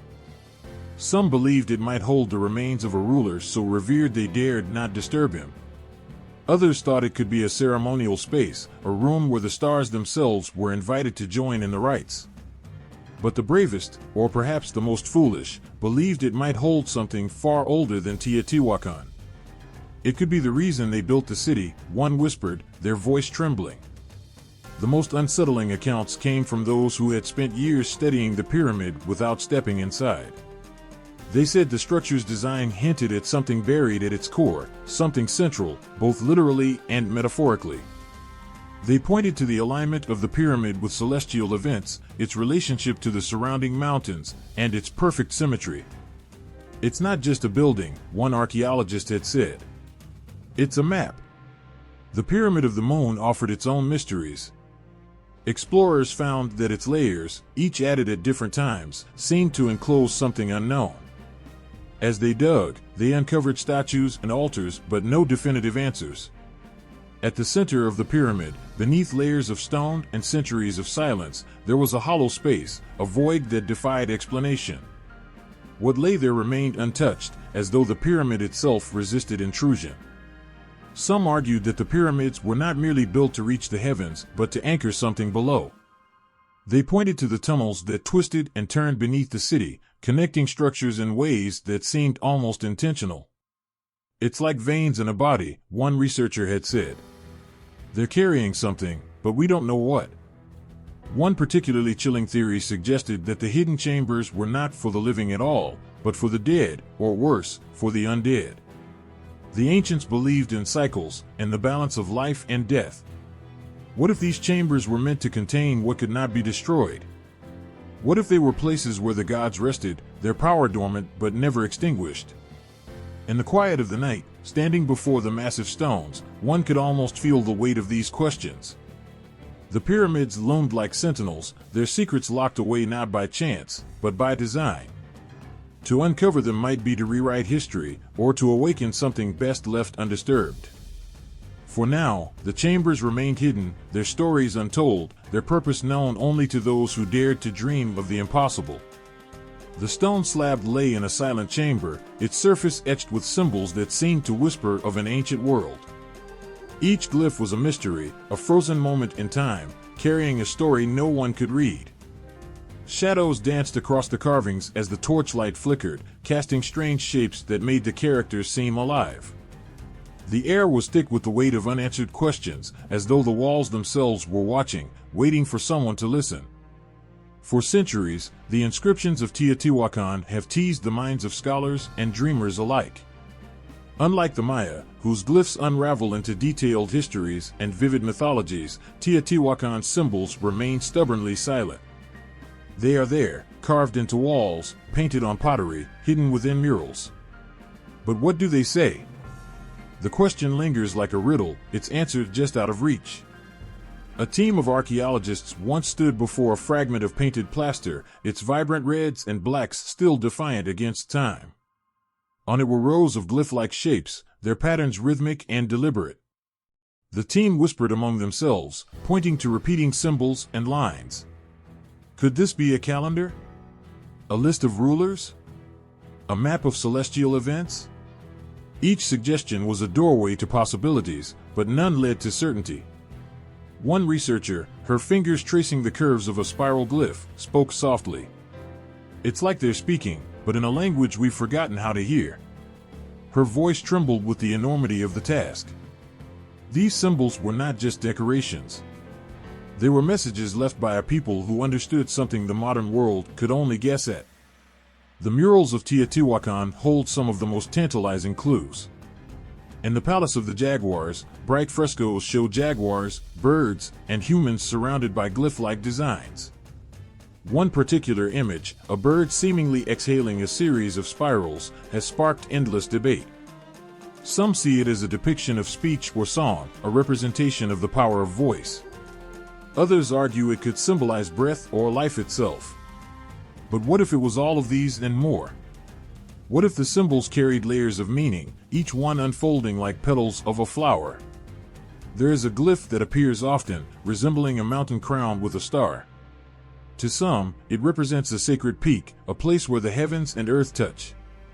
Others argue it marks a city, perhaps even Teotihuacan itself, a beacon of civilization in the ancient world. The truth is cloaked in shadows, but the repetition of the symbol suggests it held immense importance to the people who carved it. The Teotihuacan writing system, or what might be called one, does not adhere to the rules of other Mesoamerican scripts. There are no clear sentences, no discernible grammar. Symbols appear alongside images, often integrated so seamlessly that it's hard to tell where art ends and writing begins. Was this deliberate? Did the people of Teotihuacan see no boundary between the visual and the verbal? It's a thought that stirs the imagination and leaves scholars restless. Fragments of pottery found in the ruins sometimes bear marks that seem like personal signatures or ownership symbols. One particular shard, its surface worn smooth by time, carries a series of intersecting lines and dots. Could it be a name? A designation of rank or trade? Holding the shard, one could almost feel the presence of the person who marked it, a hand long gone but still reaching across centuries. Attempts to decode the glyphs have often led to frustration. The lack of a Rosetta Stone, a key to unlock the code, leaves researchers piecing together scraps of evidence. Linguists compare the symbols to other Mesoamerican scripts, looking for overlaps. Artists analyze the shapes, searching for hidden patterns. Historians weave narratives from what little they know, but the puzzle remains incomplete, its edges blurred. One discovery brought a glimmer of hope. In the tunnels beneath the Pyramid of the Feathered Serpent, small carved objects were found, their surfaces inscribed with intricate patterns. These artifacts, surrounded by offerings of shells and obsidian, seemed to hold a special significance. Were they records of rituals, prayers, or celestial events? Whatever they were, they hinted at a written tradition more complex than anyone had imagined. But the greatest mystery lies not in the symbols themselves, but in their purpose. Why did the people of Teotihuacan create a script that seems to defy comprehension? Were these glyphs meant to be read at all, or were they something else entirely, magical symbols, invocations, or markers of divine presence? One theory suggests they were never meant for human eyes, but for the gods alone. If true, then trying to read them might be like trying to hear the voice of the wind. In the quiet hours of the night, standing before the glyphs, one can't help but feel the enormity of the past. These symbols are more than carvings. They are echoes of a civilization that once stood at the heart of Mesoamerica, its influence radiating like ripples in a pond. They carry the weight of stories untold, lives lived, and dreams dreamed. As the wind howls through the empty plazas of Teotihuacan, it carries with it the whispers of these ancient marks. The glyphs remain, etched in stone, waiting for someone who can finally hear what they have been saying all along. The city lay in darkness, its sprawling avenues cloaked under the vast, glittering dome of the night sky. Above, the stars pulsed and shimmered, their patterns ancient and eternal.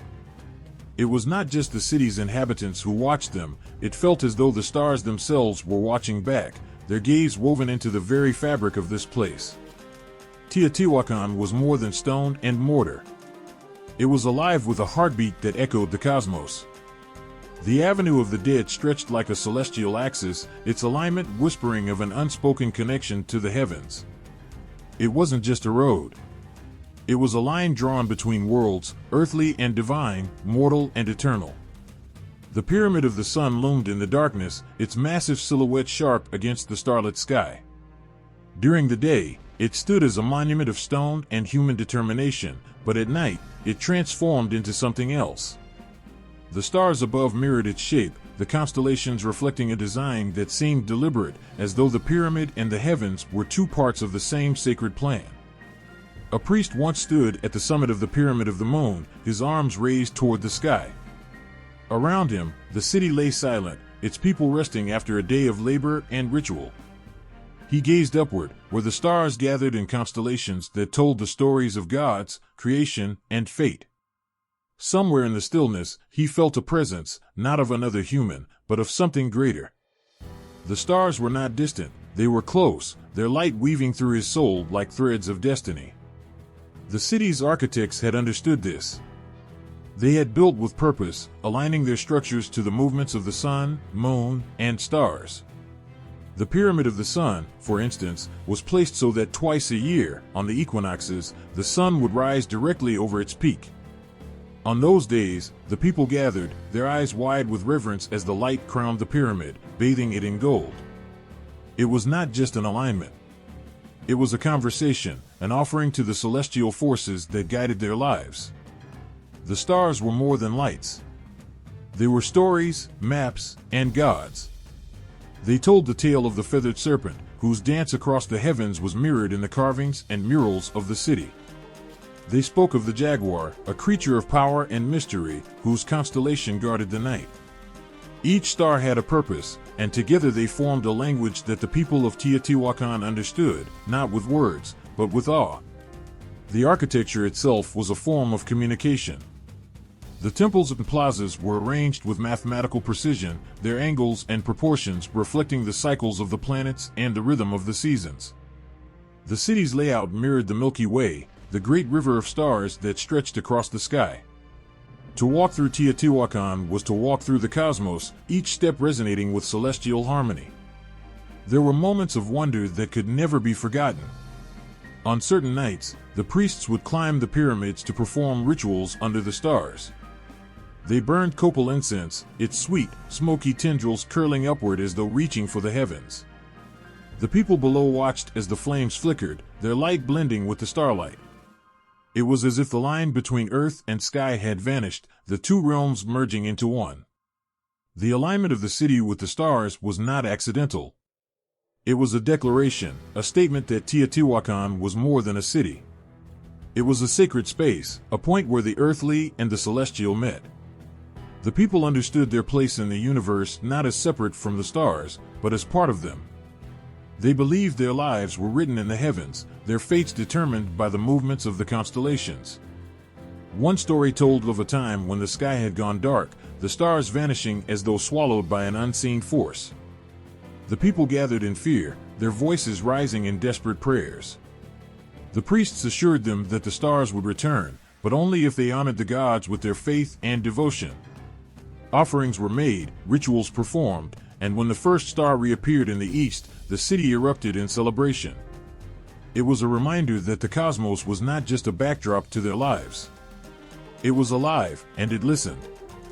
In the Temple of the Feathered Serpent, the carvings told of celestial cycles, the rise and fall of stars, the phases of the moon, and the passage of time.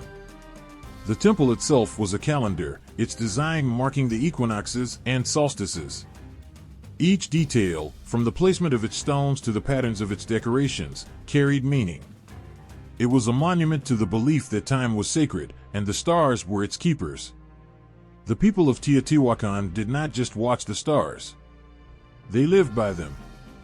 The timing of their crops, their festivals, and their rituals all depended on the movements of the heavens. They planted their fields when the Pleiades rose, knowing it was a sign of the rains to come. They celebrated the solstice with dances and feasts, honoring the sun at its zenith. But there was also a sense of mystery, a knowledge that no matter how much they studied the stars, there would always be more to learn. The cosmos was infinite, its secrets unfathomable. It was this balance, between understanding and wonder, between science and faith, that defined their relationship with the heavens.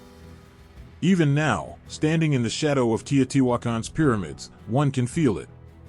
The stars above seem brighter here, their light sharper against the darkness. It's as if they remember the people who once looked up with such reverence, their hearts filled with questions and their minds open to the unknown. The cosmos remains, eternal and unchanging, while the city sleeps below, its stones still whispering of the connection that once bound them to the stars. The air was thick with anticipation as the earth yielded its treasures. A spade struck something hard, the dull clink echoing like the voice of a forgotten past. The workers paused, their breaths held, as the artifact was unearthed. It was a mask, jade green, its surface polished to perfection, yet carrying the weight of centuries. The moment it was lifted from the soil, it felt as though the ground itself exhaled, releasing a fragment of memory. The mask wasn't just an object. It was a symbol, a fragment of power that whispered stories from an age when gods and men were not so far apart. Its eyes, though hollow, seemed alive, as if they had seen things no human could comprehend. The carved lips hinted at secrets too sacred to speak. To hold it was to feel the pulse of Teotihuacan itself, a city of kings, priests, and rituals that bridged the mortal and divine. Elsewhere, a worker uncovered an obsidian blade, its edges sharp enough to slice through air. Its surface reflected light in shimmering waves, black and bottomless. This wasn't a weapon meant for war, it was a tool of ceremony, its blade once wet with offerings to the gods. The priests who wielded it did so with trembling hands, aware of the balance between life and death that rested on its edge. Each strike was precise, guided by prayers and a sense of duty that transcended fear. Among the discoveries was a series of clay figurines, their faces serene and their hands clasped as if in eternal prayer. These figures were more than art, they were conduits for the divine. They sat in perfect stillness, yet their presence filled the air with an energy that was almost tangible. They had been placed in burials and altars, their purpose to guide souls or invoke blessings. Holding one was like touching the edge of a prayer, the clay cool yet vibrant with intent. In a hidden chamber, buried beneath the pyramid of the feathered serpent, lay a collection of golden beads, each one meticulously crafted. They caught the light like drops of captured sunlight, their brilliance undimmed by time. Strung together, they would have adorned the neck of a ruler or a deity's effigy. Gold, for the people of Teotihuacan, wasn't just a material, it was a manifestation of the divine, a symbol of the eternal light that burned in the heavens. One of the most enigmatic finds was a small figurine carved from alabaster. It depicted a figure seated cross-legged, its face smooth and featureless. In its simplicity lay its power. It was not meant to represent a specific being but to embody the essence of humanity's connection to the cosmos. Scholars have wondered whether it was a deity, a spirit, or a reflection of the people's understanding of themselves within the universe. To those who created it, its meaning was clear, a symbol of unity between earth, sky, and spirit. There was a bowl, charred on the inside and adorned with carvings of jaguars and serpents. Its purpose was clear, it had held fire, the most sacred of elements. The flames that once danced within it were offerings, their smoke rising to the gods like whispered prayers. The jaguar, a creature of power and stealth, represented the night, while the serpent symbolized rebirth and wisdom. Together, they told a story of cycles, life, death, and the renewal that followed. Another artifact, seemingly mundane yet profoundly moving, was a simple spindle whorl. It had been used for weaving, its surface decorated with intricate patterns. In its unassuming presence, it carried the story of the women who had spun the threads of Teotihuacan's fabric, both literal and cultural. Their hands had moved tirelessly, creating garments not just for survival but as expressions of identity, faith, and community. The world was a testament to the unseen hands that shaped a civilization. Then there was the butterfly ornament, its wings spread wide, crafted from hammered copper. Butterflies were sacred, symbols of transformation and the soul's journey. The ornament had likely adorned a priest or warrior, its delicate form contrasting with its powerful meaning. It fluttered not in the air but in the hearts of those who beheld it, a reminder that even in death, the spirit could take flight. Some artifacts were more somber, their presence heavy with sorrow. A small, child's toy, a clay whistle shaped like a bird, was found near a burial. Its edges were worn, as if by tiny hands. It was a reminder that the people of Teotihuacan, though builders of a mighty city, were also mothers, fathers, and children.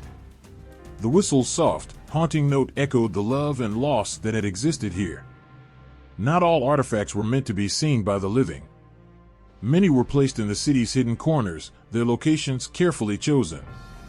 Offerings of shells, stones, and feathers were tucked away in darkened chambers, gifts meant for the gods or spirits who dwelled in the unseen world.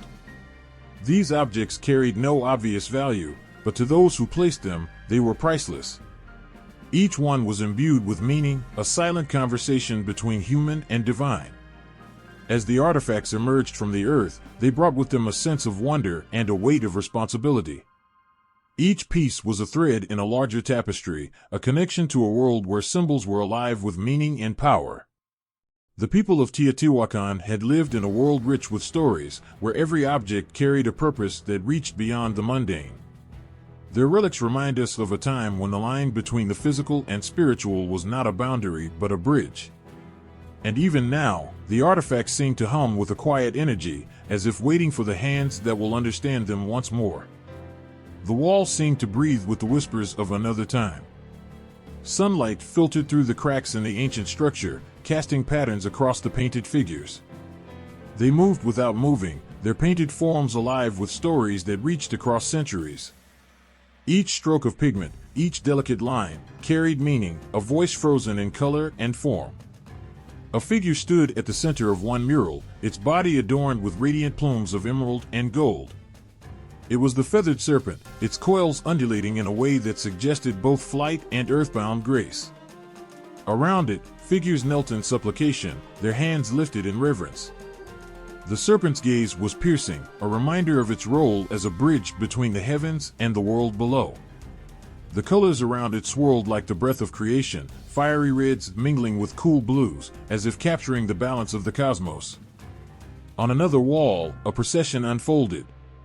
Warriors marched in perfect unison, their shields emblazoned with symbols of the sun and moon. They moved beneath a canopy of stars, their faces serene despite the weight of their burden. Each warrior carried an offering, bundles of maize, shimmering feathers, and vessels filled with precious liquid. Above them, a celestial being extended its hand, as though guiding their steps. The rhythm of their march seemed to pulse from the wall itself, a silent drumbeat echoing in the heart. Further along, a scene of chaos erupted. A jaguar with eyes like burning coals leapt from the shadows, its claws poised to strike. Around it, flames twisted upward, consuming what appeared to be a ceremonial altar. Yet even in destruction, there was beauty. The jaguar, a symbol of power and transformation, seemed to roar with purpose. It wasn't mere devastation, it was a ritual of renewal. The fire consumed to create space for new life, its crackling heat a hymn to the gods. A mural depicting the great goddess commanded attention. Her presence filled the room, her arms outstretched as if to embrace the viewer. Her headdress rose like a mountain, adorned with flowers, butterflies, and droplets of water. Around her, streams flowed, nourishing the fields below. The people depicted in the scene looked upward, their faces painted with awe and gratitude. She was life, abundance, and the promise of growth. But her gaze carried a shadow, a warning that even the most bountiful gifts could be taken away. Nearby, a smaller, quieter panel told another story. A child reached for a hummingbird, its wings frozen mid-flight.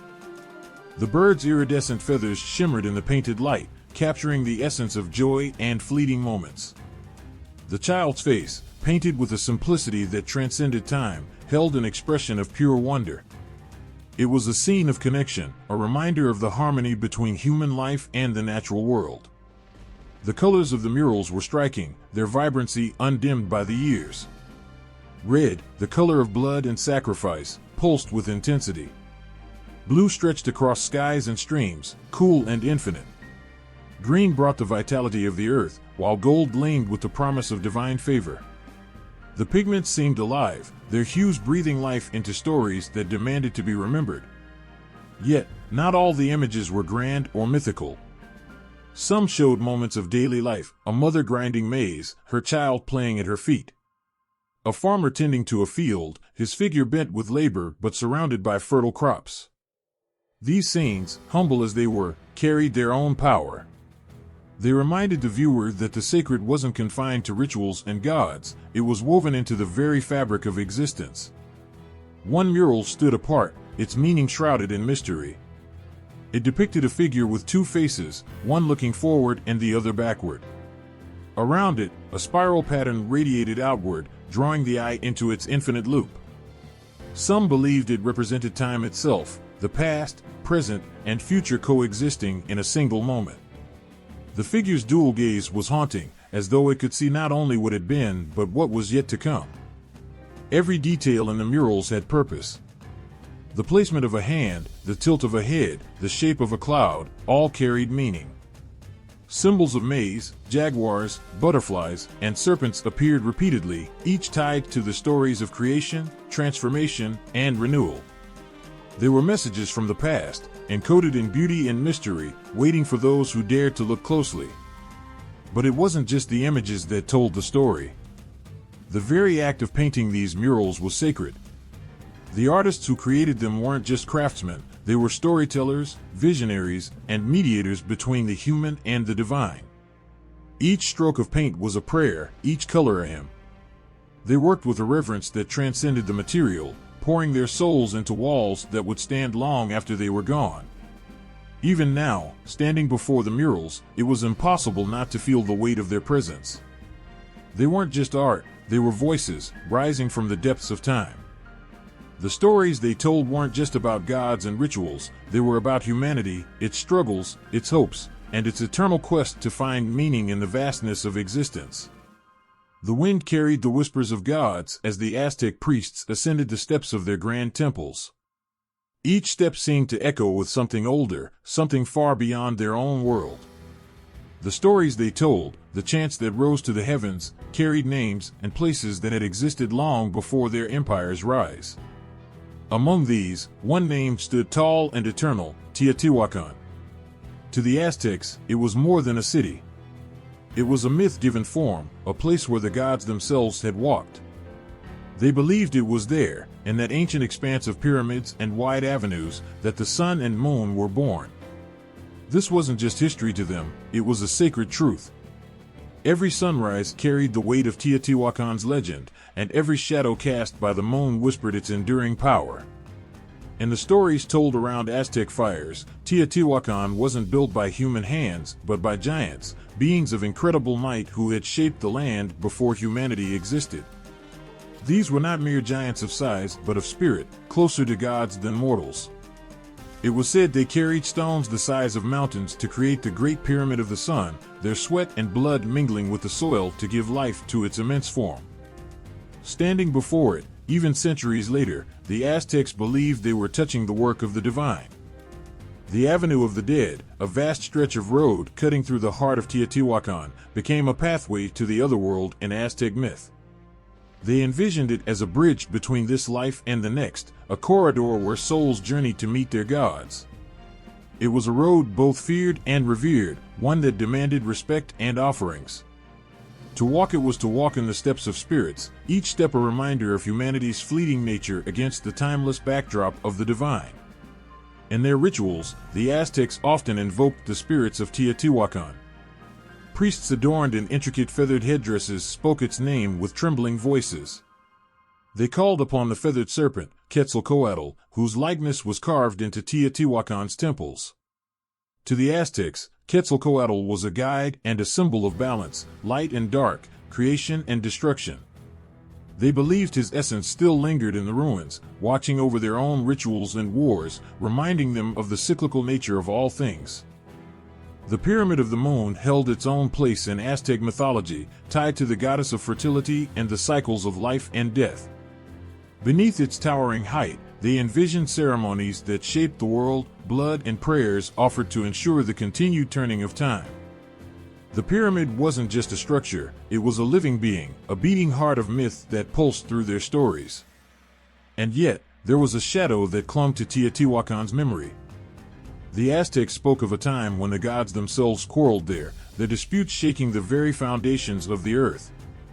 This was a place of creation, yes, but also of conflict.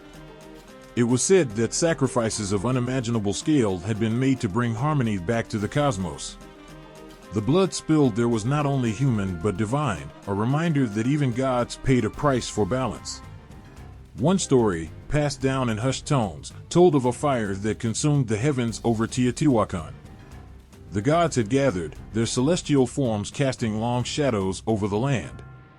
They debated who among them would sacrifice themselves to light the sun.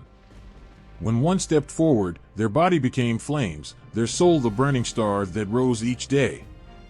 The Aztecs saw this act as the ultimate reminder of duty and courage, a legacy inherited from the ancient city. Teotihuacan's influence reached beyond rituals and myths. It shaped how the Aztecs saw themselves. They believed their empire was a continuation of the story begun in that ancient city. The Aztecs called themselves the heirs of Teotihuacan, chosen by the gods to carry its legacy forward. They wore this mantle with pride and fear, knowing that the gods demanded greatness but punished hubris. In quiet moments, Aztec leaders would stand on their temple platforms, gazing at the horizon as if searching for the spirit of Teotihuacan. Its silent pyramids, though abandoned, seemed alive in their imaginations. To the Aztecs, the city wasn't a ruin, it was a temple of eternity, a place where the line between man and God had blurred. Its myths shaped their wars, their politics, and their art. Every carving of a serpent, every painting of the sun, bore the mark of its inspiration. Even in their conquests, the Aztecs carried the memory of Teotihuacan like a banner. They marched into battle with shields bearing its symbols, their war cries invoking the spirits of the ancient city. To fight under its name was to fight with divine purpose, a force they believed no enemy could withstand. And yet, there was always a sense of mystery. The Aztecs, for all their reverence, knew they would never fully understand Teotihuacan. Its creators had left behind no clear records, only silent stone and enigmatic art. Perhaps that was why it fascinated them so deeply. In its silence, Teotihuacan seemed to speak of truths too vast for words. It was a riddle, an eternal challenge that called to the heart as much as the mind. Standing before Teotihuacan's pyramids, the Aztecs felt the weight of time. They were not the first to worship there, and they knew they wouldn't be the last. They saw themselves as part of a story that began long before them and would continue long after. In the city's myths, they found both their roots and their destiny, a reminder that greatness was both a gift and a burden. And so, through their stories and rituals, the Aztecs ensured that Teotihuacan lived on. Not just as stone and ruins, but as a heartbeat, a presence that would echo across generations. The jungle whispered of an alliance, an invisible thread weaving two powerful civilizations together. Beneath the dense canopy of the Yucatan Peninsula, where Maya cities rose like emerald crowns, the echoes of Teotihuacan resonated. Across the vast expanse of Mesoamerica, separated by mountains, rivers, and time, these two worlds had found one another, not in conquest, but in shared understanding, in stories, and sacred rites, and in the unbreakable rhythms of the gods. The Maya, masters of the stars and architects of intricate stone cities, knew of Teotihuacan. Its name was spoken with a mix of awe and curiosity, its stories carried by merchants and travelers who journeyed along ancient trade routes. They brought more than goods, they brought myths, images, and symbols. Among them were the serpents of Teotihuacan, their sinuous forms winding their way into Maya art and belief. These were no ordinary creatures but messengers, bridges between worlds, their scales shimmering with cosmic knowledge. At the heart of Teotihuacan was the feathered serpent, a deity whose dual nature captivated the Maya. Quetzalcoatl to the people of the north became Kukulkan to the Maya, a god of wind, a harbinger of wisdom and renewal. The Maya saw his form in the clouds, heard his whispers in the rustling leaves, and carved his likeness into their temples. In Kukulkan, they recognized something ancient yet deeply familiar, a thread that tied them to the great city beyond the horizon. Maya scribes, hunched over their codices by flickering torchlight, painted glyphs that bore striking resemblance to those found in Teotihuacan. The similarities were no accident. These were the echoes of shared stories, a dialogue written in stone and bark, whispered across the centuries. The scribes didn't just record, they wove together the voices of two cultures, creating a tapestry of myth that spanned the breadth of Mesoamerica. In the sprawling plazas of Maya cities like Tikal and Copan, rulers stood beneath banners emblazoned with symbols borrowed from Teotihuacan. These rulers claimed ties to the distant city, invoking its name to legitimize their power. The Maya believed that the strength of Teotihuacan flowed through these leaders, granting them the authority of the gods themselves. It was more than politics, it was a sacred bond, a divine inheritance that shaped the destiny of empires. The trade routes between Teotihuacan and the Maya lands carried obsidian and jade, cacao and feathers, but they also carried something far greater: ideas. Priests and artisans traveled alongside merchants, exchanging rituals and techniques. In the shadow of Teotihuacan's pyramids, Maya priests learned the ways of its rituals, the chants that called down the rain, the dances that honored the sun. In return, they brought their own wisdom, their own stories, enriching the sacred practices of both civilizations. One Maya legend tells of a ruler who journeyed to Teotihuacan. He sought the wisdom of the feathered serpent, the power to rule not just with strength, but with understanding. The story speaks of his awe as he beheld the pyramids, their massive forms rising against the sky. In the quiet halls of Teotihuacan, he found more than he had hoped: a vision of unity, a reminder that even the greatest empires are part of a greater whole. He returned to his city transformed, his rule forever marked by the lessons of the ancient city. The bond between Teotihuacan and the Maya wasn't just one of admiration, it was a relationship forged in the fires of creation. The gods of both cultures spoke to each other, their voices intermingling in the chants of priests and the prayers of kings. They were the same gods, seen through different eyes, worshipped under different stars. The shared myths of creation and destruction, of light and darkness, bound the two civilizations in ways that transcended borders. But even in this connection, there was an air of mystery. The Maya, for all their wisdom, never fully understood Teotihuacan, just as Teotihuacan never fully knew the Maya. They were like twin stars orbiting a shared center, their paths intertwining but never merging. This distance only deepened the fascination, the sense that each held a piece of a puzzle too vast for any one people to solve. In the ruins of Teotihuacan, archaeologists have uncovered Maya glyphs, their intricate forms etched into walls and pottery. They tell of visits from Maya rulers, emissaries who brought gifts and paid homage to the city that had shaped their world. These glyphs are more than marks of diplomacy, they are records of a spiritual alliance, a recognition of shared purpose in a world defined by the whims of gods and the cycles of time. The stories of Teotihuacan found a home in the hearts of the Maya, just as Maya stories found their way into the rituals of Teotihuacan. Together, they wove a shared narrative, one that spoke of unity and reverence, of the eternal dance between the heavens and the earth. In their art, their architecture, and their myths, they celebrated the same truths, the same mysteries, the same gods. Even now, as we stand before the ruins of Teotihuacan and the Maya cities, the connection is palpable. The stones seem to hum with the voices of those who once walked between these worlds, their stories carried on the wind. The shared myths of Teotihuacan and the Maya remind us of the power of connection, of the beauty that arises when cultures meet not in conquest, but in understanding. The conquistador stood at the edge of the vast city, its sprawling ruins silent under the sun. He squinted into the distance, where the massive pyramids rose like jagged teeth against the blue sky. The air was heavy with dust and the echoes of a long-vanished people. To him, Teotihuacan was a riddle. Its grandeur didn't fit into the neat narrative he carried with him, a world divided into heathens and civilization, the savage and the saved. He turned to his scribe, a young man with ink-stained fingers who furiously jotted down what little the locals dared to whisper. The city, they said, was the work of giants. It was built not by men but by beings with strength beyond mortal comprehension. Others spoke of gods walking these streets, leaving behind only their shadows and their silence. It was a city of the dead, they said, a place that swallowed its creators whole. The Spaniards wove these stories into their own. The pyramids became Babel's cousins, monuments to arrogance, abandoned when divine wrath struck. The vibrant murals, their colors still vivid despite the centuries, were seen not as expressions of beauty or belief, but as signs of a dark and pagan world in need of saving. What they couldn't understand, they reshaped, and what they couldn't reshape, they silenced. Years later, the priests came. Where the conquistadors had sought gold, the priests sought souls.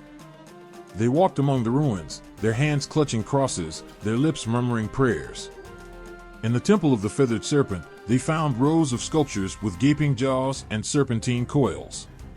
To them, these were demons, proof of the devil's dominion over this fallen land. The offerings buried deep beneath the pyramids, obsidian blades, carved shells, and jade figurines, were dismissed as barbaric sacrifices. They wrote of blood-stained altars and rites to false gods, bending the truth to suit their sermons. The stories they told spread like wildfire across Europe. Teotihuacan was recast as a cautionary tale, a city brought low by sin and idolatry. Its vast markets and carefully planned avenues were ignored in favor of tales of human sacrifice and cruel rituals. The feathered serpent, once a symbol of renewal and wisdom, became a monstrous idol. The Spaniards painted themselves as saviors, and Teotihuacan was the evidence they pointed to, a world they claimed had lost its way until they arrived. But even as they twisted the story, Teotihuacan defied them. Its very presence, its scale and artistry, refused to be dismissed. Some who visited the ruins spoke in hushed tones of its grandeur, admitting that no European city could compare. They marveled at its pyramids, the intricate carvings on its walls, the way the city seemed to align perfectly with the heavens. It was a city too advanced, too ordered, to fit into their narrative of savagery. Over time, the myths took on lives of their own. Writers in Spain, far removed from the ruins, spun elaborate tales of Teotihuacan's fall. They described it as a city cursed, its people struck down for their hubris. Others speculated that it was a refuge for survivors of the biblical flood, a city built by a lost tribe of Israel. In their efforts to make sense of Teotihuacan, they erased the people who had created it, replacing them with giants, sinners, or wandering exiles. Yet, the locals never forgot. They walked among the ruins with reverence, carrying with them the stories passed down through generations. They spoke of the gods who had once dwelled there, of the rituals that honored the earth and the sky. But these voices were drowned out by the colonizers, who dismissed them as mere superstition. The truth of Teotihuacan was buried beneath layers of European imagination, its original story fading like the paint on its walls.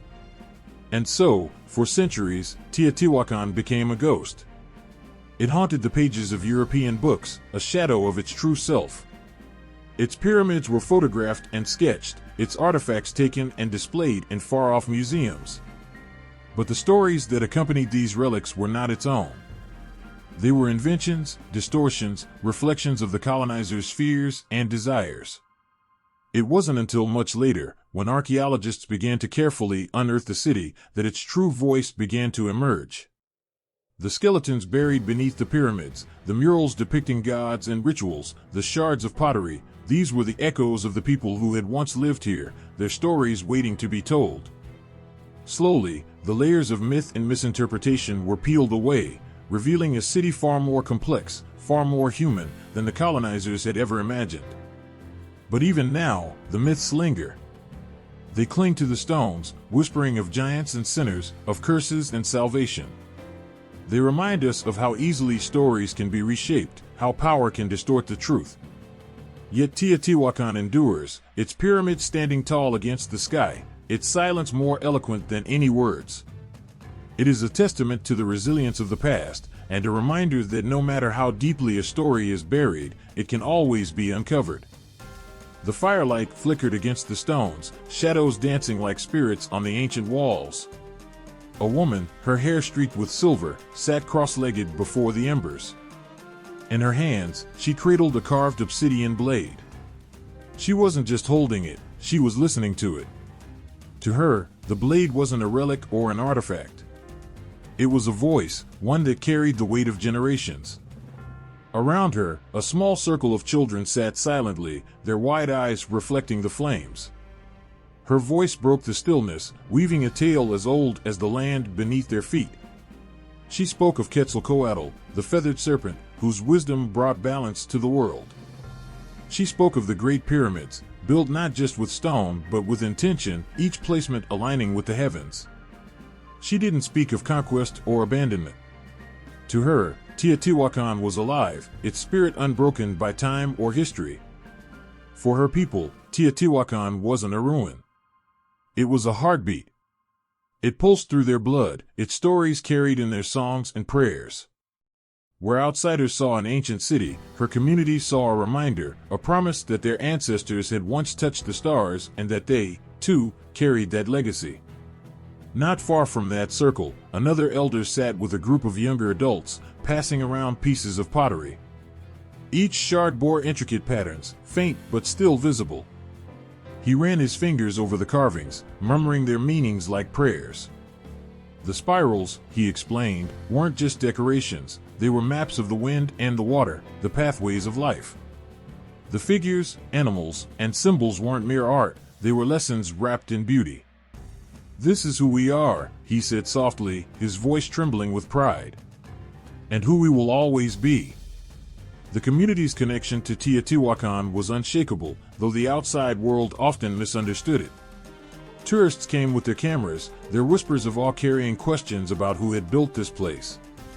Archaeologists arrived with tools and theories, sifting through layers of earth for answers. But the people who lived in the shadow of the pyramids didn't need to ask. They already knew. To them, the myths and symbols weren't puzzles to solve, they were truths to carry. Every feathered headdress depicted in murals, every jaguar etched into stone, told of a time when humans and gods walked hand in hand. These stories weren't locked in the past, they breathed in every sunrise, echoed in the songs sung at the fire. Even the rituals hadn't disappeared. On sacred days, families gathered near the pyramids, their offerings of maize and cacao laid gently on the ground. Incense rose in curling tendrils, a bridge between the earthly and the divine. Prayers were whispered, not for wealth or power, but for harmony, between themselves, the earth, and the universe. They didn't need the approval of history books to know the significance of what they did. Their ancestors had walked this path, and they would continue it, unbroken. Sometimes, the elders would speak of the outsiders who tried to claim Teotihuacan stories. Colonizers had once rewritten their gods as demons, their rituals as barbarism.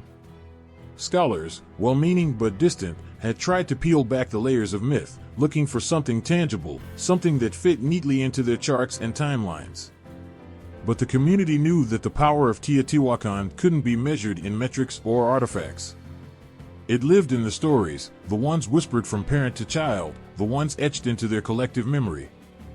For them, preserving Teotihuacan wasn't about saving ruins. It was about protecting what those ruins meant. The murals, the pyramids, the artifacts, these were windows into a world where everything was interconnected. Where the stars guided the seasons, where the earth provided with care, and where humanity's role was to honor and balance the forces around them. There were moments when outsiders began to listen. Indigenous scholars, with the fire of their ancestors in their hearts, stepped forward to share what the city meant to their people.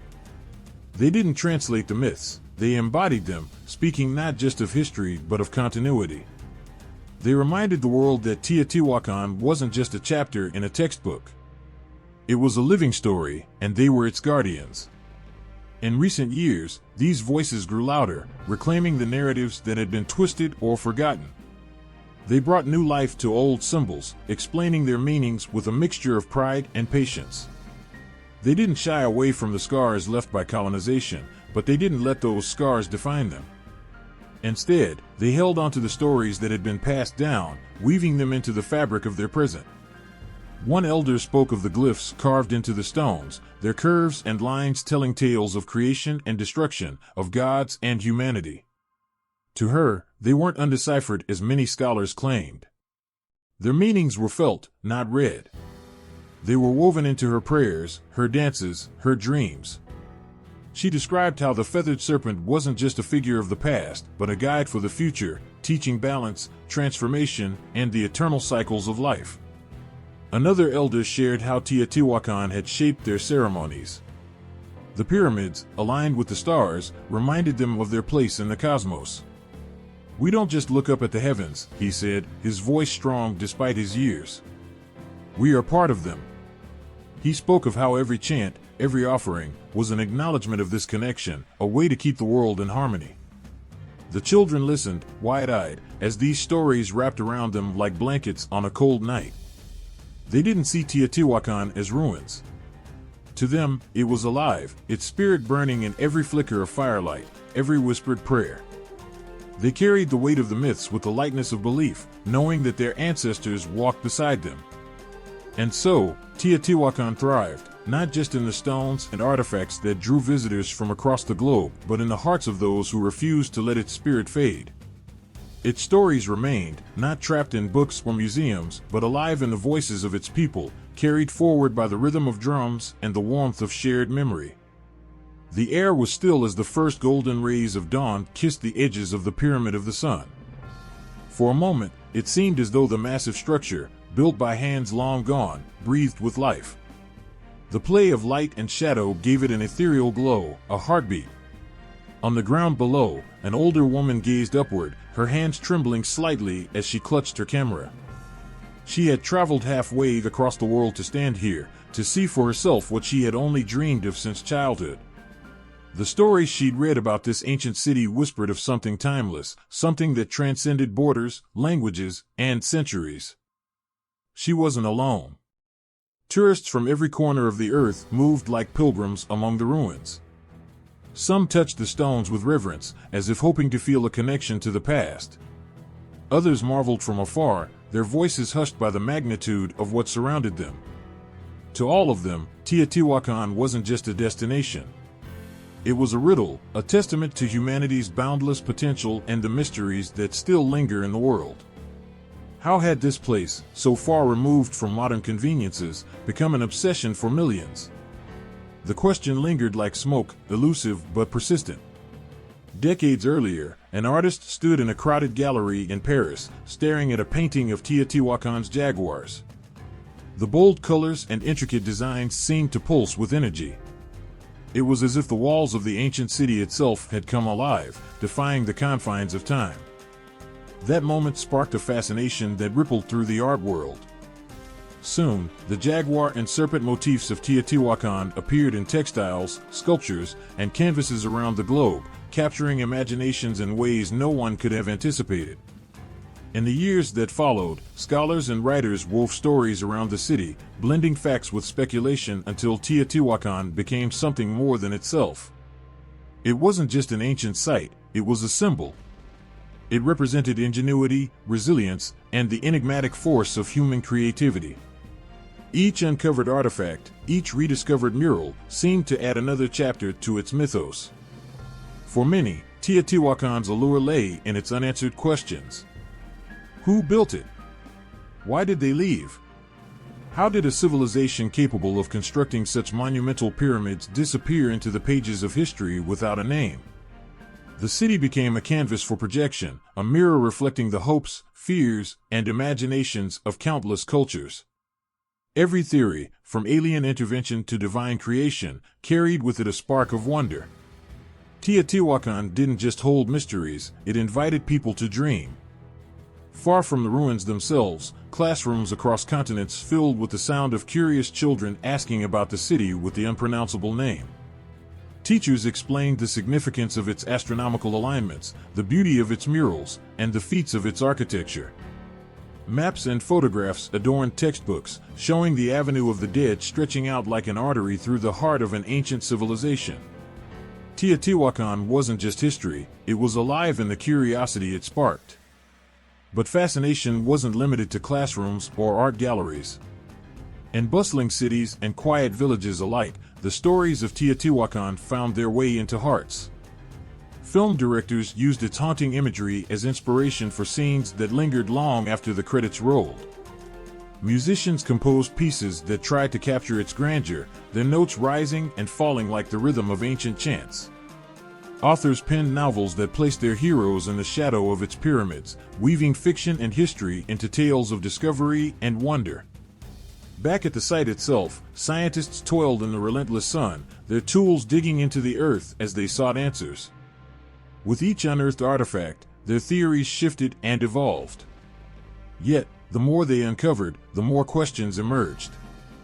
One archaeologist, exhausted but exhilarated, once said that studying Teotihuacan felt like chasing a phantom. Every time you thought you'd caught it, it vanished, leaving behind only traces of its presence. Meanwhile, those who lived near Teotihuacan watched as the world's fascination brought both blessings and burdens. Visitors brought economic opportunities, but they also arrived with misconceptions. Some came seeking proof of extraterrestrial involvement, others searching for mystical energies they believed pulsed beneath the pyramids. The locals, whose lives were intertwined with the site, often felt caught between pride and frustration. They knew the stories, the rituals, the truth of what the city represented. But would the world listen? One man, a farmer who could trace his ancestry to those who had once walked Teotihuacan streets, spoke to a reporter. "They come here looking for magic," he said, gesturing toward the Pyramid of the Moon. "And they're right. There is magic here. But it's not what they think. It's in the hands that built these stones, and the wisdom of the people who understood the stars. That's the magic." And yet, the world's obsession didn't diminish. Instead, it grew. Social media became a new avenue for Teotihuacan's mythos. Images of the pyramids bathed in moonlight went viral, sparking hashtags and conversations that spanned the globe. Influencers meditated on its platforms, posting captions about finding inner peace in the shadows of ancient greatness. The city became not just a historical wonder but a modern symbol of connection, proof that the human experience, no matter how fragmented, could still find common ground in awe. As evening fell, the woman with the camera lingered by the Pyramid of the Sun, her breath caught in her chest. The crowd around her had thinned, the tourists dispersing to hotels and buses.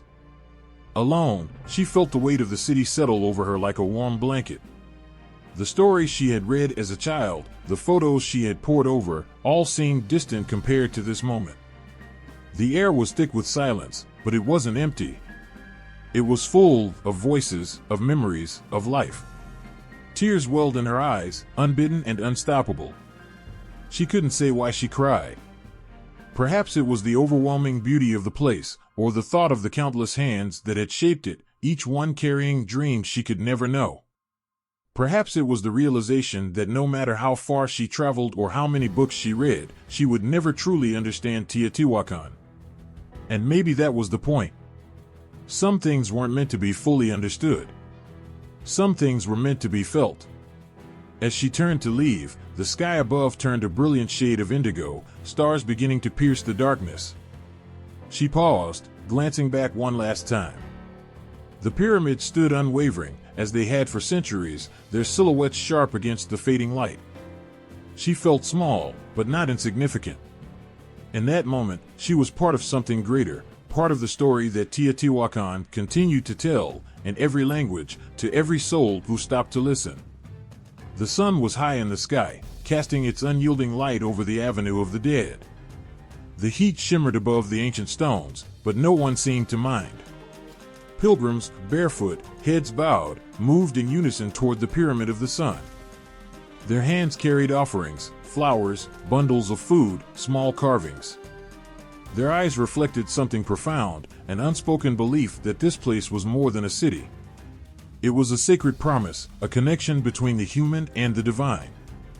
In the midst of the crowd, a child clutched his mother's hand, his small feet scuffing the dirt path. He looked up at her, then at the enormous pyramid ahead, awe spreading across his face.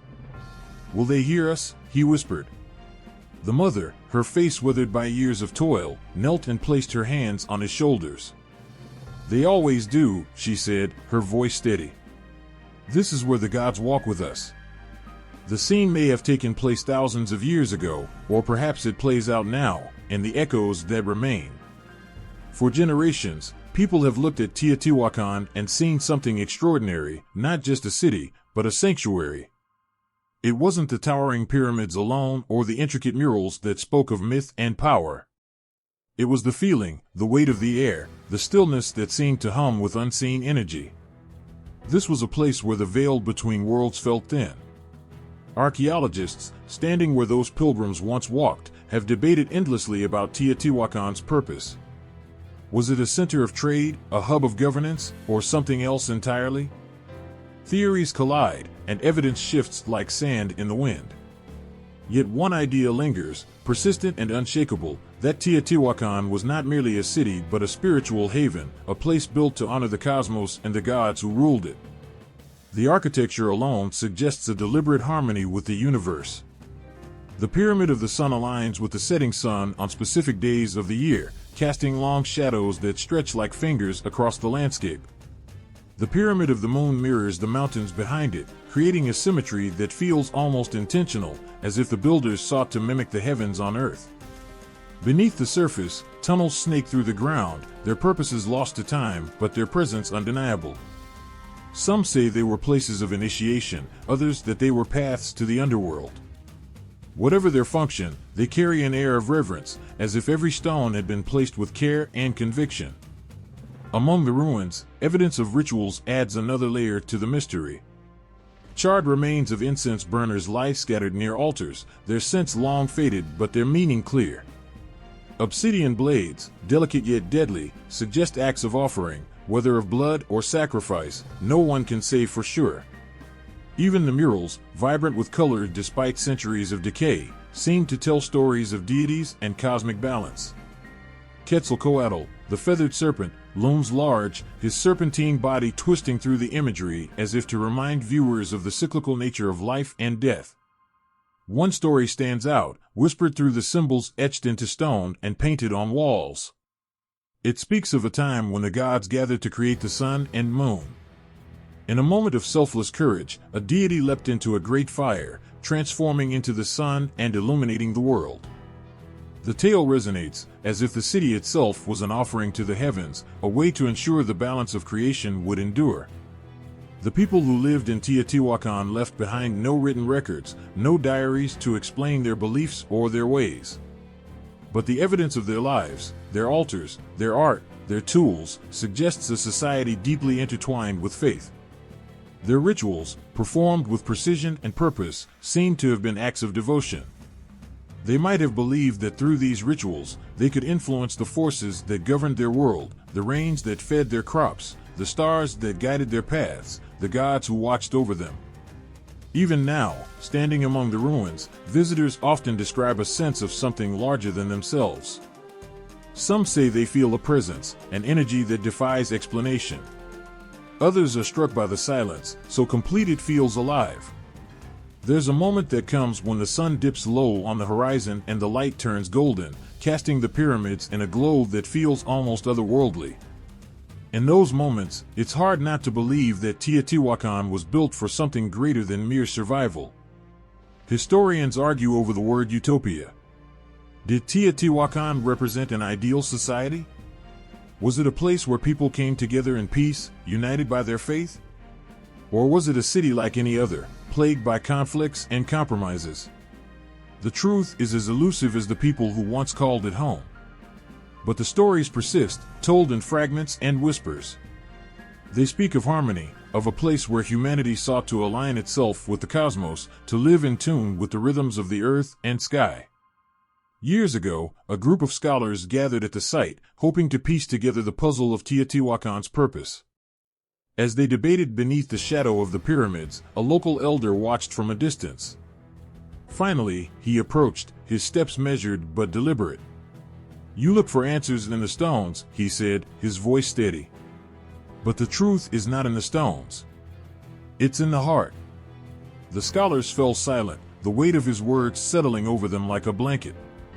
Perhaps that is the essence of Teotihuacan, a place that transcends reason, defying logic but inviting feeling. It's not a puzzle to be solved, but a question to be lived. Why do people still come here, centuries after its last resident vanished? Why do they leave offerings, speak prayers, and gaze at the pyramids as if they hold the keys to some eternal truth? Perhaps it's because, in Teotihuacan, they see a reflection of their own longing, for meaning, for connection, for the divine. As the sun sets and the city is swallowed by shadow, the air grows cool. The stones, warmed by daylight, release their heat in slow breaths. The silence deepens, but it's not an empty silence. It's full of echoes, of footsteps, of voices raised in prayer, of hearts beating in unison. Teotihuacan stands, as it always has, timeless and unyielding, a testament to the power of belief and the mysteries that endure. The desert night was unnervingly still, a silence so complete it seemed as if the world held its breath. Above, the sky stretched endless and black, speckled with stars that winked coldly in the void.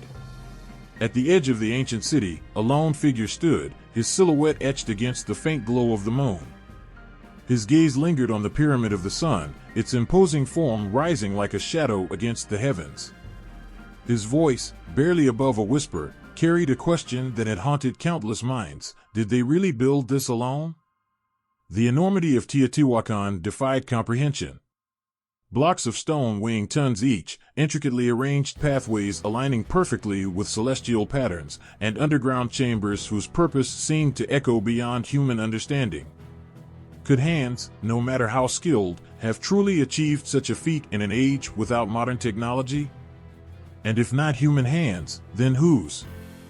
Theories swirled like mist around Teotihuacan, clinging to its mystery. In hushed tones and late-night gatherings, tales were spun of beings not of this earth. People spoke of the precision of the city's layout, its symmetry and alignment with celestial bodies, and how it seemed almost deliberate, as though the stars themselves had whispered its design. The stones, some argued, bore no chisel marks. Instead, they seemed to have been molded, shaped with methods beyond human ingenuity. The tunnels beneath the pyramids, labyrinthine, intricate, eerily precise, felt like blueprints drawn by a mind far removed from earthly logic. The figure in the desert leaned closer to the stones, running his fingers across their cool, smooth surface. "Why would they make this," he murmured, "if not to reach them?" Stories of lights in the skies, of visitors descending in blinding brilliance, had been passed down through generations. Some swore that these accounts weren't just myths, but memories, recorded not with ink but in the designs of the city itself.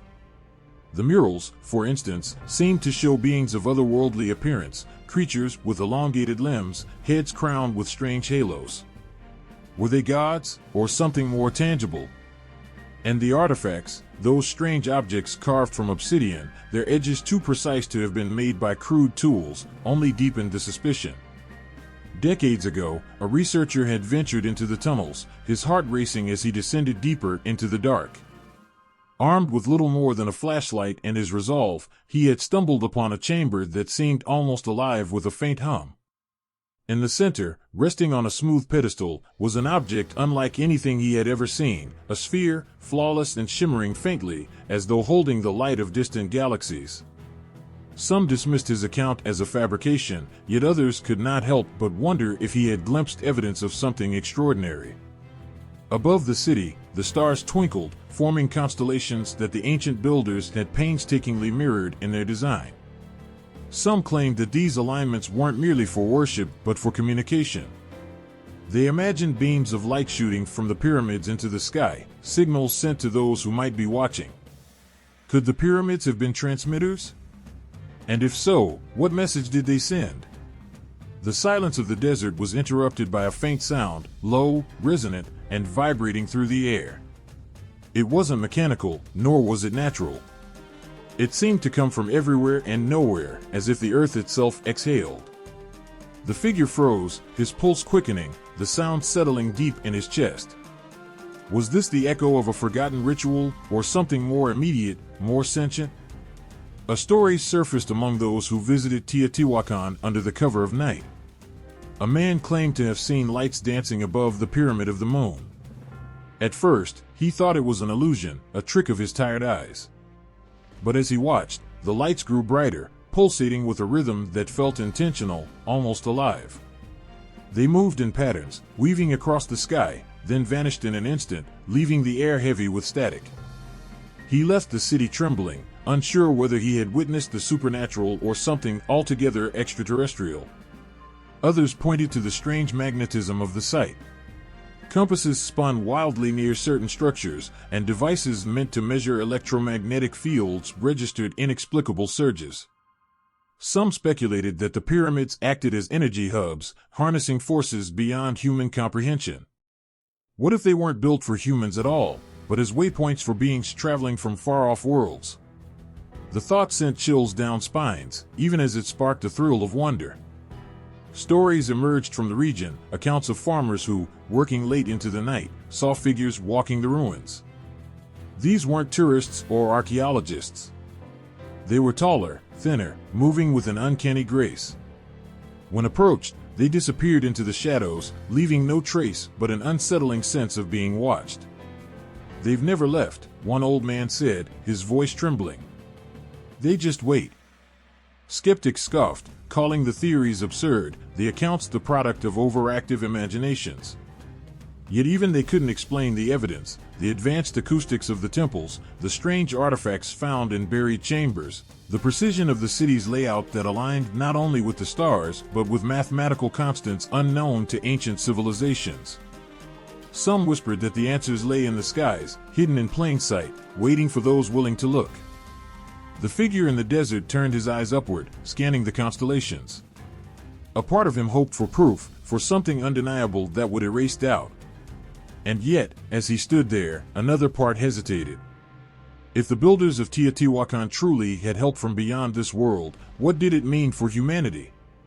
Were we alone, or had we always been watched, guided by beings far greater than ourselves? The night wore on, and the air grew colder. Yet the figure didn't move, his thoughts a whirlwind of awe and fear. Teotihuacan loomed behind him, ancient and unyielding, its stones soaked with the weight of countless mysteries. The stars above shimmered, silent witnesses to a story yet untold. The sun cast long shadows across the vast avenue of the dead, illuminating the precise angles of the ancient structures. A lone researcher knelt by the base of the Pyramid of the Sun, her fingertips brushing the surface of the stone. There was something about the way the blocks fit together, seamless and enduring, as though they carried an intention far beyond human hands. She whispered aloud, her voice barely audible, "How did they know?" The question wasn't new, but the weight of it pressed harder in the stillness of the site. The stones weren't merely arranged, they were orchestrated. Their placement harnessed forces that modern tools could barely measure, let alone replicate. The pyramid itself wasn't just a monument, it was alive with purpose, as though its very design was a language long forgotten. The researcher rose and moved closer to a section of the pyramid where faint traces of mica glinted under the sunlight. The material wasn't native to the region, it had been transported from hundreds of miles away. Why? Mica, known today for its insulating properties, seemed like an odd choice for decoration. What if it wasn't decorative at all?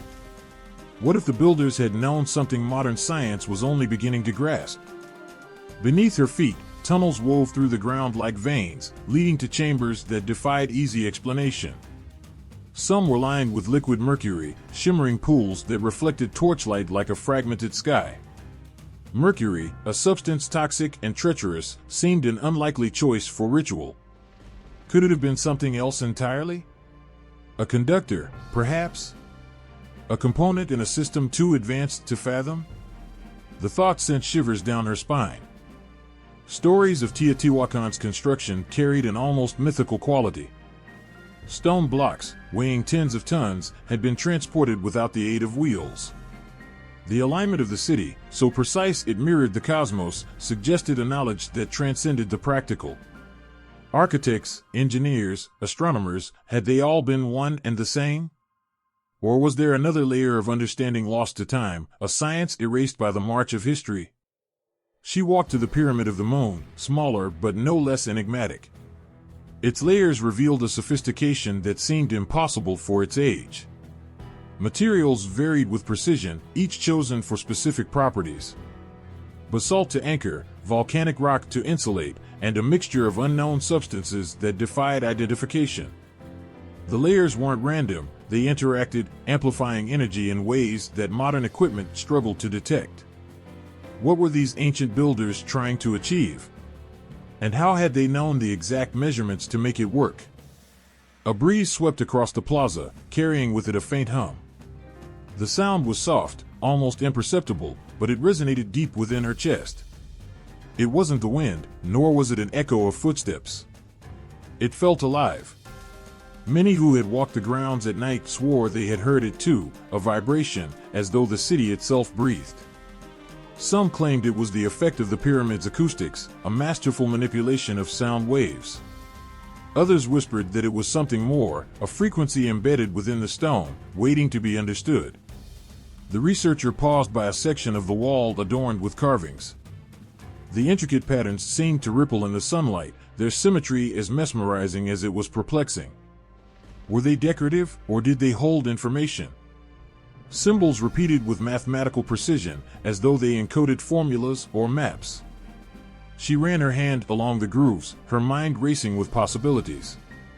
What if the carvings were instructions, a manual for activating something hidden beneath the city? Her thoughts drifted to the obsidian artifacts unearthed in nearby chambers. Tools, weapons, ornaments, they were all meticulously crafted, their edges impossibly sharp. Modern tests revealed that the material had been treated in ways scientists couldn't replicate. It wasn't just the craftsmanship, it was the understanding behind it. Obsidian wasn't merely a stone, it was a gateway, a medium through which light refracted, energy flowed, and intentions materialized. One artifact in particular haunted her. It was a small disc, smooth and dark, with grooves spiraling outward from its center. When held to the light, it seemed to pulse faintly, as though it retained a memory of its purpose. Some theorized it was a calendar, others a ceremonial object. But she couldn't shake the feeling that it was neither. It felt functional, like a key, waiting for the right hands to unlock its potential. Her gaze turned back to the cityscape, its layout too deliberate to be arbitrary. The pyramids and plazas formed geometric patterns that mirrored the stars. But they didn't just align, they interacted. The angles and distances between structures hinted at a larger system, one that harnessed forces far beyond mere gravity. Some speculated it was energy, magnetic, solar, or something yet unnamed. What if Teotihuacan wasn't just a city but a machine, designed to work in harmony with the cosmos? The researcher closed her eyes, trying to imagine the city in its prime. Thousands of people bustling through the avenues, their steps synchronized with the rhythms of rituals. The pyramids glowing under the sun, their stones vibrating with unseen power. What had they known, those builders? What knowledge had guided their hands and minds? And how had it all been forgotten? The hum grew louder, or perhaps it was her heartbeat quickening. She couldn't tell anymore. Teotihuacan was a paradox, a city that seemed to stand outside of time, its stones whispering secrets that refused to be fully silenced. The weight of its knowledge pressed down like the sun, overwhelming and unrelenting. The air around the Pyramid of the Sun seemed to shimmer as twilight settled, the sky above streaked with fiery hues. A group of seekers stood in a loose circle, their voices low and reverent. One among them, a man with silver hair and piercing eyes, raised his hand toward the pyramid, his voice resonating with unshaken belief. "This," he said, "is the axis of the world. A gateway to the divine." The others listened, their faces a mix of awe and uncertainty. They had traveled from distant lands, drawn by whispers of the pyramid's mystical power. Some had come seeking answers to questions they couldn't put into words. Others sought healing, enlightenment, or a connection to something greater than themselves. What they found, standing in the shadow of the ancient structure, was an energy that defied explanation, a force that seemed to ripple through the air and settle deep within their bones. The silver-haired man moved to the base of the pyramid, his steps deliberate. "This is more than stone and earth," he said, his voice echoing against the vast structure. "This is a transmitter, a beacon that channels the forces of the universe. Can you not feel it?" And they could. It wasn't just the grandeur of the pyramid, it was something intangible yet undeniable. The seekers described it later as a vibration, a hum that seemed to resonate not just in the air but in the very core of their beings. They felt lighter, as though the weight of the world had lifted. Some wept, though they couldn't say why. The stories of Teotihuacan's esoteric significance were as varied as the seekers themselves. Some believed the city had been a sanctuary for an ancient order of mystics, who had encoded their knowledge into the very fabric of its design. Others spoke of ley lines, invisible currents of energy that crisscrossed the earth, converging beneath the pyramids to create a nexus of unimaginable power. The pyramids, they said, weren't built to honor gods, they were tools, amplifiers that tapped into these cosmic forces. One woman, draped in a shawl embroidered with stars, stepped forward. She carried a small obsidian mirror, polished to a flawless sheen. "This," she whispered, "is the portal." She placed the mirror on the ground, aligning it carefully with the pyramid's base. As the last rays of sunlight hit its surface, the mirror seemed to glow, its dark depths alive with swirling light. The seekers gasped, some dropping to their knees. The woman closed her eyes, her voice a low chant. She claimed the mirror revealed hidden truths, reflections of other worlds and dimensions that lay just beyond the veil of perception. Not all interpretations were so gentle. Some spoke of the sacrifices that once stained the pyramid stones red. They whispered of blood rituals, of life force offered to open doorways to realms unknown. To these mystics, the pyramids were not just places of worship but thresholds to the otherworldly, where gods and spirits walked among mortals. The energy that pulsed through Teotihuacan was not neutral, it was alive, hungry, and ancient. Some claimed to have felt its pull, a force that demanded reverence and respect. One man, a scholar of the occult, recounted a dream he had the night before. In it, he walked through a darkened chamber beneath the Pyramid of the Moon. The walls were lined with glyphs that glowed faintly, casting a dim light that revealed a massive obsidian altar at the chamber's center. As he approached, the glyphs began to shift and writhe, their shapes forming into symbols he couldn't comprehend but somehow understood. He woke with a start, drenched in sweat, but the feeling lingered, a sense of having touched something vast and incomprehensible. The scholar believed the dream wasn't just a vision but a memory, a fragment of the knowledge that had once flowed freely through the city. Teotihuacan isn't just a place, he said. It's a consciousness. A living, breathing entity that holds the keys to truths we've long forgotten. Others spoke of alignments with the stars, of rituals performed at specific times to harness celestial energy. They claimed the builders of Teotihuacan had understood the movements of the heavens with a precision that bordered on supernatural. The pyramids weren't just aligned to the cosmos, they were part of it, their stones humming with the same frequencies as the stars above. To the mystics, standing on the Avenue of the Dead wasn't just walking through a city, it was walking among the stars, connected to a cosmic dance that transcended time. As the night deepened, the seekers sat in a circle at the pyramid's base, their faces illuminated by the flickering light of a single candle. The silver-haired man spoke again, his voice softer now. "We are here because we feel it," he said. "The call. The pull of something ancient and powerful that refuses to be forgotten." The others nodded, their expressions solemn. One by one, they shared their experiences, visions of light, dreams of gods, whispers that seemed to come from the stones themselves. Each story was unique, yet they shared a common thread, an unshakable belief that Teotihuacan was more than it appeared. It wasn't just a city, it was a mystery, a gateway, a reminder of a knowledge that still lingered in the shadows, waiting to be understood. And as they sat there, the air seemed to grow warmer, the hum more pronounced. Some swore they saw the stones of the pyramid glow faintly, a pulse that matched the rhythm of their own hearts. Others felt a presence, as though unseen eyes were watching, listening, waiting. Whatever the truth of Teotihuacan's esoteric significance, one thing was certain, it had a power that could not be denied. It spoke to something primal, something buried deep within the human spirit. And for those who stood in its shadow, the question was no longer whether they believed, it was how they could ever forget. The artist stood motionless before the towering canvas, his brush poised mid-air, as if waiting for something unseen to guide his hand. His studio was silent, save for the occasional rustle of a breeze through the open window. Outside, the hum of the city faded into the distance, leaving only the faint echo of ancient chants playing in his mind. He had never been to Teotihuacan, not in the flesh.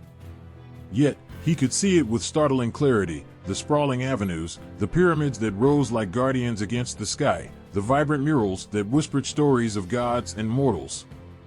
It wasn't memory, it was something else. A calling. The brush moved, finally, sweeping dark, deliberate strokes across the blank surface. With every mark, the canvas seemed to breathe, to awaken. Shapes emerged, sacred symbols, celestial alignments, a landscape that seemed both real and otherworldly. The pyramid of the sun dominated the composition, its silhouette shimmering as if caught between two realms. Around it, figures danced in flowing robes, their faces obscured, their hands raised toward the heavens. They weren't human, not entirely. Their forms were fluid, merging with the stars above, as though they belonged to both earth and sky. He painted as though possessed, each stroke carrying a weight he couldn't explain. When he stepped back to survey his work, he felt a strange pang of sorrow. The scene he had created was alive with movement and light, yet it was tinged with something else, a longing, an ache for a connection that had been severed long ago. In another part of the world, a poet sat beneath a solitary lamp, her fingers tracing the edges of a worn notebook.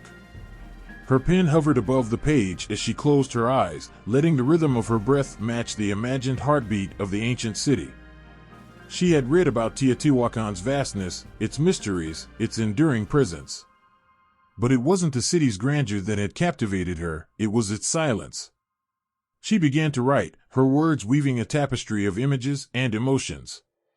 Her verses spoke of paths that stretched endlessly under the watchful gaze of the moon, of stones that held the weight of forgotten prayers, of a people who built their dreams into the earth, only to leave them behind. The lines flowed effortlessly, each one an offering to a place she had never touched but felt deeply within her soul. Her final stanza lingered on a single, haunting question: who listens when the stones cry out? She read it aloud to herself, her voice trembling. It wasn't just a question about Teotihuacan, it was a question about humanity, about the echoes of the past that refused to be silenced, no matter how far the world moved on. Elsewhere, a filmmaker stood in the shadow of an imposing green screen, his hands gesturing animatedly as he explained his vision to the crew. "It's not just a city," he said, his voice charged with excitement. "It's a character, a force. Teotihuacan isn't static, it's alive. And we're going to show that." The actors nodded, their expressions a mix of awe and determination. The script they held was unlike anything they had encountered before. It told the story of a young archaeologist who, while excavating the ruins, began to experience vivid dreams of Teotihuacan in its prime. The dreams weren't just visions, they were memories, fragments of lives she couldn't possibly have lived. As the line between reality and memory blurred, she found herself drawn to a hidden chamber beneath the Pyramid of the Moon, where the true nature of the city was revealed. The filmmaker had spent years crafting the story, pulling inspiration from ancient texts, modern theories, and his own wild imagination. But what set his vision apart was its emotional core. It wasn't just a tale of discovery, it was a meditation on identity, on the stories we carry within us, even when we don't know their origins. As the cameras rolled, the actors brought the story to life with a raw intensity that left the crew spellbound. The final scene, filmed at sunset, captured the protagonist standing atop the pyramid, her arms outstretched as the golden light bathed her in its glow. The music swelled, a haunting melody that seemed to carry the weight of centuries, and for a moment, everyone on set felt it, a connection to something far greater than themselves. Teotihuacan's influence reached beyond these individual works. It had become a muse for countless creators, its myths and mysteries rippling through the world of art and literature like an unending tide. Sculptors carved its pyramids from marble and granite, their hands guided by dreams they couldn't explain. Musicians composed symphonies that echoed the rhythms of the city's ancient ceremonies, their notes rising and falling like whispered prayers. Writers penned novels that wove together history and fantasy, their pages alive with gods, warriors, and seekers who walked the city's sacred avenues. But it wasn't just the grandeur of Teotihuacan that inspired them, it was the humanity behind it. The stories of the people who had built the city, who had lived and loved and dreamed within its walls, gave their work its beating heart. The murals, the artifacts, the very layout of the city, they weren't just relics of the past. They were voices, still speaking, still singing, still yearning to be heard. And as these artists and writers brought Teotihuacan to life in their own unique ways, they created something extraordinary. They didn't just honor the city's legacy, they extended it, weaving it into the fabric of modern culture. Through their work, Teotihuacan lived on, not as a relic frozen in time, but as a vibrant, ever-evolving source of inspiration. For those who experienced these creations, whether they stood before a painting, read a poem, watched a film, or listened to a symphony, the effect was profound. They felt the weight of history, the pull of mystery, the ache of connection. They saw not just an ancient city, but a reflection of themselves, their hopes, their fears, their longing to understand their place in the world. Teotihuacan had always been a city of stories. Its walls, its stones, its very existence were a testament to the power of narrative. And in the hands of modern creators, its stories continue to grow, to change, to resonate. It wasn't just a city, it was a voice, calling across the ages, refusing to be forgotten. A hush fell over the crowd as the first rays of sunlight struck the Pyramid of the Sun. Visitors from all corners of the world stood scattered across the wide expanse of the Avenue of the Dead, their cameras momentarily forgotten. Some lifted their faces toward the light, their expressions serene, others murmured in awe, as if they were afraid to break the spell. The air seemed charged with something ancient and electric, a reminder that this place wasn't just a collection of stones, it was alive, pulsating with memories. A young woman, her hair tied loosely under a straw hat, stood at the base of the pyramid. Her hands rested on the weathered stone, its surface warm despite the cool dawn air. She had saved for years to be here, drawn by an inexplicable pull that she couldn't quite name. As her fingers traced the edges of the rock, she felt a strange connection, as though the stone could feel her presence and was somehow acknowledging her in return. Her heart raced, not with fear, but with an overwhelming sense of belonging. She closed her eyes and whispered a quiet thank you to whatever force had brought her here. Nearby, a tour guide spoke with practiced ease, his voice rising and falling like the cadence of a song. His audience, a group of wide-eyed travelers, hung on his every word as he painted vivid pictures of Teotihuacan's former glory. He gestured toward the Pyramid of the Moon, describing the rituals that might have taken place there, the offerings, the chants, the firelight flickering against the night. His stories didn't just inform, they transported. And though he had told them countless times, the wonder in his listeners' faces always reminded him why he loved this job. An older man, his steps slow and deliberate, wandered away from the crowd. His cane tapped softly against the stones, each step measured and reverent. He had come here decades ago as a young archaeologist, full of ambition and questions. Now, returning as a visitor, he felt a bittersweet pang of nostalgia. The site had changed, not the stones, but the atmosphere. Back then, the silence had been almost oppressive, the city a solemn enigma. Today, the voices of tourists filled the air, laughter mingling with languages from around the globe. He wasn't sure if that was a loss or a gain, but it was undeniably different. Children raced along the pathways, their laughter echoing against the ancient walls. They didn't see the ruins as mysterious, they saw them as a playground, a maze of possibilities. One boy climbed onto a low platform, arms outstretched like an eagle, declaring himself a king. His sister laughed, chasing after him, their joy as boundless as the sky above them. For them, Teotihuacan wasn't a relic, it was alive, a place of dreams and adventure. But not everyone approached the site with such lightheartedness. A young couple sat together on a stone bench, their hands intertwined. The woman's eyes brimmed with tears as she gazed at the Pyramid of the Moon. Her partner wrapped an arm around her shoulders, whispering words of comfort. She had lost someone she loved dearly, and coming here was her way of finding closure.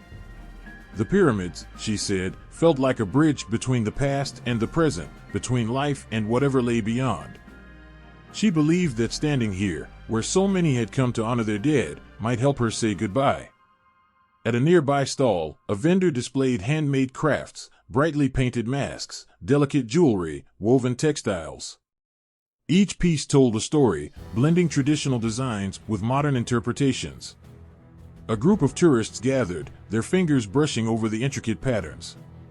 The vendor spoke with pride about her work, explaining how her family had passed down these techniques through generations. For her, the site wasn't just a place to sell, it was a reminder of her heritage, of the stories her ancestors had left behind. As the day wore on, the energy of the place shifted. The morning stillness gave way to a bustling rhythm, the voices of visitors blending into a symphony of excitement. Groups posed for photos, their smiles wide against the backdrop of towering pyramids. Guides waved their arms, drawing attention to details carved into stone. Vendors called out, their voices cheerful and melodic. The site became a kaleidoscope of humanity, each person contributing their own colors to its ever-changing narrative. Yet amidst the noise, there were still moments of quiet reflection. A young artist sat cross-legged in the shade of a tree, her sketchpad balanced on her knees. Her pencil moved quickly, capturing the lines of the Pyramid of the Sun, the play of light and shadow across its surface. Her drawings weren't just representations, they were interpretations, infused with her own emotions, her own sense of awe. She hoped that through her art, she could share what words couldn't fully express, the feeling of standing in a place where time itself seemed to blur. A man knelt at the foot of the pyramid, his head bowed in prayer. He wasn't part of any organized group, his faith was personal, a quiet conversation with something greater than himself. He had brought an offering of flowers, their vibrant colors a stark contrast against the gray stone. As he placed them gently on the ground, he murmured words in his native tongue, words that spoke of gratitude, hope, and respect. For him, this wasn't just a tourist site, it was sacred ground. And as the sun began its descent, painting the sky in hues of orange and gold, the city seemed to exhale. The crowd thinned, the voices softened, and the pyramid stood once again in solemn majesty. A woman with a camera lingered, her lens capturing the changing light. She had spent the day documenting the site, not just its structures, but its people, the faces, the gestures, the moments of wonder. As she reviewed her photos, she realized she had captured something extraordinary. It wasn't just the story of Teotihuacan, it was the story of how it lived on in the hearts of those who came to visit. And as night fell, the stars emerged, twinkling like they had for millennia. The visitors had left their footprints, their voices, their laughter. They had taken something intangible with them, a piece of the city's spirit, a story to carry forward. And in return, they had given something back, their reverence, their curiosity, their hope. Teotihuacan wasn't just a relic of the past, it was alive, evolving with every step, every gaze, every whispered prayer. The wind carried the scent of earth and stone through the silent corridors of Teotihuacan. A single figure stood at the base of the Pyramid of the Sun, gazing upward as twilight painted the ancient structure in hues of soft amber and shadowed gray. It was the kind of stillness that seemed eternal, yet beneath that serenity, an unseen battle raged. Nearby, a crack spread slowly across one of the stone platforms. A delicate fracture, almost imperceptible, yet undeniable.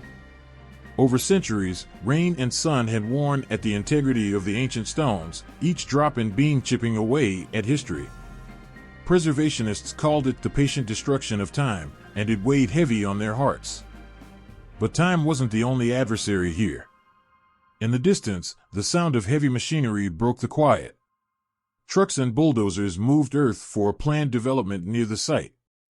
A woman with a clipboard stood nearby, her voice sharp as she pleaded with the workers to stop, her words a mix of logic and desperation. "This land holds the memory of a civilization," she said, her voice cracking. But progress, it seemed, rarely listened. Earlier that day, a group of schoolchildren had visited the site, their laughter ringing out as they raced along the Avenue of the Dead. They'd been told not to touch the walls, yet tiny hands had smudged centuries-old murals. One boy, his face alight with curiosity, had asked the guide why the colors seemed to fade. The guide had hesitated, his answer caught between truth and gentleness. He had wanted to say it was the oils from hands, the heat of breath, the cumulative impact of every step taken on this fragile ground. Instead, he told them, the murals are very old. They need care. That care often fell to the unseen hands of preservation teams. By torchlight, a group of conservators worked late into the night, meticulously cleaning a piece of stucco that had been blackened by pollution. One of them, a young man in his 20s, wore a mask and gloves, his hands steady despite hours of painstaking labor. He had grown up in the shadow of the pyramids, their silhouettes etched into his childhood memories. Now, he fought to save them, aware that every stroke of his brush might be the last chance to preserve a piece of history. But it wasn't just the elements or human touch threatening Teotihuacan. Poachers moved under the cover of darkness, their shadows slipping through the ruins as they hunted for artifacts. An archaeologist once discovered a missing fragment of a statue on the black market, the priceless relic surrounded by trinkets and counterfeit treasures. "It was like seeing a piece of my soul for sale," she'd said. Her colleagues nodded in understanding. They, too, had felt the sting of losing history to greed. The community surrounding the site also played its part in the unfolding story. Many locals viewed the ruins as more than historical landmarks. They were sacred, intertwined with their identity. Yet poverty and necessity sometimes forced hard decisions. Farmers encroached on protected lands, unaware or indifferent to the boundaries set by preservationists. Others saw the influx of tourists as an opportunity, setting up stalls and stages too close to the ruins, their presence unintentionally accelerating the site's decline. One night, a storm swept through, the sky unleashing torrents of rain. Lightning illuminated the Pyramid of the Moon, stark and powerful against the chaos. When the storm passed, workers found parts of a staircase washed away, the stone weakened by decades of water seepage. One of them knelt in the mud, shaking his head as he whispered, "It's like losing a family member." Even those tasked with protecting the site sometimes struggled against bureaucracy and limited resources. A curator once described the frustration of waiting months for funding to repair a wall on the brink of collapse. "By the time we got approval," she said, "the wall was gone."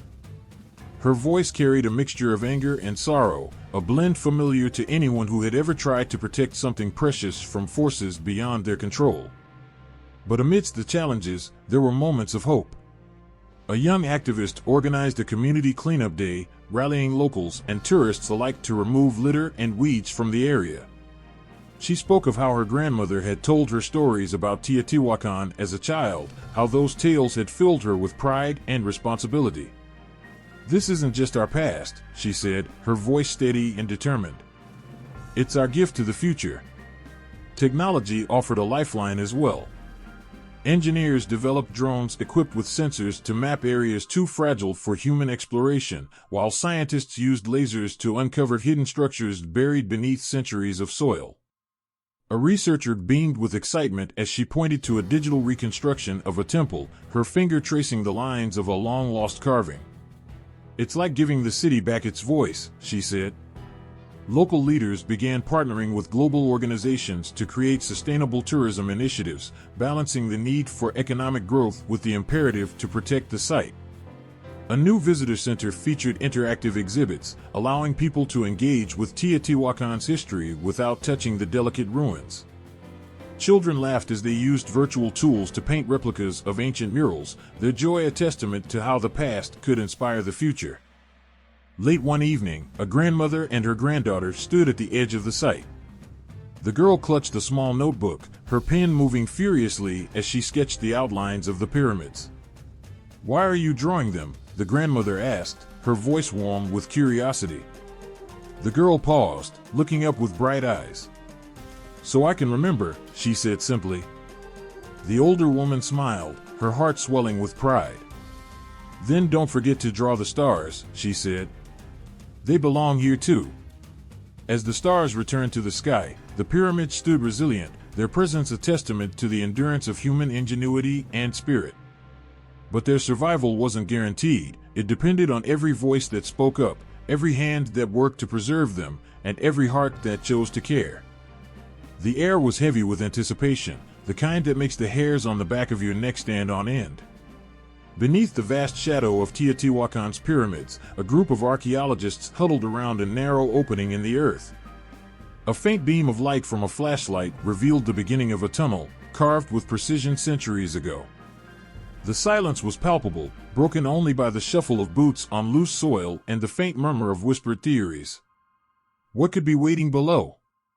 Hours earlier, a ground-penetrating radar scan had shown something extraordinary, shapes that hinted at chambers buried deep under the pyramid of the feathered serpent. Shapes that didn't belong to nature but to human hands, crafted with intention and care. It could be a tomb, someone said, their voice shaking slightly. Or something else entirely. The speculation hung in the air like the promise of a secret too big to comprehend. As the team lowered themselves into the darkness, the temperature dropped. The air felt cooler, ancient, as though untouched for hundreds of years. The walls glistened faintly, traces of minerals shining like ghostly constellations. One archaeologist paused, his breath caught in his throat. He reached out to touch the wall, his fingertips brushing against something smooth, obsidian. A shard, placed there deliberately, as if to guard the passage. "It's a marker," he whispered. "They wanted us to know we're entering sacred ground." Far above, the Pyramid of the Sun loomed silently, a sentinel watching over their descent. But down here, in the belly of the earth, time seemed irrelevant. Steps were measured, each one deliberate. The ground beneath their feet was soft, giving way slightly as if reluctant to be disturbed. And then, as the tunnel widened, they saw it, a vast chamber, its walls lined with carvings. Faces, animals, symbols, all etched with a precision that spoke of devotion. The air in the chamber felt electric, charged with a presence that none of them could name. One of the carvings caught the light from a flashlight, revealing a serpent's body twisting into infinity, its scales so intricately detailed that they seemed to ripple as the light passed over them. At its center, a figure stood, arms outstretched as if welcoming those who dared to enter. "This isn't just art," a voice murmured. "It's a story." And then they saw the pools. Small, shallow depressions filled with liquid that shimmered faintly, as though they were alive. Tests would later reveal traces of liquid mercury, an element revered by ancient cultures for its mysterious, reflective properties. It was a substance often associated with the divine, with portals to other worlds. In that moment, though, it simply held their gaze, a mirror into another time. But the chamber wasn't empty. In one corner, half buried under layers of sediment, lay an array of objects. A golden mask, its features hauntingly symmetrical, seemed to watch them as they approached. Nearby, jade figurines stood like silent witnesses, their green surfaces polished to a gleam. And there were tools, knives, chisels, objects whose purposes had long been forgotten but whose craftsmanship spoke of mastery. Each item was carefully documented, their positions recorded with precision. This wasn't just excavation, it was communion. Above ground, news of the discovery spread quickly. Scholars, reporters, and onlookers gathered, their excitement barely contained. But down below, the mood was different. It was reverent, almost somber. One archaeologist, brushing away dirt from a small ceramic vessel, paused and said, "It feels like they're watching us. Like they're still here." As days turned into weeks, the team uncovered more. Another tunnel, branching off from the first, led to a smaller chamber. Here, the walls were painted, the colors faint but unmistakable. Reds and yellows, blues and greens, hues that had survived centuries in the dark. The scenes depicted rituals, offerings, and gatherings, the people rendered with a lifelike quality that made it easy to imagine their voices, their laughter, their prayers. And there, at the center of it all, was a figure crowned with feathers, their arms raised as if calling down the heavens. One night, as the team prepared to leave the site, a local elder approached them. His face was lined with age, his eyes sharp with wisdom. He spoke softly, his words carrying the weight of generations. "What you find here is not just ours," he said. "It belongs to the world. But do not forget, it is alive. It remembers." The next morning, they returned to the tunnels with a renewed sense of purpose. There was more to uncover, they knew. More to learn. Each layer of soil, each artifact, each carving was a piece of a puzzle that spanned centuries. And yet, for all their discoveries, there were still questions. What lay beyond the tunnels? Were there more chambers, more stories waiting to be told? Or was Teotihuacan itself the greatest artifact of all, a living, breathing testament to a civilization that had reached for the stars and touched the earth with equal reverence? One by one, the team emerged into the sunlight, blinking against the brightness. They carried with them not just the physical remnants of the past, but something intangible, a connection, a sense of having touched something larger than themselves. As they stood there, the pyramids rising around them like giants, the wind stirred, carrying with it the faintest whisper. A reminder, perhaps, that the work was far from over. The wind whispered across the avenue of the dead, carrying grains of dust that danced in the fading light. It was as if the city itself breathed softly, watching the steps of those who wandered its ancient streets. The pyramids stood silent, their shadows stretching long against the horizon, guardians of 1,000 secrets they refused to surrender. Standing at the base of the Pyramid of the Moon, a young archaeologist tilted her head to the sky, the weight of unanswered questions pressing down harder than the heat of the sun. Why had the people of Teotihuacan built such grandeur, and why had they left it behind? Theories circled like vultures, each one tantalizing yet incomplete. Some whispered of environmental collapse, droughts that turned lush fields into barren wastelands. Others pointed to rebellion, the oppressed masses rising up against a ruling elite, setting the city aflame in their fury. But the ruins gave no clear answers. The charred remains of buildings, the scattered bones in the tunnels, they spoke, but only in riddles. Beneath the Pyramid of the Sun, excavations had uncovered tunnels that stretched deep into the earth, leading to chambers filled with offerings, jade, obsidian, and the glimmer of golden ornaments. Yet, there was no burial, no ruler enshrined in eternal rest. Who had led these people? Why had they built a city that rivaled any other in its time and left no name to claim its greatness? The empty throne at the heart of Teotihuacan gnawed at the minds of those who studied it, a silence louder than words. The murals held their own mysteries, vibrant depictions of gods and rituals, their meanings long obscured by time. One image in particular haunted many, a figure with a headdress of cascading feathers, their arms outstretched as jaguars prowled at their feet. Was this a deity, a priest, or a leader? The colors, though faded, seemed to pulse with life, as if the figure might step out of the wall and offer answers. But the painted face remained still, its secrets locked behind layers of plaster. At night, under the stars, scholars debated endlessly around campfires. One spoke of alignments, pointing to how the city's layout mirrored the cosmos. They built for eternity, he said, his voice thick with awe. This was more than a city, it was a map, a place where earth and sky met. Another countered with practicalities, waving a hand dismissively. If they had knowledge of the stars, why didn't they leave records? Books, tablets, anything? And still, the city watched, offering no reply. Artifacts uncovered from the site added more questions than answers. In a recent dig, workers unearthed hundreds of tiny spheres, perfectly formed from clay and pyrite. They glittered in the dim light, their surfaces smooth as glass. What were they for? Rituals? Decorations?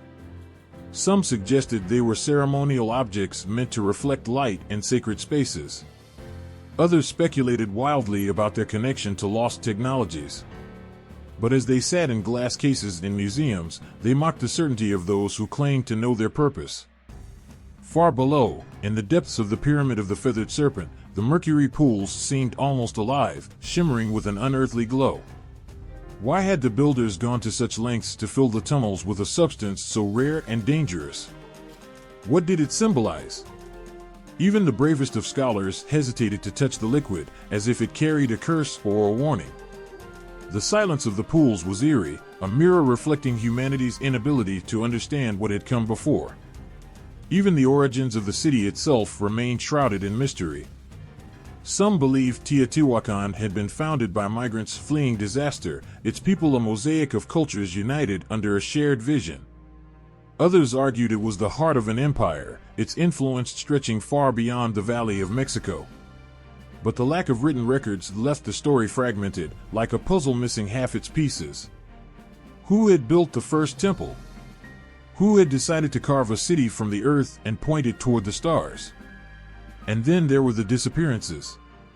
Teotihuacan had thrived for centuries, its population reaching into the hundreds of thousands.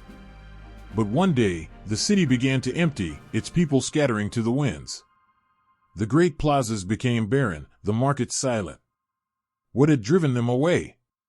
Disease? Invasion? Or something deeper, a spiritual exhaustion, a sense that the gods they had worshipped no longer walked among them? A researcher sat alone in the temple of Quetzalcoatl, her notebook open, the pages covered in scribbled observations. She stared at the feathered serpent heads lining the walls, their mouths wide as if caught mid-roar. "Why did you leave?" she whispered, her voice trembling with frustration. But the stone faces did not answer. They merely watched, their expressions frozen in enigmatic defiance. The local people had their own thoughts, their own stories passed down through generations. They spoke of the city as a place where gods were born, where humanity first learned to reach for the divine.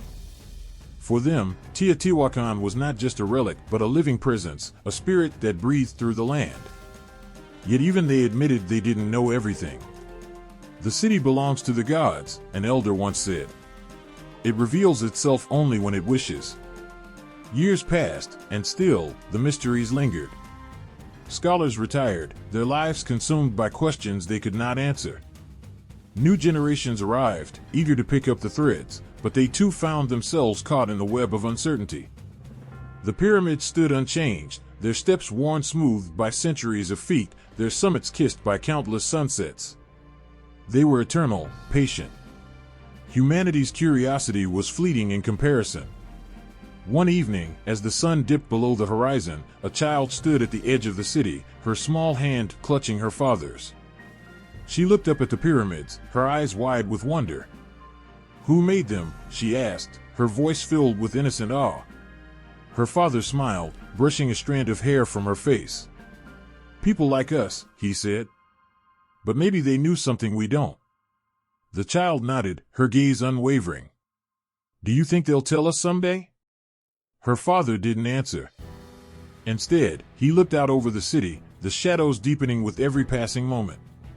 And in the silence, there was a feeling, an echo, a promise, or perhaps just a whisper of wind, that someday, the city might speak. The soft light of dawn painted the pyramids in hues of gold and rose, casting long shadows that seemed to stretch toward eternity.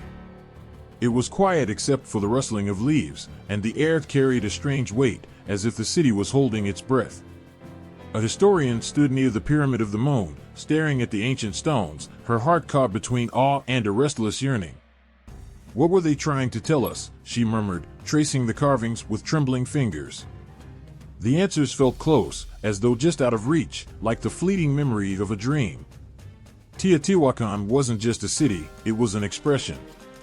Its walls, its avenues, and its temples spoke of a people who understood something profound about what it meant to live together, to build, to worship, and to leave a legacy.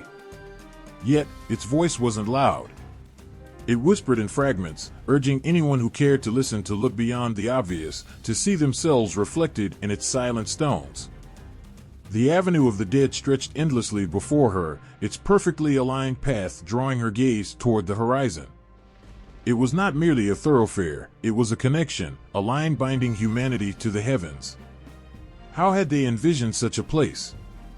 She imagined the city as it must have been, vibrant, alive, filled with people moving purposefully, their lives intertwined in ways modern existence often forgot.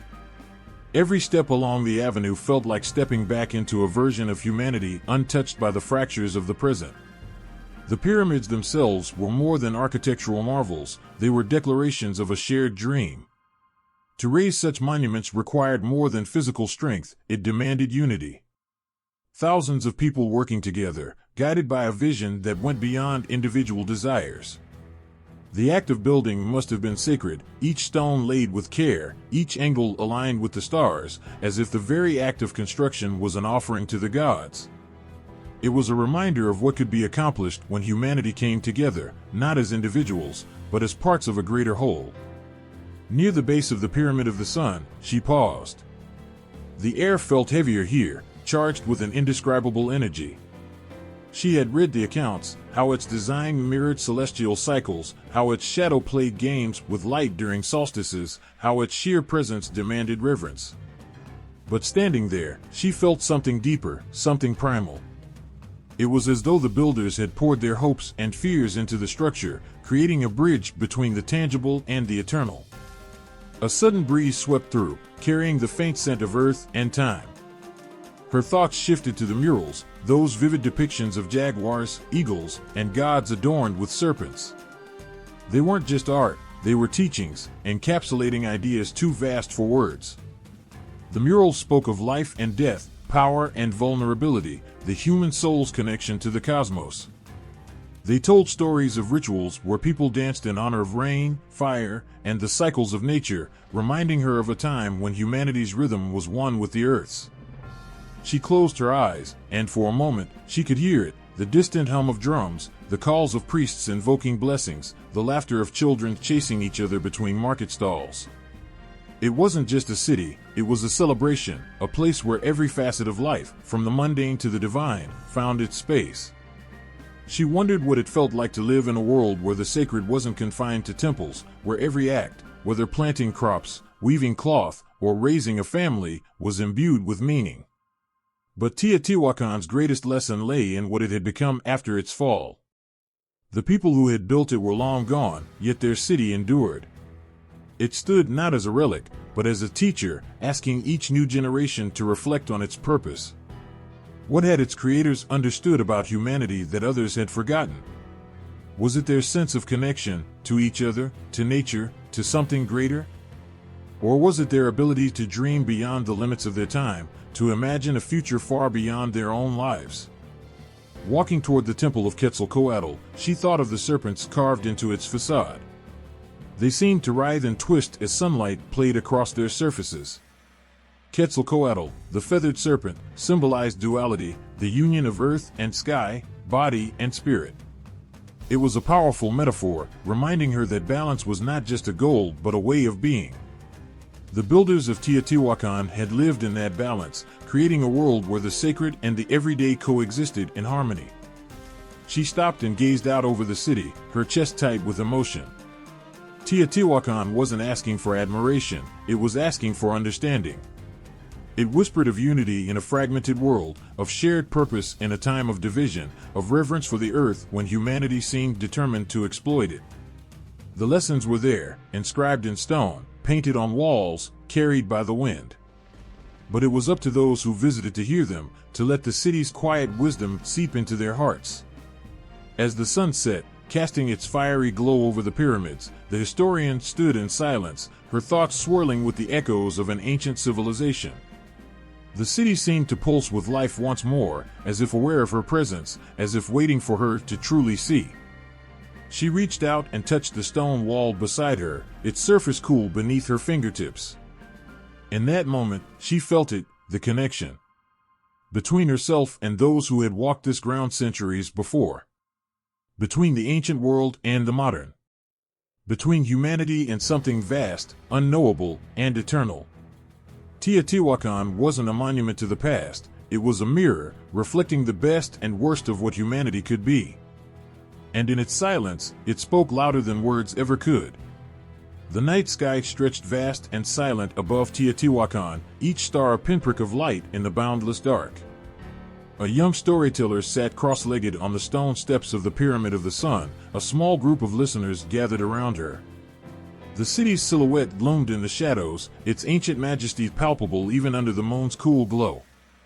Her voice was soft but magnetic, pulling everyone closer as if the air itself carried the weight of her words. "They say myths are living things," she began, her tone laced with quiet reverence. "Not just stories, but something more, seeds, perhaps, waiting to grow in the hearts of those who hear them." She paused, her gaze drifting toward the horizon. And here, in this city of gods and stars, the myths still breathe.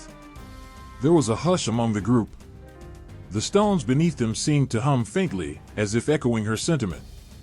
Teotihuacan was alive, not in the physical sense, but in the way its myths had woven themselves into the fabric of human imagination. And though the city's creators were long gone, their stories had only just begun to evolve. Somewhere, not far from where the group sat, a beam of light flickered as an artist projected a digital rendering of the city onto a nearby wall. The image shifted, morphing from what Teotihuacan might have looked like at its height to an abstract, dreamlike depiction, blending past and present. A child watching from the side gasped, pointing excitedly as the serpent god Quetzalcoatl seemed to slither across the projection, his feathers glinting with otherworldly brilliance. In moments like this, the myths felt reborn, finding new expressions in technology and art. They weren't just preserved in dusty tomes or crumbling walls, they were reshaped, retold, and reimagined. What would the ancient builders think if they could see their gods reborn as digital avatars, their rituals transformed into modern festivals? The storyteller continued, her voice steady and sure. Every generation adds its own thread to the tapestry of myth. What began here, under the gaze of the sun and moon, has traveled farther than those who lived here could ever have dreamed. In a classroom halfway across the world, a teacher pulled up an image of Teotihuacan on a screen. "Look at this," she said, her students leaning forward, captivated. This city was a marvel. Its myths spoke of gods who walked among mortals, of balance between the earth and the sky. But what do you think it means to us today? A boy raised his hand. Maybe it's about how we should live. Like, they respected nature, right? Maybe that's something we've forgotten. The teacher smiled. Exactly. Myths are never just about the past. They're guides, hints at how we might shape the future. And that was the thing about myths, they weren't static. They were fluid, like rivers, their course shaped by those who carried their stories forward. In Teotihuacan's myths, the ancient gods were wise, powerful, and deeply connected to the cycles of life and death. But in the modern world, these same figures could transform, becoming symbols of environmental stewardship, resilience, or the power of community. Back on the pyramid steps, the storyteller leaned forward, her eyes bright. Some say myths fade, but I don't believe that. They change. They grow. And Teotihuacan's story is far from over. Her words seemed to linger in the air, merging with the city's silence. Among the group, a filmmaker scribbled notes, her mind already racing with ideas for her next project, a series blending Teotihuacan's ancient tales with futuristic sci-fi. Somewhere else, a poet closed her eyes, letting the rhythm of the storyteller's words shape the lines of a new verse. For them, Teotihuacan wasn't a relic, it was a muse. Its myths were threads they could weave into the fabric of modern storytelling, blending ancient truths with contemporary challenges. Could the story of the feathered serpent, who bridged the earthly and the divine, inspire a movement toward reconciliation and balance in a fractured world? Could the city's celestial alignments remind humanity of its place in a vast, interconnected universe? A breeze stirred, carrying the faint sound of music from a nearby plaza where performers dressed as ancient priests danced in front of an audience of tourists. The rhythm of drums and the call of conch shells echoed across the night. It wasn't a reenactment, it was a celebration, a reminder that myths weren't confined to books or lectures. They were alive, moving to the beat of time, finding their place in the hearts of those who watched and listened. The storyteller smiled. "Do you know what I think?" she asked, her voice almost a whisper. "I think the builders of Teotihuacan would be proud. Not because we've kept their city standing, but because their myths have found new homes. In us. In you." Her gaze swept across the group, landing on a young boy clutching a sketch pad, his pencil moving furiously as he tried to capture the scene. She wondered what his version of Teotihuacan's story would look like years from now, when he shared it with others. Would the gods still walk among mortals? Would the pyramids still align with the stars? Or would the myths take on a form no one could yet imagine? The storyteller stood, brushing dust from her hands. The myths are ours now. But that doesn't mean they belong to the past. They're keys to the future. What we do with them, how we carry them forward, that's up to us. As she spoke, the stars seemed to shimmer brighter, as if nodding in agreement. Teotihuacan, the city of gods, remained a beacon, not just of what was, but of what could be. And its myths, like seeds scattered by the wind, would continue to grow in ways no one could predict, touching hearts and sparking imaginations for generations to come. The air was heavy with the scent of ancient earth as twilight wrapped itself around Teotihuacan. A single shaft of fading sunlight kissed the top of the Pyramid of the Sun, turning it into a glowing beacon against the encroaching darkness. It felt as though the city was breathing, the stones whispering secrets just out of reach. And in that fleeting moment, a strange, inexplicable yearning filled the heart, a need to understand, to connect with something far older and more profound than oneself. A traveler stood at the base of the pyramid, staring up, the enormity of it pressing down in equal measure to its pull. It wasn't just the physical scale that overwhelmed, it was the unshakable sense that the city held answers to questions that had yet to be asked. How could a place so grand, so meticulously crafted, remain shrouded in such mystery? Who were its people, and what dreams drove them to build a city that rivaled the heavens? The traveler pressed a hand against one of the ancient stones, its surface warm from the day's sun. For a brief moment, they thought they felt it pulse, as if responding to their touch. It was ridiculous, of course. Yet, wasn't Teotihuacan itself proof that the line between the possible and impossible was thinner than one might think? The traveler pulled their hand away, but the sensation lingered, an invitation or perhaps a challenge, daring them to search for meaning in the city's silence. Above, the stars began to emerge, their light faint but steady. These were the same stars the builders of Teotihuacan had gazed upon thousands of years ago. They had charted their courses, aligned their monuments, and drawn meaning from the cosmos. And yet, even with all our technology and knowledge, the traveler thought, we still don't know why. Was it faith? Science? Something beyond our grasp entirely? Farther down the Avenue of the Dead, the faint murmur of voices drifted through the cool evening air. A group of researchers was gathered near the Pyramid of the Moon, their faces lit by the soft glow of lanterns. They spoke in hushed tones, their words mixing speculation with excitement. Perhaps they were discussing the latest findings from a recent excavation, hoping to piece together another fragment of the city's story. Yet, even as new discoveries emerged, the heart of Teotihuacan's enigma remained untouched, a puzzle with missing pieces scattered across time. One of the researchers paused, gazing at the pyramid as if searching for something beyond its surface. Their expression was both awed and haunted, as though they were caught between reverence and frustration. The city seemed to have that effect on people. It gave just enough to ignite curiosity but held its true essence tightly, refusing to be fully understood. A sudden gust of wind rushed through the avenue, carrying with it the faint sound of drums. The traveler turned, scanning the horizon, but there was no sign of any musicians. The drums grew louder, more insistent, and for a moment, it was as if the city itself had come alive. The rhythm seemed ancient, primal, like the heartbeat of Teotihuacan. It resonated deep within, stirring something primal and raw, a connection to the countless lives that had passed through this place, each leaving behind a piece of themselves in the dust and stone. And then, just as suddenly as it began, the sound was gone, leaving only the steady hum of the night. The traveler exhaled, unaware they'd been holding their breath. Had it been real, or was it some trick of the mind, a reflection of their own longing to bridge the gap between the present and the past? They glanced toward the researchers, but none of them seemed to have noticed anything unusual.